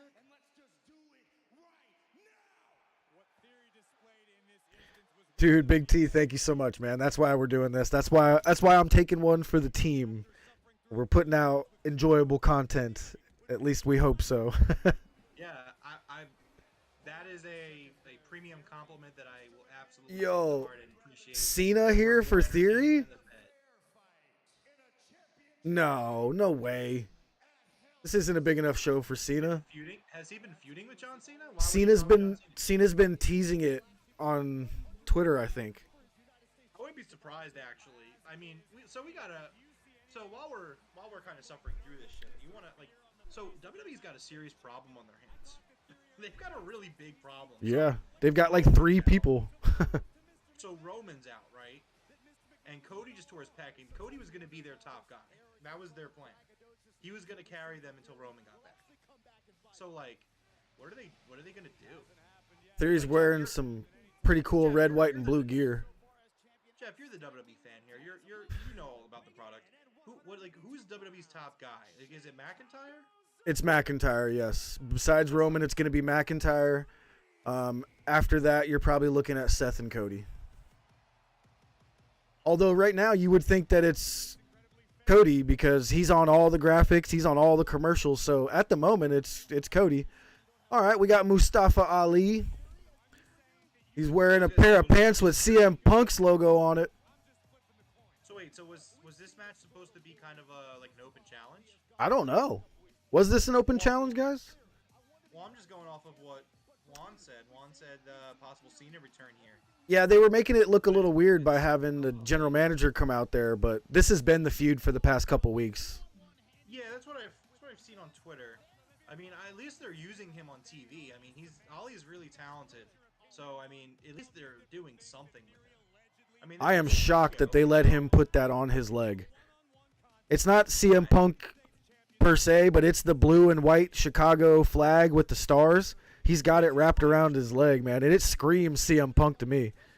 It does, but it's the flag of Chicago. Yeah, I know. I understand. He's from Chicago. He's wearing his Bulls colors and stuff, but just that flag to me in the wrestling world just screams CM Punk. Goldberg. So this is actually going to be a good match. Both of these guys are decent. Ali is phenomenal. Ali. Likes theories. That automatically makes me think less of him. He was a Chicago police officer? Say what? Yeah, Ali was a Chicago police officer. That's cool. Yeah, he's really over there. He's really popular, and the fans clearly want him to be on TV. Heck yeah. So, yeah, good for him. Again, like, if WWE has a star problem, they really need to make these guys into stars. Like, there's like, as much as I dislike the product and I dislike the content and I dislike the company and everything it does and everything it stands for, there is some really talented people on this roster. It is insane how talented, how much talent there is still, and like they just don't do anything with it. Yeah. It's wild to me. Like there are some great. I mean, like they're on the card, but like Finn Balor, AJ Styles are really good. I know they're doing like the Bullet Club Type, yeah. division, Yeah. and like but like and Sami Zayn and Kevin Owens. Is Sami Zayn on the card? I know there was like no SmackDown matches. Haven't seen Sami Zayn yet. No, the only SmackDown match is I'm not even sure what it is. I think it's that. Was it that 6-man tag? Was that SmackDown? I'm not even sure right now. No, I don't think it's a SmackDown thing. I keep hearing about Edge and everybody on Raw. So. Okay, yeah, you're probably right. Someone said it earlier. I think it was Juan. Who was the SmackDown match tonight? I think there's only one. That's kind of sad. That's pathetic. Yeah, because SmackDown's hurting. All their people are kind of out.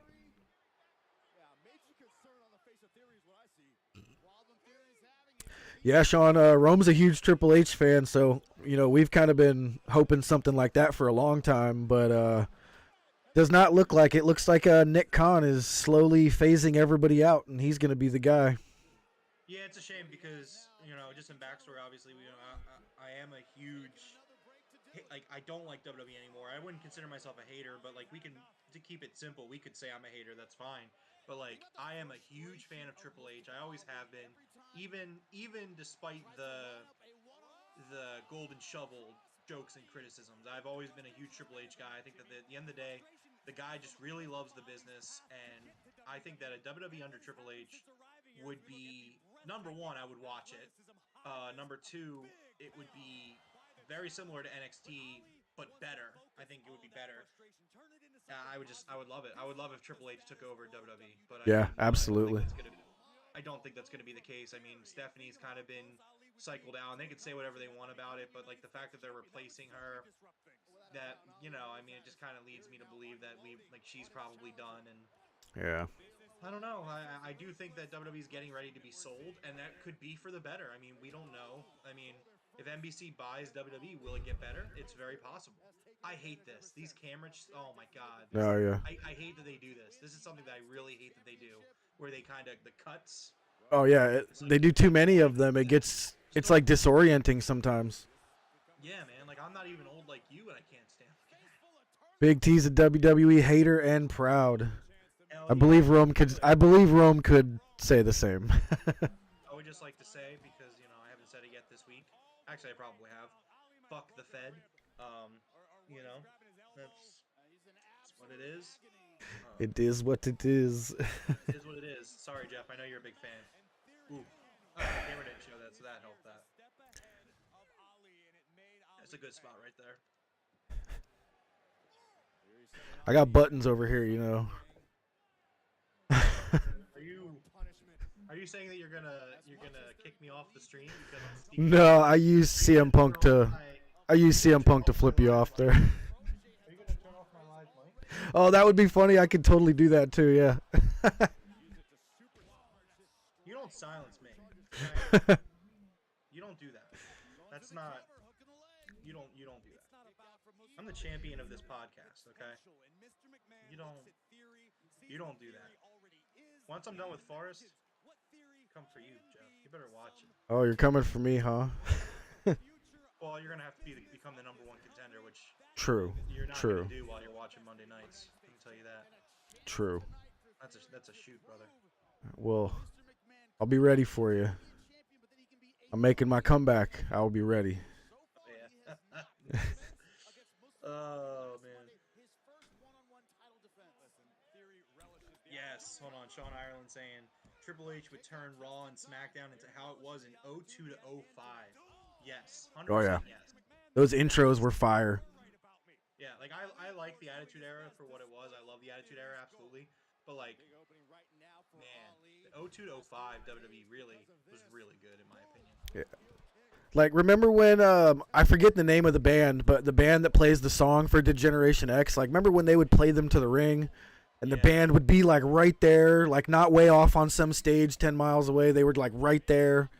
Like, shit like that was what I remember as a kid that was just freaking awesome, man. It was just cool. It was just really cool. Yeah, you know, we get awesome stories like Mike Tyson in there as the guest referee, or, you know, sitting outside the ring, and he's wearing a freaking DX shirt, but here he comes knocking out Shawn Michaels and counting the 1, 2, 3 for Stone Cold. Like, I think as a kid that was like one of the most memorable moments of all time for me, and like I can't remember the last time they've done that in the WWE. Last time they did that for me, quite possibly, is Bayley versus Sasha at the Takeover, and that was insane. That was my favorite women's match of all time. Ooh, Ali might have just hurt his leg. That didn't look good. Sasha Bailey match. Yeah, that was awesome. Yeah, Sasha Bailey at TakeOver was, for me, the greatest women's match of all time. Ryan Davis saying he doesn't hate WWE, but most of these matches were matches for the last 2 pay-per-views. Yeah, and like that's the other thing. Like, I know they've made a lot of cuts over the years to really trim down the roster, but they have a lot of people on this roster where they don't need to do these rematches over and over again. Jeff is being a big WWE fan. He watches all of the Cody versus Seth Rollins matches, and he's kept track of all 20 of them.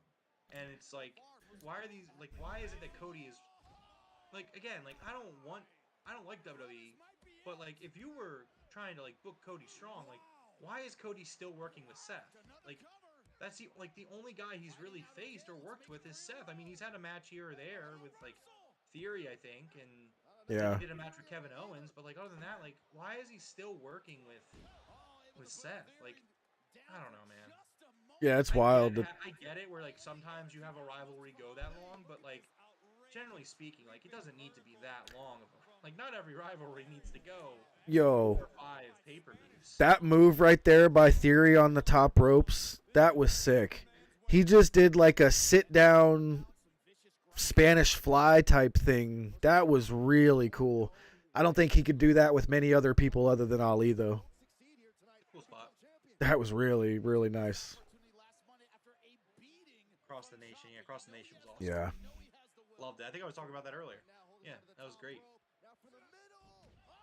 Tornado DDT.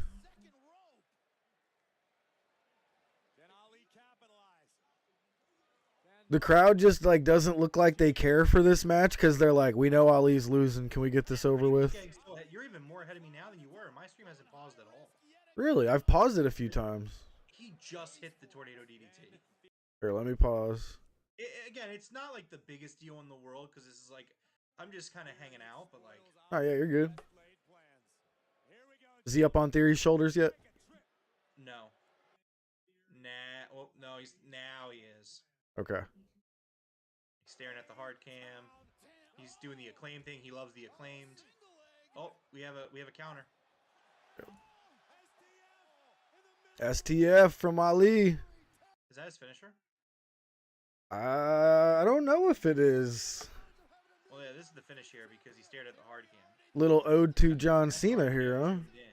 So you kind of gotta like, you gotta think that this is it, right?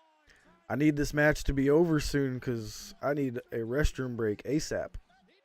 Man, Jeff, you can just go use the restroom. You don't have to. Okay, I forgot. You need to see everything. You're a big WWE guy, so I do enjoy Ali. I have to admit, Mustafa Ali is. I was gonna say if you want, you can take a restroom break. I can handle it. But if you don't want to, that's fine. I'll do that for you. Yeah, I'm gonna let you handle it because I'm probably not gonna make it. I'm gonna try to be back for the finish. Yeah, go. They're not talking shit. All right, now that he's gone, I love this guy. I love Jeff, but this guy is a fucking mark. Okay, he is a complete WWE mark, which is, you know, it's fine. I love the guy, but you know, it's the truth. So just make sure everyone knows he's dedicated. Yes, John, he's dedicated. This guy is doing it for you. You know what I mean? Like, oh, I think Jeff's gonna miss the finish. Ah, you gotta hate when that 450 doesn't hit.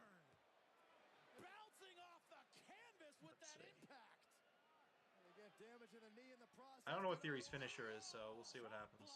Oh, what a heel. This is the beginning of the end. No, I'm just kidding. I love Jeff. He's great. Trying to protect that left knee. He does watch the product more than he admits, though. We can keep that between us. On the shoulders of A-Town down. That's what. Really? So Theory beats Ali in his hometown. See, guys, Jeff's not here to defend this, right? That's shitty. That's Oh, I missed it. What happened? well, being common WWE booking, Theory beat Ali in his hometown. Oh, I see that. He's taking a selfie with him like an asshole. Yeah, he beat him clean. Really beat him clean? Beat him clean. Here you go. You can see the replay. Yeah, so Ali does Oh! Ali does a 450 and he misses. And then Theory goes for the leg, which, I mean, it's still clean. It's in the rules. It's like, for me, that's not dirty necessarily. Which is weird that he did the knee attack, right? Because he didn't capitalize on the knee strike to win. So why do the knee strike at all? It's just a pointless thing.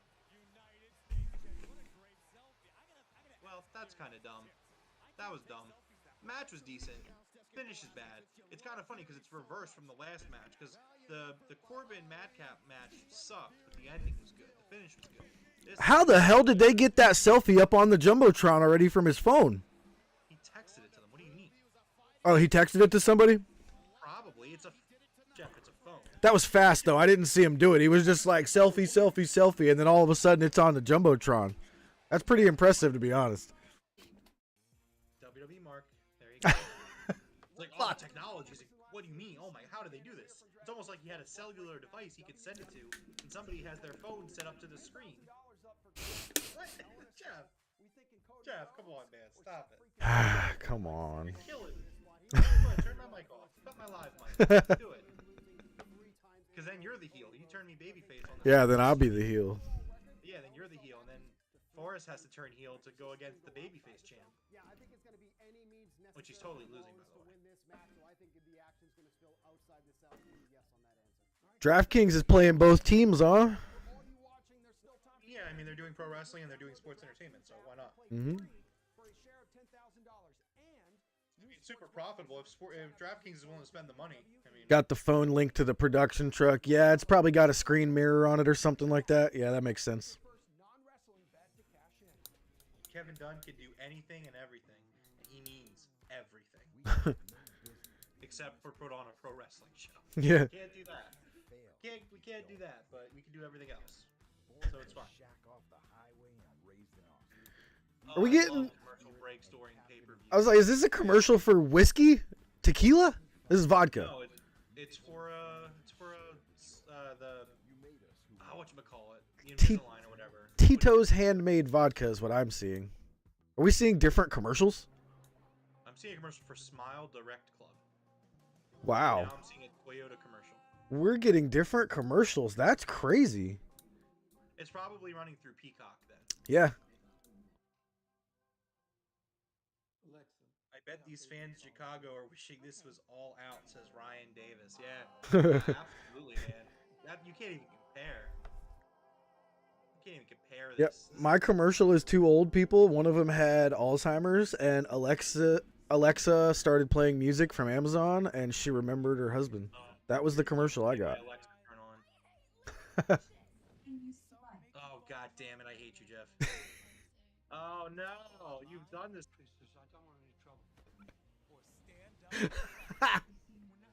Oh, I do this to my boss all the time at work. Oh man, I know my boss has an Alexa in his office. I actually didn't know he had one there. That's hilarious. Son of a bitch. What did it do?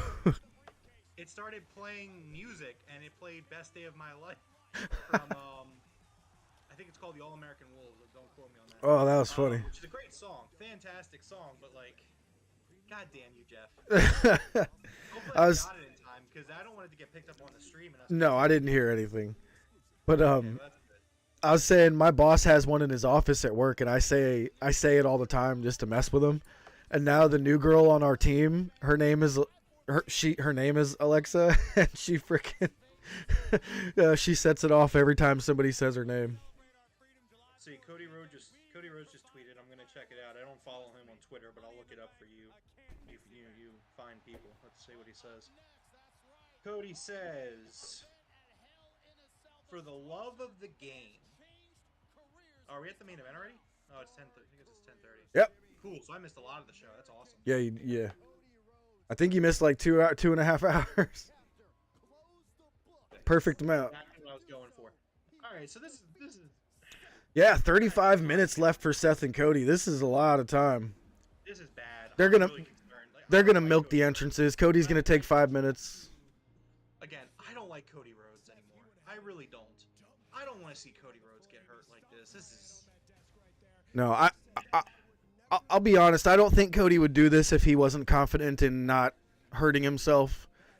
No, But that text.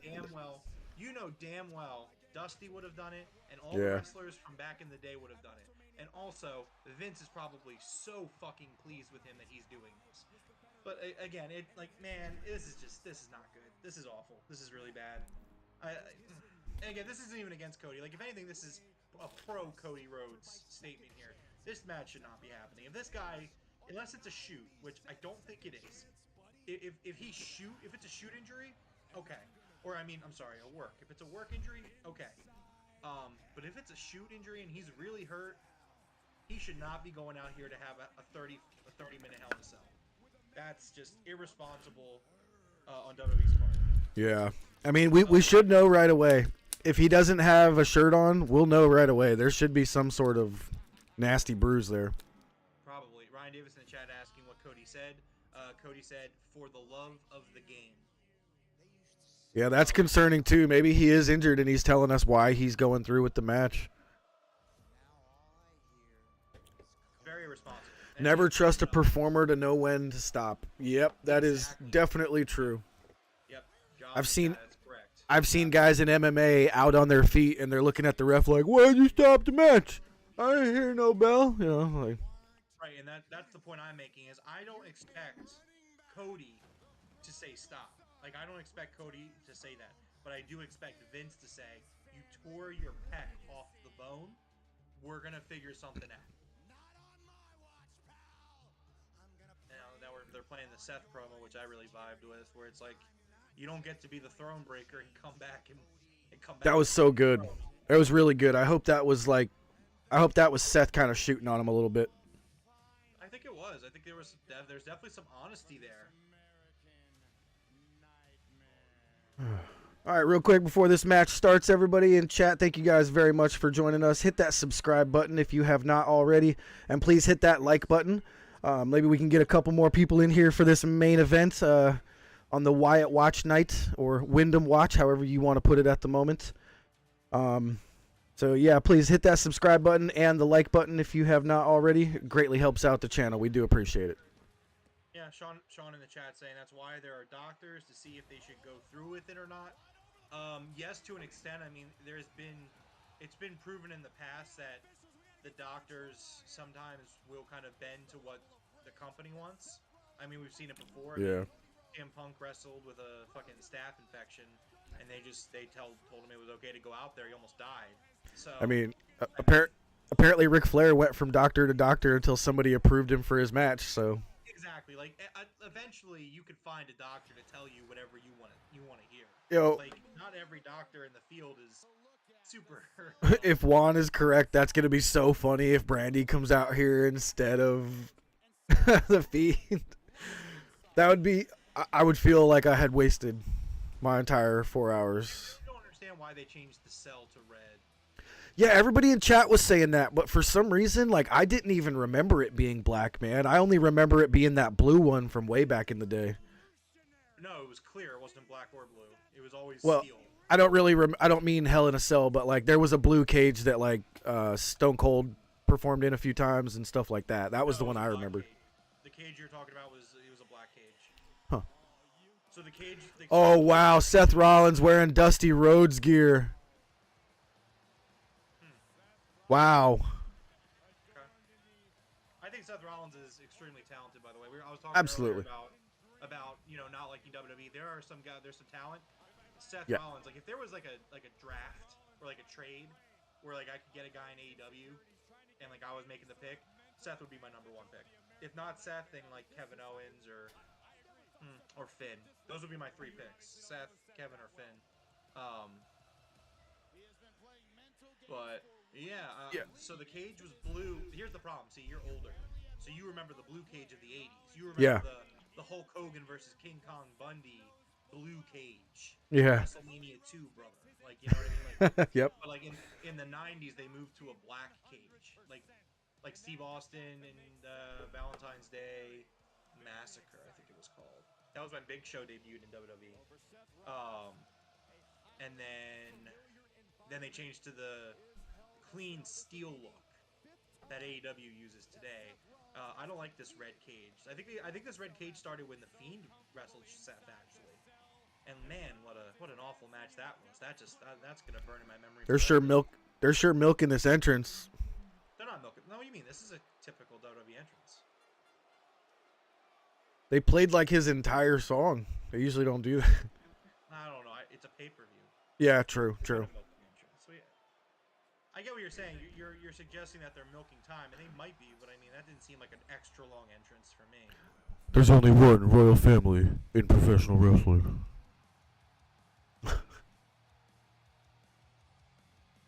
Adrenaline, amateur. Are you ahead of me again?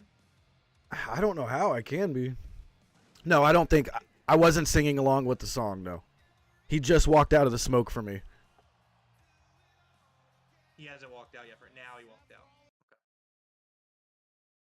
I don't know how you keep getting ahead of me. It's fine. It doesn't matter. It seems like my thing might be jumping me to live. It keeps on like getting rid of my little gap. Yeah, but it doesn't matter. It's fine.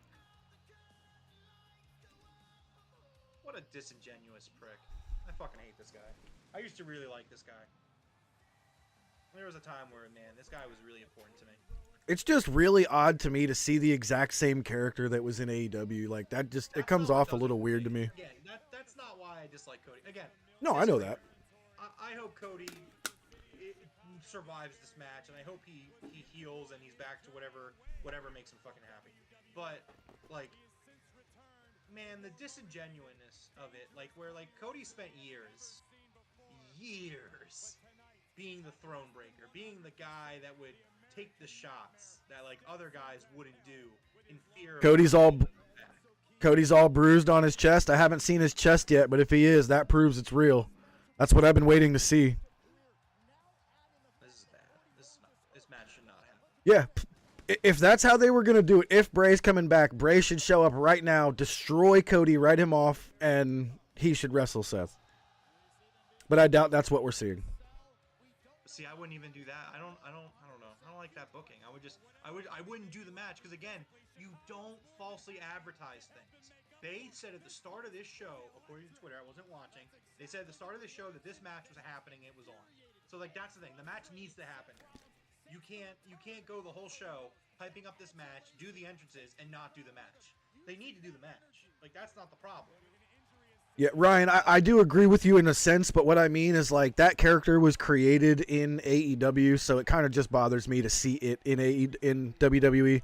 But I do agree with you. If MJF went over, I would want him to be the same exact MJF. I agree. No, I think that WWE would be stupid not to let these guys stay the same, and I think that it makes sense for Cody to have the same gimmick. Yeah, I was just meaning it's one of the reasons that I kind of dislike him at the moment. It's just, you know, that was an AEW creation to me, and it just, you know. Well, again, I just dislike him for everything he claimed he stood for, and then he went back on everything that he said for 6 years. And again, whether that's the character or the real guy, it doesn't matter. I don't vibe with that at all. It's throw the shirt at him. Throw the shirt at him. Oh, come on, Seth. You should throw it in his face. What are you doing? How do you not throw your polka dot shirt into Cody's face? Oh, yeah, his chest is definitely... Oh, my God. Oh, damn. His entire right pec is purple. Oh, that's nasty. He shouldn't be wrestling. This match shouldn't be happening. This match should not be happening. No, it should not be. Holy shit, that's nasty. I don't like Cody Rhodes. But no, man, don't do this match. You need to take care of yourself. This is not. Wow, dude. It's not good. Oh my god! Oh, fuck, dude. No fucking way should he be in this ring. He should not be in the fucking ring right now. Seth's laughing at it. Oh my god, he needs to not do this match. Oh my god, That's what it looked like when Triple H fucking blew out his shit. It looks worse. This is 100 times worse. Triple H was just like a slip. Oh my god. Dude, that's so bad it looks fake. It's so bad it looks almost fake, but it's not. That is. Okay. Oh. I know I say this from like booking perspectives, from like creative perspectives, you know, but fuck the WWE. Dude. This guy wrestle with this. This is disgusting. It goes. All right, for those of you who can't see, the purple extends all the way down to his forearm to about right here. It goes down to his wrist. It goes down to his wrist. It goes down his ribs, and it covers his entire right pec. Oh, Seth is working the fucking arm. Oh my god, don't do this match. He's literally just not using the arm. No, he's not using it at all. It's so swollen, it makes his chest look like he's Arnold Schwarzenegger back in the day. It's not good. This is so No, this is not good, man. I hate this company. I absolutely fucking hate this company. Oh, he felt that. Oh god. I can't I can't even imagine cheering this match on. Like, this is disgusting. Oh my god.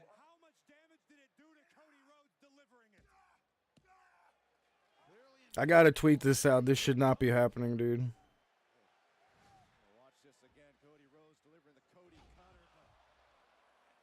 This is hard to like. It's hard to look at, people. If some of you aren't being able to see this, this is one of the few injuries that I've seen that it is not a broken bone and there's no blood, and it's hard to look at. I consider myself someone who's like necessarily like squeamish when it comes to like entertainment stuff, like fake shit, but like this is like I'm like legitimately uncomfortable because I know how bad it is. Like, oh my god. Yeah, this is hard to watch. I'm with Ryan Davis in the chat. I'm like half watching it. Like I don't want to see this match. Yo, your tweet from 3 hours rings so much more right now. They should step in and not allow this match to happen. Come on, man. Oh. Again, this is too far. This is not good. This is not like I don't ever want to hear another criticism of the AEW product from anybody WWE inside or outside the company. I don't want to hear blood and guts comments. I don't want to hear about like how like working the arm with the kendo stick. I don't want to hear it. I just don't. I will forever point out this match. Vince McMahon, let this man fucking come out and wrestle like this. Like, I'm livid. I hate this company. And I don't know, like, I don't even know if it's because, like, I used to be a Cody fan, so I hate seeing him like this, period. Or maybe it's just because he's a fucking, oh my god. Yo, somebody tweet me the picture of his chest. I can't seem to find it right now. I need Stabbing him with the kendo stick. Oh, here we go. I found it. Oh my god. This is a one-star match. This is a one-star match. This is one of the worst matches I've ever seen for a completely different reason. This is just awful.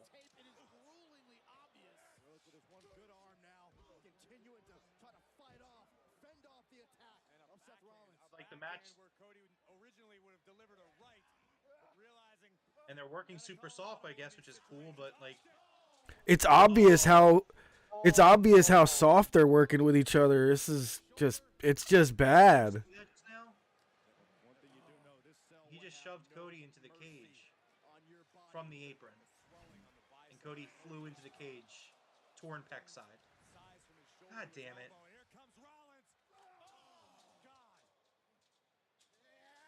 This is super unenjoyable. I'm not even gonna watch this. I'm gonna look at the chat for a little bit. This is awful that they're doing this.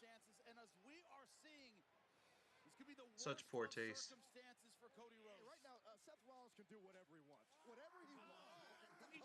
Like the thing is, like Cody's just gonna put himself on the shelf longer for this. Like, what the fuck is going? Like, I don't know, Ryan Davis. Like Ryan Davis saying, poor Cody, man. Like, he put himself in this. I feel awful for him as like a human being, and like I don't want him to get hurt. I want him to be healthy and be well. But like, I mean, he signed with the company, and also he probably wanted to do this match. So the sympathy only goes so far. It is disgusting though. Somebody stop the damn match! Yeah. This is awful. Oh, dude, this is rough. Somebody wrestling with one arm with an obvious, just detrimental injury, man. Like, it's one thing to work hurt. It happens in wrestling. It's okay. So there's no way this is permanent ink or something? Guessing not, because there's swelling too. Yeah, no, Ryan, that's a real injury, man. Like that's not fake. That is not fake.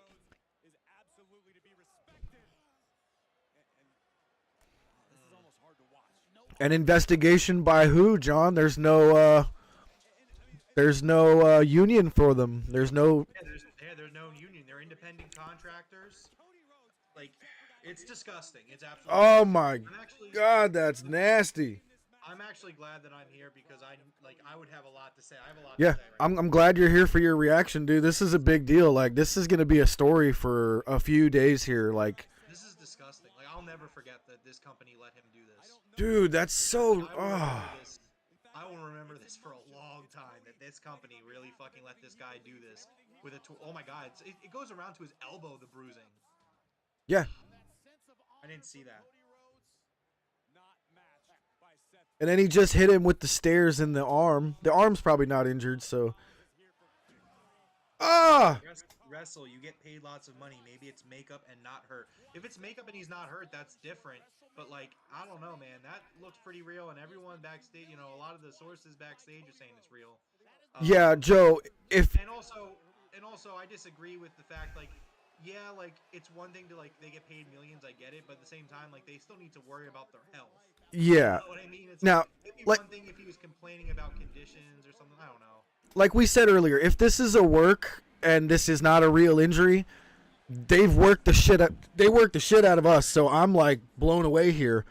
But this does not feel like a work. We've been told that he is actually injured, and that is exactly what I was expecting from the injury that they called out.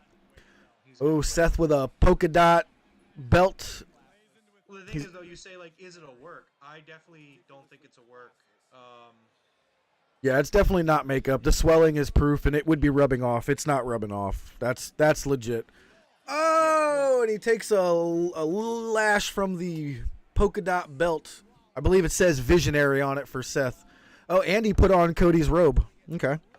Well, so the other problem, right, like, if this was a work, like, again, this is not heat for Seth Rollins. This is not... No, like, yeah. I don't know. Like, this isn't endearing for Cody. Like, it's just not good. It's just really bad. I don't know. Oh, hey, look, they're recreating the MJF. He's getting his lashings. Oh, across the chest. That couldn't have felt... He said no. He's screaming his... Oh, right there. That hurt right there. Did you see that look on his face? Yeah. Kicking out of that pin. That hurt. Dude, he's gonna be on the shelf longer than he had to be. I agree with Ryan. The IWC is gonna hammer WWE, and I'm absolutely... Oh, they're gonna get smashed. This is fucking awful. Yeah. This is awful. I absolutely hate this. Like, and again, like this isn't like this is a brutal wrestling match. Like, this dude has a fucking torn pec. Somebody I follow said, "This is so hard to watch. Why are you doing this to yourself, Cody?" Like, people are not happy with this. I hate them. I hate them so much. I don't give a penny to this company. I have Peacock because I pay for Comcast to watch AEW and football, and that's pretty much it. And now the crowd chanting, "Thank you, Rollins." I think they're chanting, "Thank you, Rollins." which like that's fucking disgusting. Like, these fucking WWE marks, that's disgusting to me. Oh, I think they wanted tables. That's why they said thank you, Rollins. Which again, like that's disgusting. That's pretty fucking bloodthirsty. To be honest. Hey, we got a table. Oh, Jeff, I'm not. No, this is not about. Fuck it. Put Cody through the table. Fuck it. No, Jeff. Come on, dude. Stop it. Oh my god. Where's Brandy at? Come light the table on fire. Fuck it. Do it. Jeff, what the fuck is wrong with you? I'm like, so this shouldn't even be happening. They shouldn't even be in this ring. Serious. This is like awful, man. This is really bad. He can't even punch him properly with that arm. Putting on for like the show for the podcast. Like this is genuine. All right, at least. He can't even do the power bomb. He can't do the power bomb. They tried to do the power bomb spot. He couldn't lift them.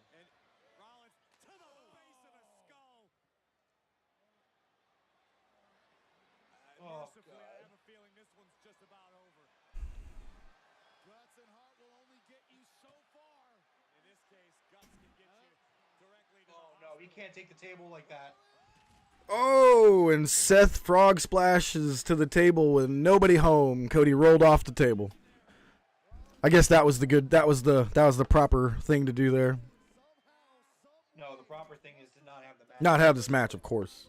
Yeah, Of course. we are far beyond there being any proper way to handle this.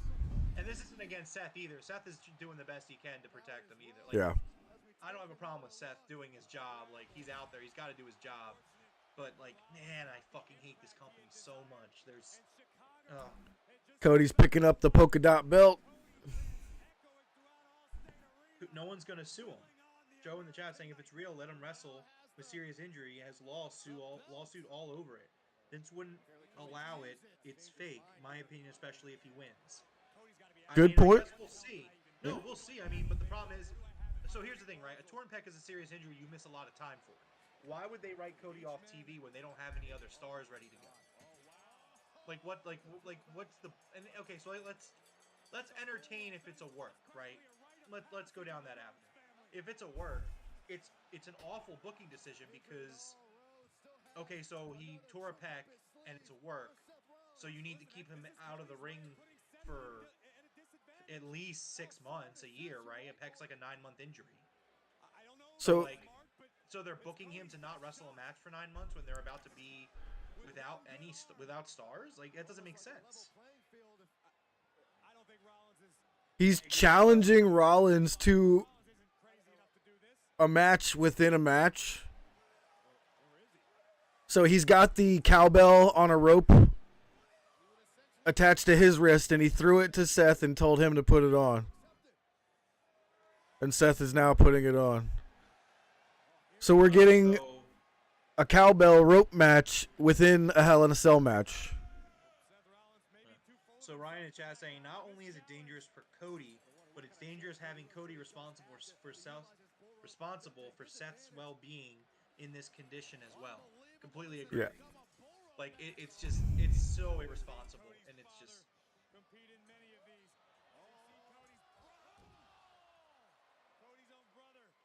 Yeah, I don't know. Oh, Seth just got opened up on his elbow by I think it was by the rope. Yeah, it looks like it. It just sliced his elbow open.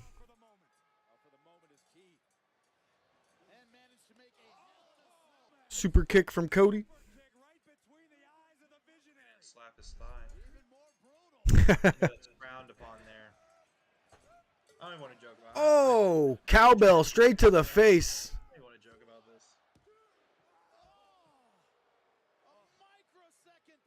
It's 10:49. They got another 10 minutes. Great. Yeah, Joe, I agree with what you're saying, man. It's just that does not look fake. There's massive swelling. I've seen this injury before. Like I've actually seen people with it in person, and that is exactly what it looks like.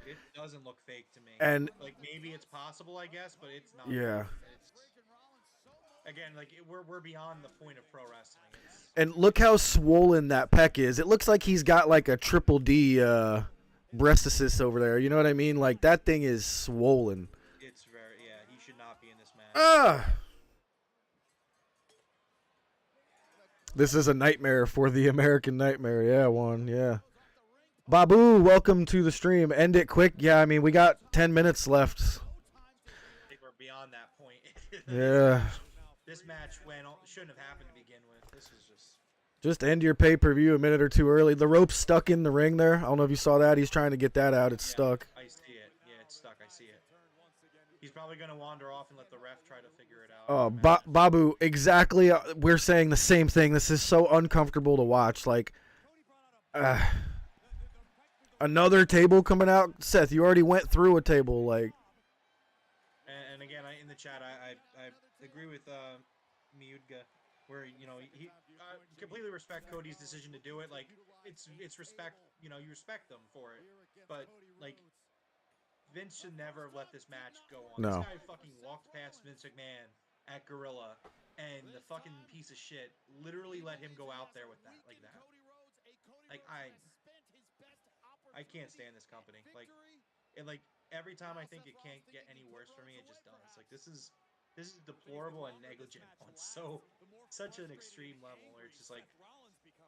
Yeah, Jordan Armada on Twitter. Jordan's like, dude, his arm is so swollen. It's sick. It's gross. Yeah, I'm like barely watching at this point. I'm more so trying to look at the chat. It's just not good. It's just... Crossroads. Is Cody going to win this? Nope. Seth kicks out. That dude, his arm is so nasty, man. What's going on? Let's not just talk about the injury and the amount of shelf time he's gonna have. This guy is risking blood clots right now. Yeah, dude. Yeah, it's not good. I'm not even I know Jeff, you're trying to talk about the match, but yeah, it's hard. It's uncomfortable, man.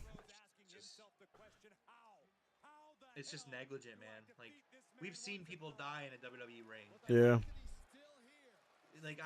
Obviously. Like, how is there?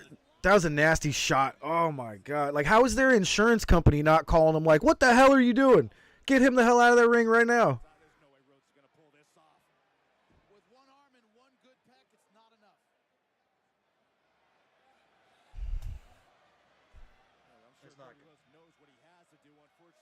It's not good. I don't know if Jordan just got here with the win. Oh! Jesus Christ! I'm so not sports entertained right now. And Jordan's just like hashtag Wyndham Watch 2022 in the chat. Jordan, this is uncomfortable, man. It's hard to watch.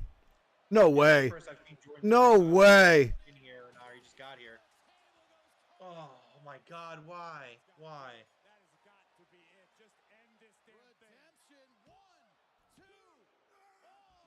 Why? Why would you have him kick out with the fucking torn pec? We're like legitimately upset right now, Jordan. Glad you could join us here. Like, we're legit upset right now. This match shouldn't be happening. They have this guy fucking wrestling with a torn pec. Like, I feel like that child on the replay right now. Like, I'm just so uncomfortable. Did you see that Fiend? There was a Fiend in that shot just standing there perfectly still. That was weird. There's something like that at AEW on Wednesday. It's not anything. Yeah, just end this, man. Let Seth stand tall for 5 minutes. I don't need to see this go till 11 o'clock. I know. This is awful, man. I don't want to I'm going to keep reiterating because it's all I can think about. Like, I hate this company. Oh, wow. Jordan's already a meme, dude. Torn pecs and broken necks, man. Wow. I don't want to joke about it. Yeah. I love poking fun at WWE, absolutely. But this isn't even funny. This is just disgusting. Like, they really let this guy come out here with a torn pec, like probably the worst torn pec I've ever seen. That's disgusting, yeah. Like this is the worst. This is absolutely that's off the bone. It has to be. Yeah, Triple H had one of the worst I've seen, and that looks worse, way worse. Triple H's torn pec kind of covered his boob, like his pec. Like that's the pec the underarm, the arm down to almost like the elbow and the wrist. Is that the sledgehammer? It is. Yeah, of course it's a sledgehammer. This sucks, man. Rollins. I don't even have jokes. There's not even jokes to this. It's just awful. Declaring that Cody Rhodes will not smash the throne that Seth Rollins has built. Now Seth Rollins looking ready to. I mean, Seth's gonna win, right? Depends on what's gonna happen with this torn pec. Like, how long was Triple H out? Triple H didn't wrestle again. That's right. That was his last match. His last match was for Saudi blood money. They tore his pec. Yeah, the armpit is turning pink. Like, he's definitely releasing more blood into that thing. Oh, he finally hit it. He finally hit the pedigree. I mean, that means nothing. I don't care at all. But only got the 2 count. Like, that's internal bleeding too, right? Yes. Bruising is internal bleeding, you know what I mean? But it's gonna be worse tomorrow for sure. Like, there's no way that's not gonna be worse. They better get him on a plane right now, whoever's doing that surgery. They need to get him. Like these children are watching this fucking this match. Like, this is Well, again, like, I don't ever want to hear. I will never tolerate another comment about AEW, like blood sport, blood and guts. Like, I will never, like, for the rest of my time as a wrestling fan, will never let anybody make a comment about it because of this match. Like, Yeah. no. So somebody there tweeted out, this crowd was super loud until Cody took his jacket off, and then it went dead silent. It's just uncomfortable. Like, it's just Look at that, dude. It's so swollen. That is no way in any shape or form fake. No way. You cannot fake that. Yeah, John says that you would think they would have a shorter match. Like, if you're going to do the match, exactly. Like, I understand you can't because, but Oh! Here's the problem, right? There's a lot of pride here. And again, like, you can't be mad at Cody for this. You can't be mad at Seth for this. But you can be mad at the people in fucking Gorilla right now who let this man walk past them with this giant fucking bruise on his chest. And go out there. Dude, this is disturbing, bro. Like, what the fuck, man? This is awful. I don't even know. I'm like squirming in my chair, dude. This is so uncomfortable. This just sucks. For the first pay-per-view I've watched beginning to end in probably years for WWE, they are not doing a good job making me want to watch another one right now. I hate this. I absolutely hate this. This should have been a 5-minute match. Something should have happened to stop this match somehow. I don't even know if it should have happened at all. And like, at this point, if Bray Wyatt doesn't fucking show up, it's even worse. Like, if there's no direction for this apart from the fact that, like, we have a 30-minute match. And here's the other thing, right? WWE has never before had an issue with, like, not having an advertised match happen. And now all of a sudden it's like, oh, we gotta go out there. You know, like, fuck off, man. Like, it's awful. He just knows. Whatever, man. It doesn't So, matter. Cody just tried to crossroads Seth. Seth reversed it into his own crossroads, hit it on Cody.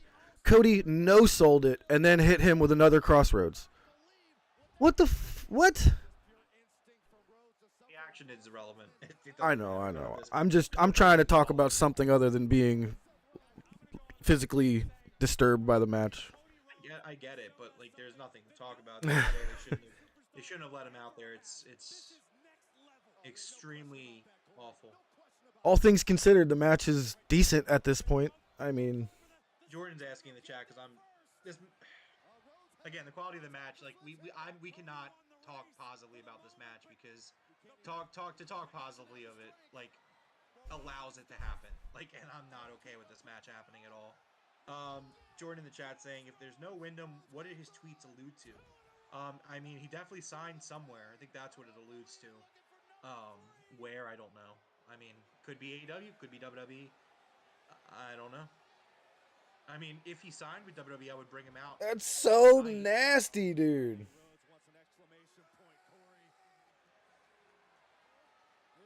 Hey, this is the same ref that shouldn't this ref end this match in a Well, I mean, it's a KO now.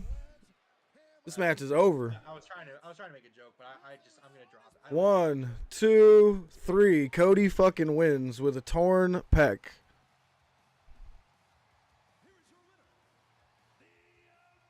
Holy fucking shit.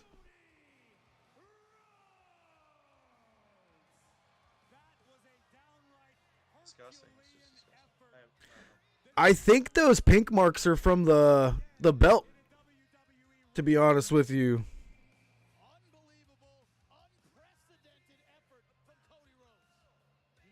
Watch, Cody's going to try to be like, look how awesome of a match I had with such a horrible injury, and everyone's going to be like, you shouldn't have been in the ring.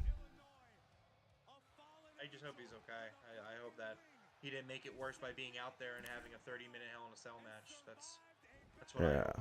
Yo, that's awesome, Jordan. The ref of the Ali match is your real-life friend? Hell yeah.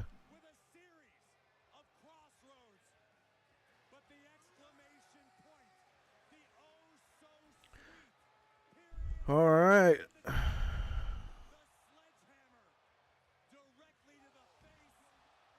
Where is the Fiend? I'm hoping he doesn't show, but we got a moment here to find out. Give it a minute.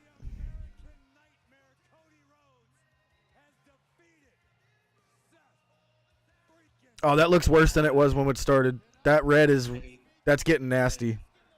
I hate this company so much. Ugh. They let this man go out there like that. And they really let this guy get physical. I don't know. I don't have anything else to say about it. It's just... That is new blood rushing to the skin. Yes, sir, Ryan.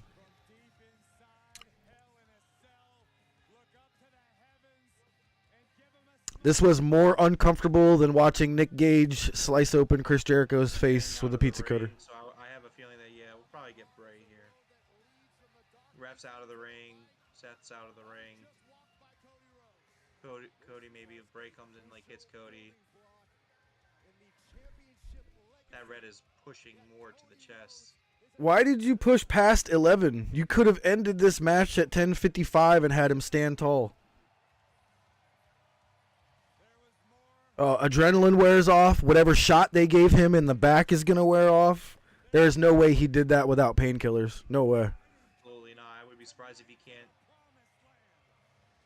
Again, like, fuck this, man. This was, how dare they do this? Yeah. How dare Well, like you mentioned, all the kids, good for them that they don't understand how serious that injury is yet. And then maybe when they grow up and see this, they're going to be like, holy fuck, they let him do that? Like, make sure to check Broken Table. I'll check it right now because I'm absolutely hating this. Like, I don't even want to watch this. check the DMs tonight. Absolutely, Jordan. I'm always on it, man. It's not there yet. He's saying later. Yeah, not yet. Later. He must mean later. All right. Well, that was awful. So he's still in the ring. He's kissing the mat. He looks to be in a lot of pain right now. Again, it's going on a long time. You got to think maybe Bray is coming out here. I don't know which. Holding up his fist. And we fade to black. No Wyndham. Thank you, Lord.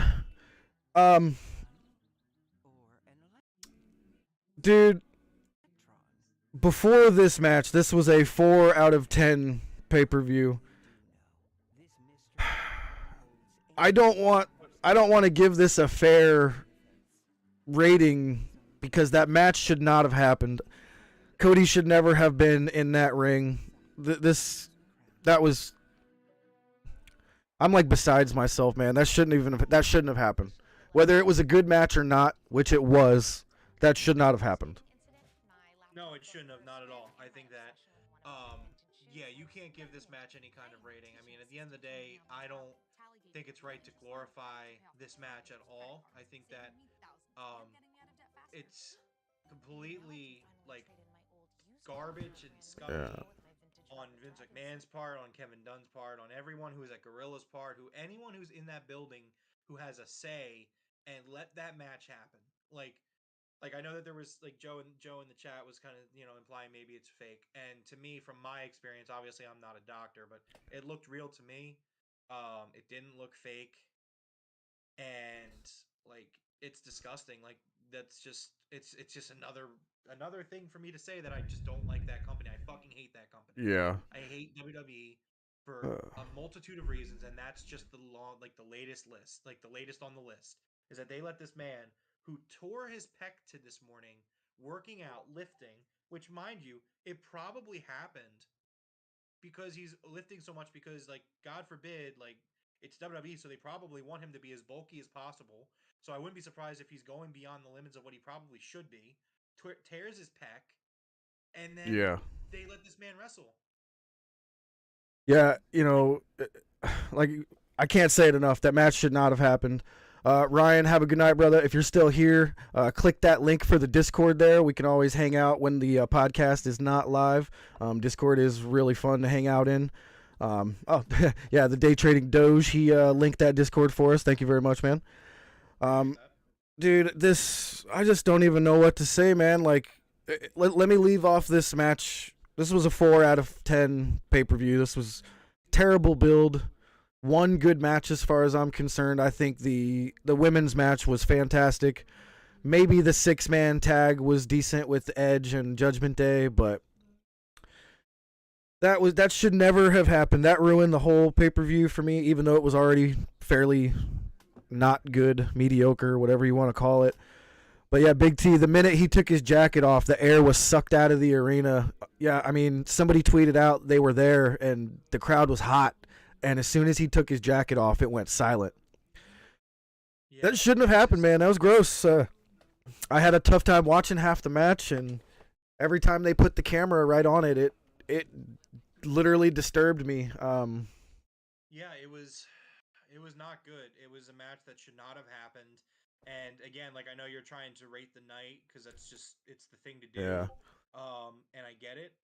Me personally, sitting here, like I refuse to glorify this match. I mean, if he didn't have a torn pec, would I think that this was a good match? Yeah, I think it was a good match. But I'm not gonna sit here and say like, oh, what a great match. Like it's a 0 out of 10 for me, just for the fact that I understand. At the end of the day, we love pro wrestling. We and this is not a WWE agenda thing. This is this man is seriously hurt. Yeah. And they let him go out there tonight and wrestle, and and like that's, and again, like I don't like Cody Rhodes. Like the guy has really made me dislike him strongly, right? But at the same time, like I don't wish him harm. I don't wish anything like that on him, and that's just sick to see. It's disgusting that Vince McMahon, who has the final say on these things, who sits at fucking Gorilla, saw this man's chest and said, "Go out there, pal." Like, fuck off. Like, that's just disgusting. It's just no.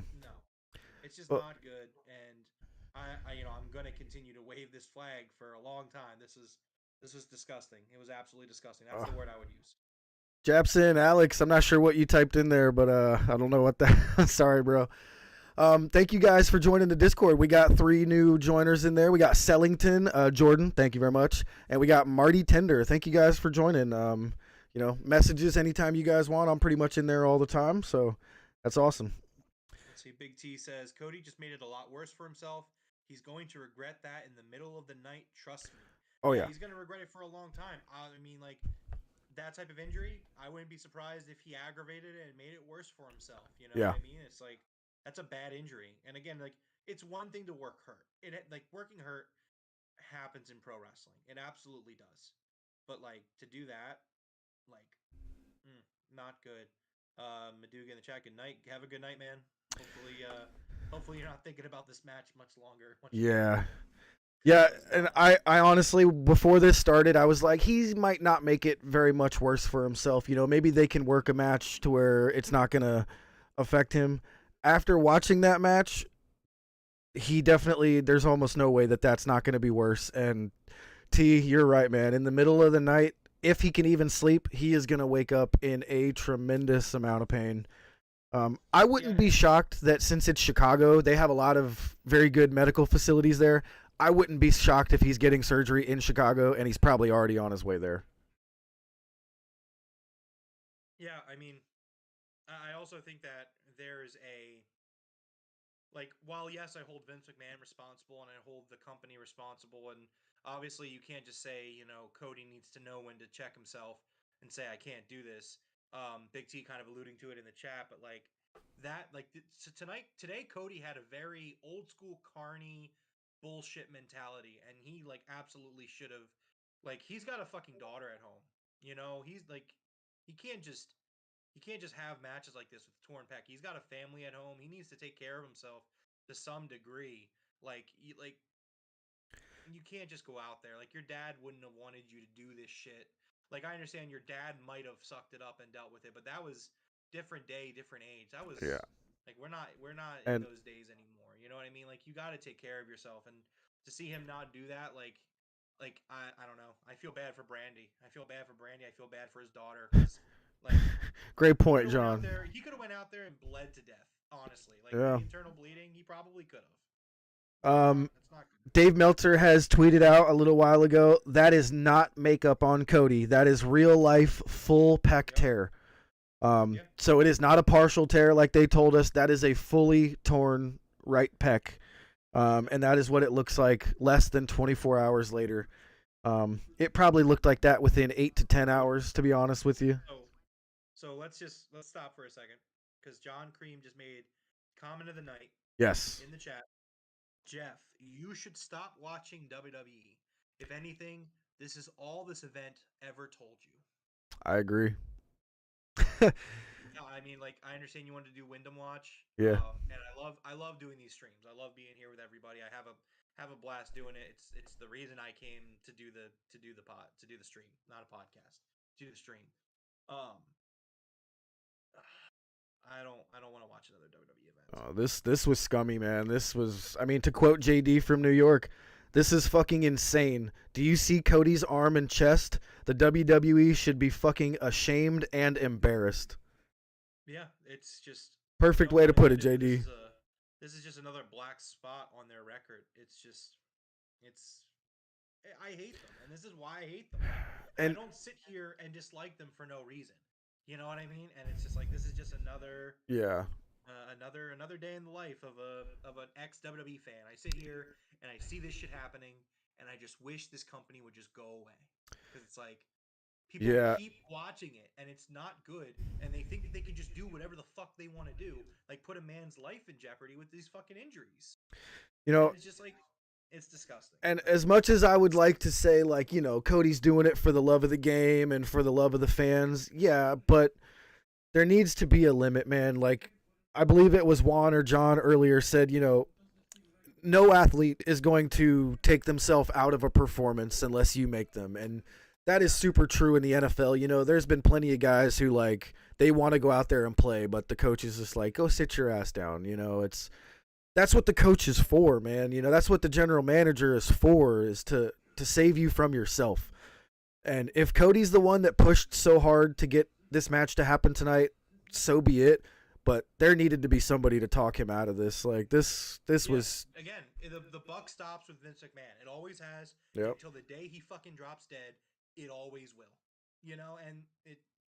Yeah, Juan. I don't know if I will either. That's a really disturbing. Like, it's still burned into my mind right now, the way his chest and his arm looked. Like, as much as, like, right now, like, we don't like Cody Rhodes, like, I feel really bad for the guy. Like, that looked absolutely horrific, man. Absolutely. Again, I have not sugarcoated it. I have not hid from it.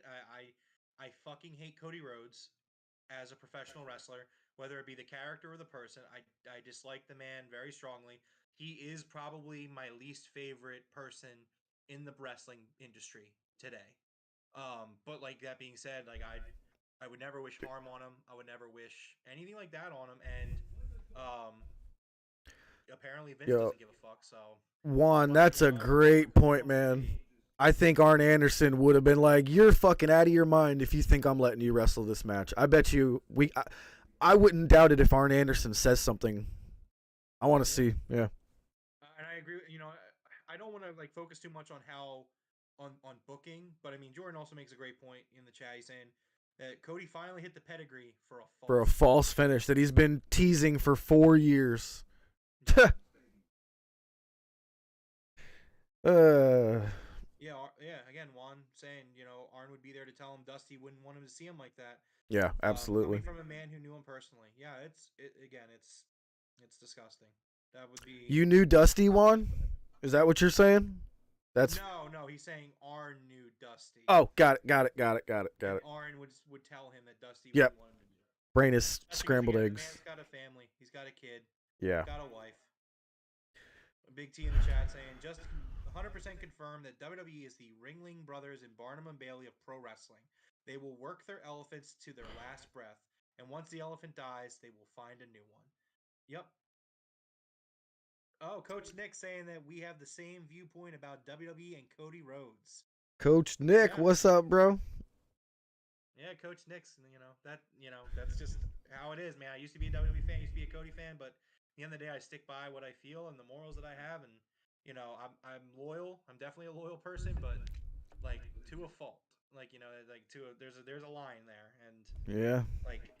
Cody's just super disingenuous. Can't stand the guy, but I didn't want to see him do that, and that was just not enjoyable at all. Just not enjoyable at all. And I try to think about it. I'm like, would Dusty have tried to perform like that? He probably would have tried to, but would he have let his son perform like that? No. If Dusty would have been back there, he'd have been like, absolutely not. You're not wrestling tonight. And so would Arn. You know what I mean? Like, yeah. But there's no one left. In power. Perfect. That's perfect to say. There's nobody left there that's not afraid of Vince. There's nobody there that gives a fuck. Yep. Enough.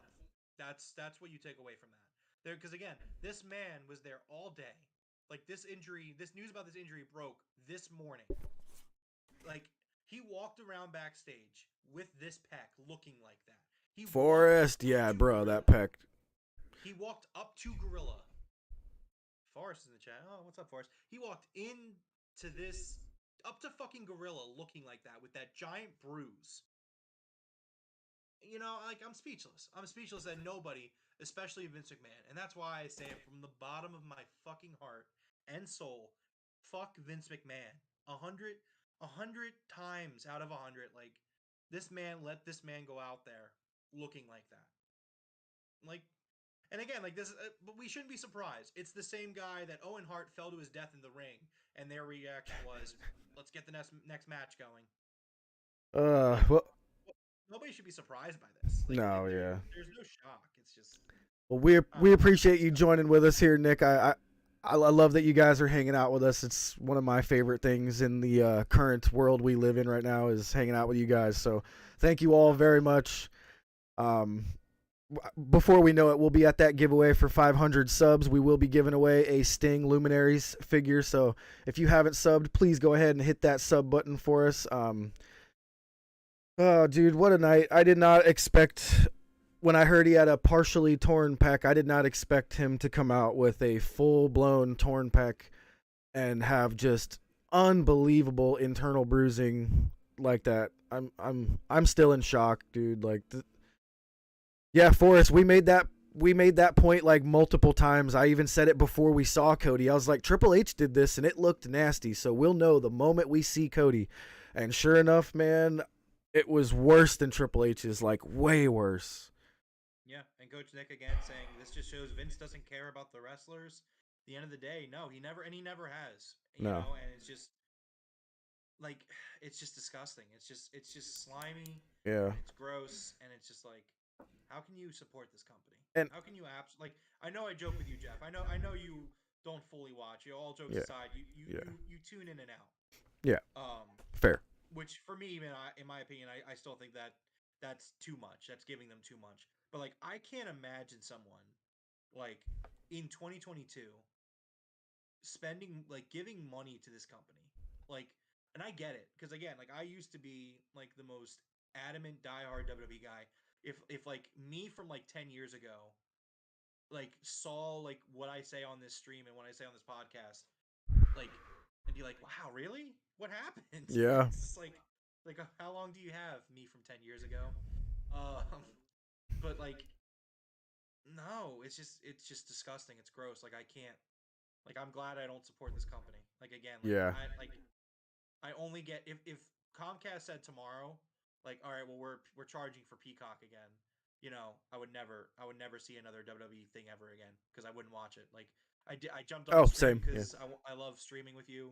That's why, like, luckily I missed the first like 2.5 hours of the show, but like, man, You didn't miss much. I mean, you did miss my favorite match of the night. The women's triple threat for the Raw title was a very good match. We knew that was going to be a banger. You got Asuka and Bianca Belair in there. Great match. Also, like, again, just touch on it again. How stupid was it that we've had so many matches in the past month that WWE will advertise and then not do, and then like, but they'll let this match go on. Yeah. And Big T's right. I forgot about that. You can't even work on somebody until that swelling goes away. That could be days, dude. Not even 24 hours. That could be days. Yeah, no Fiend, no Brock, no nothing, man. We had one title on the line, the women's championship in the opener. They're not even trying anymore. It's obvious they're not even trying anymore. But I'm still disturbed, man. Like, you got to protect these guys from themselves. If Cody refused to not, or I can't even talk anymore. You know, if Cody wanted to do this match, somebody should have talked him out of it. And if Vince demanded the match, Cody should have told him to go fuck himself. Like, so many things had to have gone wrong here for this match to even happen tonight, man. Like, yeah, this match shouldn't have happened. I don't know. It's disgusting. It's just absolutely disgusting. Ooh, you know, Shining Polaris. Jordan just tweeted out to us. Let me take a look at this. Christine tweeted out from the crowd. Here we go. Cody's addressing the crowd.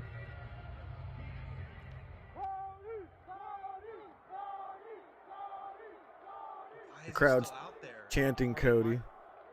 He should have fucking got right out of the ring and went to the fucking hospital. I mean, at this point, it is what it is.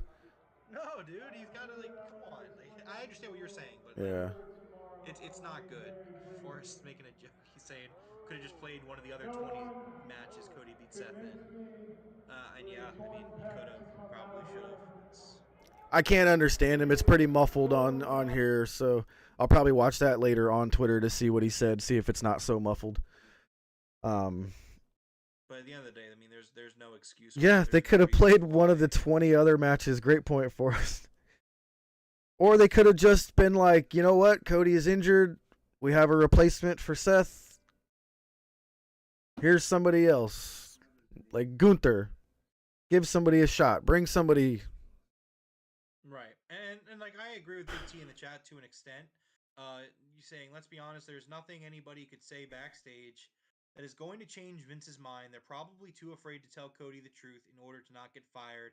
What a toxic environment. And like, that's exactly what it is.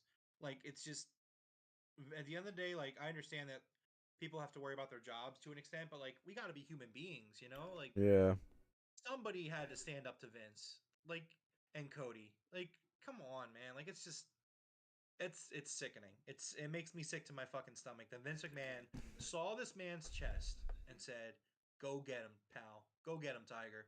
Like, what the fuck is wrong with you? Yeah, and you know, as much as some people may not, as much as some people may not like the Undertaker and guys like him, they are badly missing that locker room leader, or you know, whatever you want to call it. They are badly missing that. Right, because that's the thing now. That locker room, the leaders of that locker room are Vince guys. They're afraid to lose their spot. They're afraid to go against Vince and what he wants. And like, at the end of the day, like, that's what it is. Like, there have been a lot of like things that come out. The Undertaker like talked Vince out of doing this or talked him out of doing that, whether the severity of it was big or not. Like, I'll tell you right now, if the Undertaker was backstage and saw Cody before he walked out, he wouldn't have let that happen either. Like, these guys, man, they're badly missing that locker room. I don't know what you want to call it, seniority, leadership. It's lacking a leader. And again, like, I agree with John in the chat. Like, think about how many retired wrestlers or agents back there. They're all including criticism. And again, to an extent, yes, they are. Like, you got to hit a point where, like, you can't just like let Vince McMahon do whatever the fuck he wants. Like, okay, so he lets Cody go out there and wrestle with a torn pec, completely torn pec, not a partial tear, Like this could have been done in a somewhat classy way. If they really had their heart set on this match, this could have been done very easily. Like there are things they could have done that people would have fucking hated, but at least it's something where it's like, Yeah. okay, I understand you had to have some resolution. The right thing to do is to just call off the match. But like if you really had your heart set, like, well, we have to do something. Okay, do something. Not let him have Not fucking 30 minute go through a table into the cell. Because that was a Hell in a Cell. Like, I mean, obviously, Hell in a Cell matches aren't what they used to be, but that was a modern day Hell in a Cell match. That was what a Hell in a Cell match looks like. And I don't know. It's I'm done, man. Thank you guys all for hanging out with us tonight. It's been a really fun night. Besides having to sit through that last 30 minutes there. Thank you guys very much for the subs tonight, for the joining into Discord. Love that. Go ahead and close us out here, man. I'm over it. Yeah, well, this wasn't technically an episode of the Broken Tables podcast, but it was a stream of the Broken Tables podcast. Thank you to everyone checking us out here on YouTube. If you like what you see, please give us a like and a subscribe. We definitely won't do anything like that, sending someone out working with a torn pec, that's for sure. But we do go live every single Wednesday night after Dynamite, every Friday night after Rampage, and before and after pay-per-views. I would love to say that we're doing a prediction show for Forbidden Door coming up, and that Forrest is going to lose, and I'm going to put on the glasses and kind of heel promo, but not really feeling it at the moment. Kind of sick to what I saw. But regardless, we will be doing that. When the time's right. I hope everyone enjoyed the stream as best as we could, and hope everyone has a great night. We hope to see you guys again next time. Absolutely. I'm going to leave us with Big T, his Undertaker quote. I don't let my boys walk through that curtain and do anything that I wouldn't let anyone in Gorilla do. Top guys, out.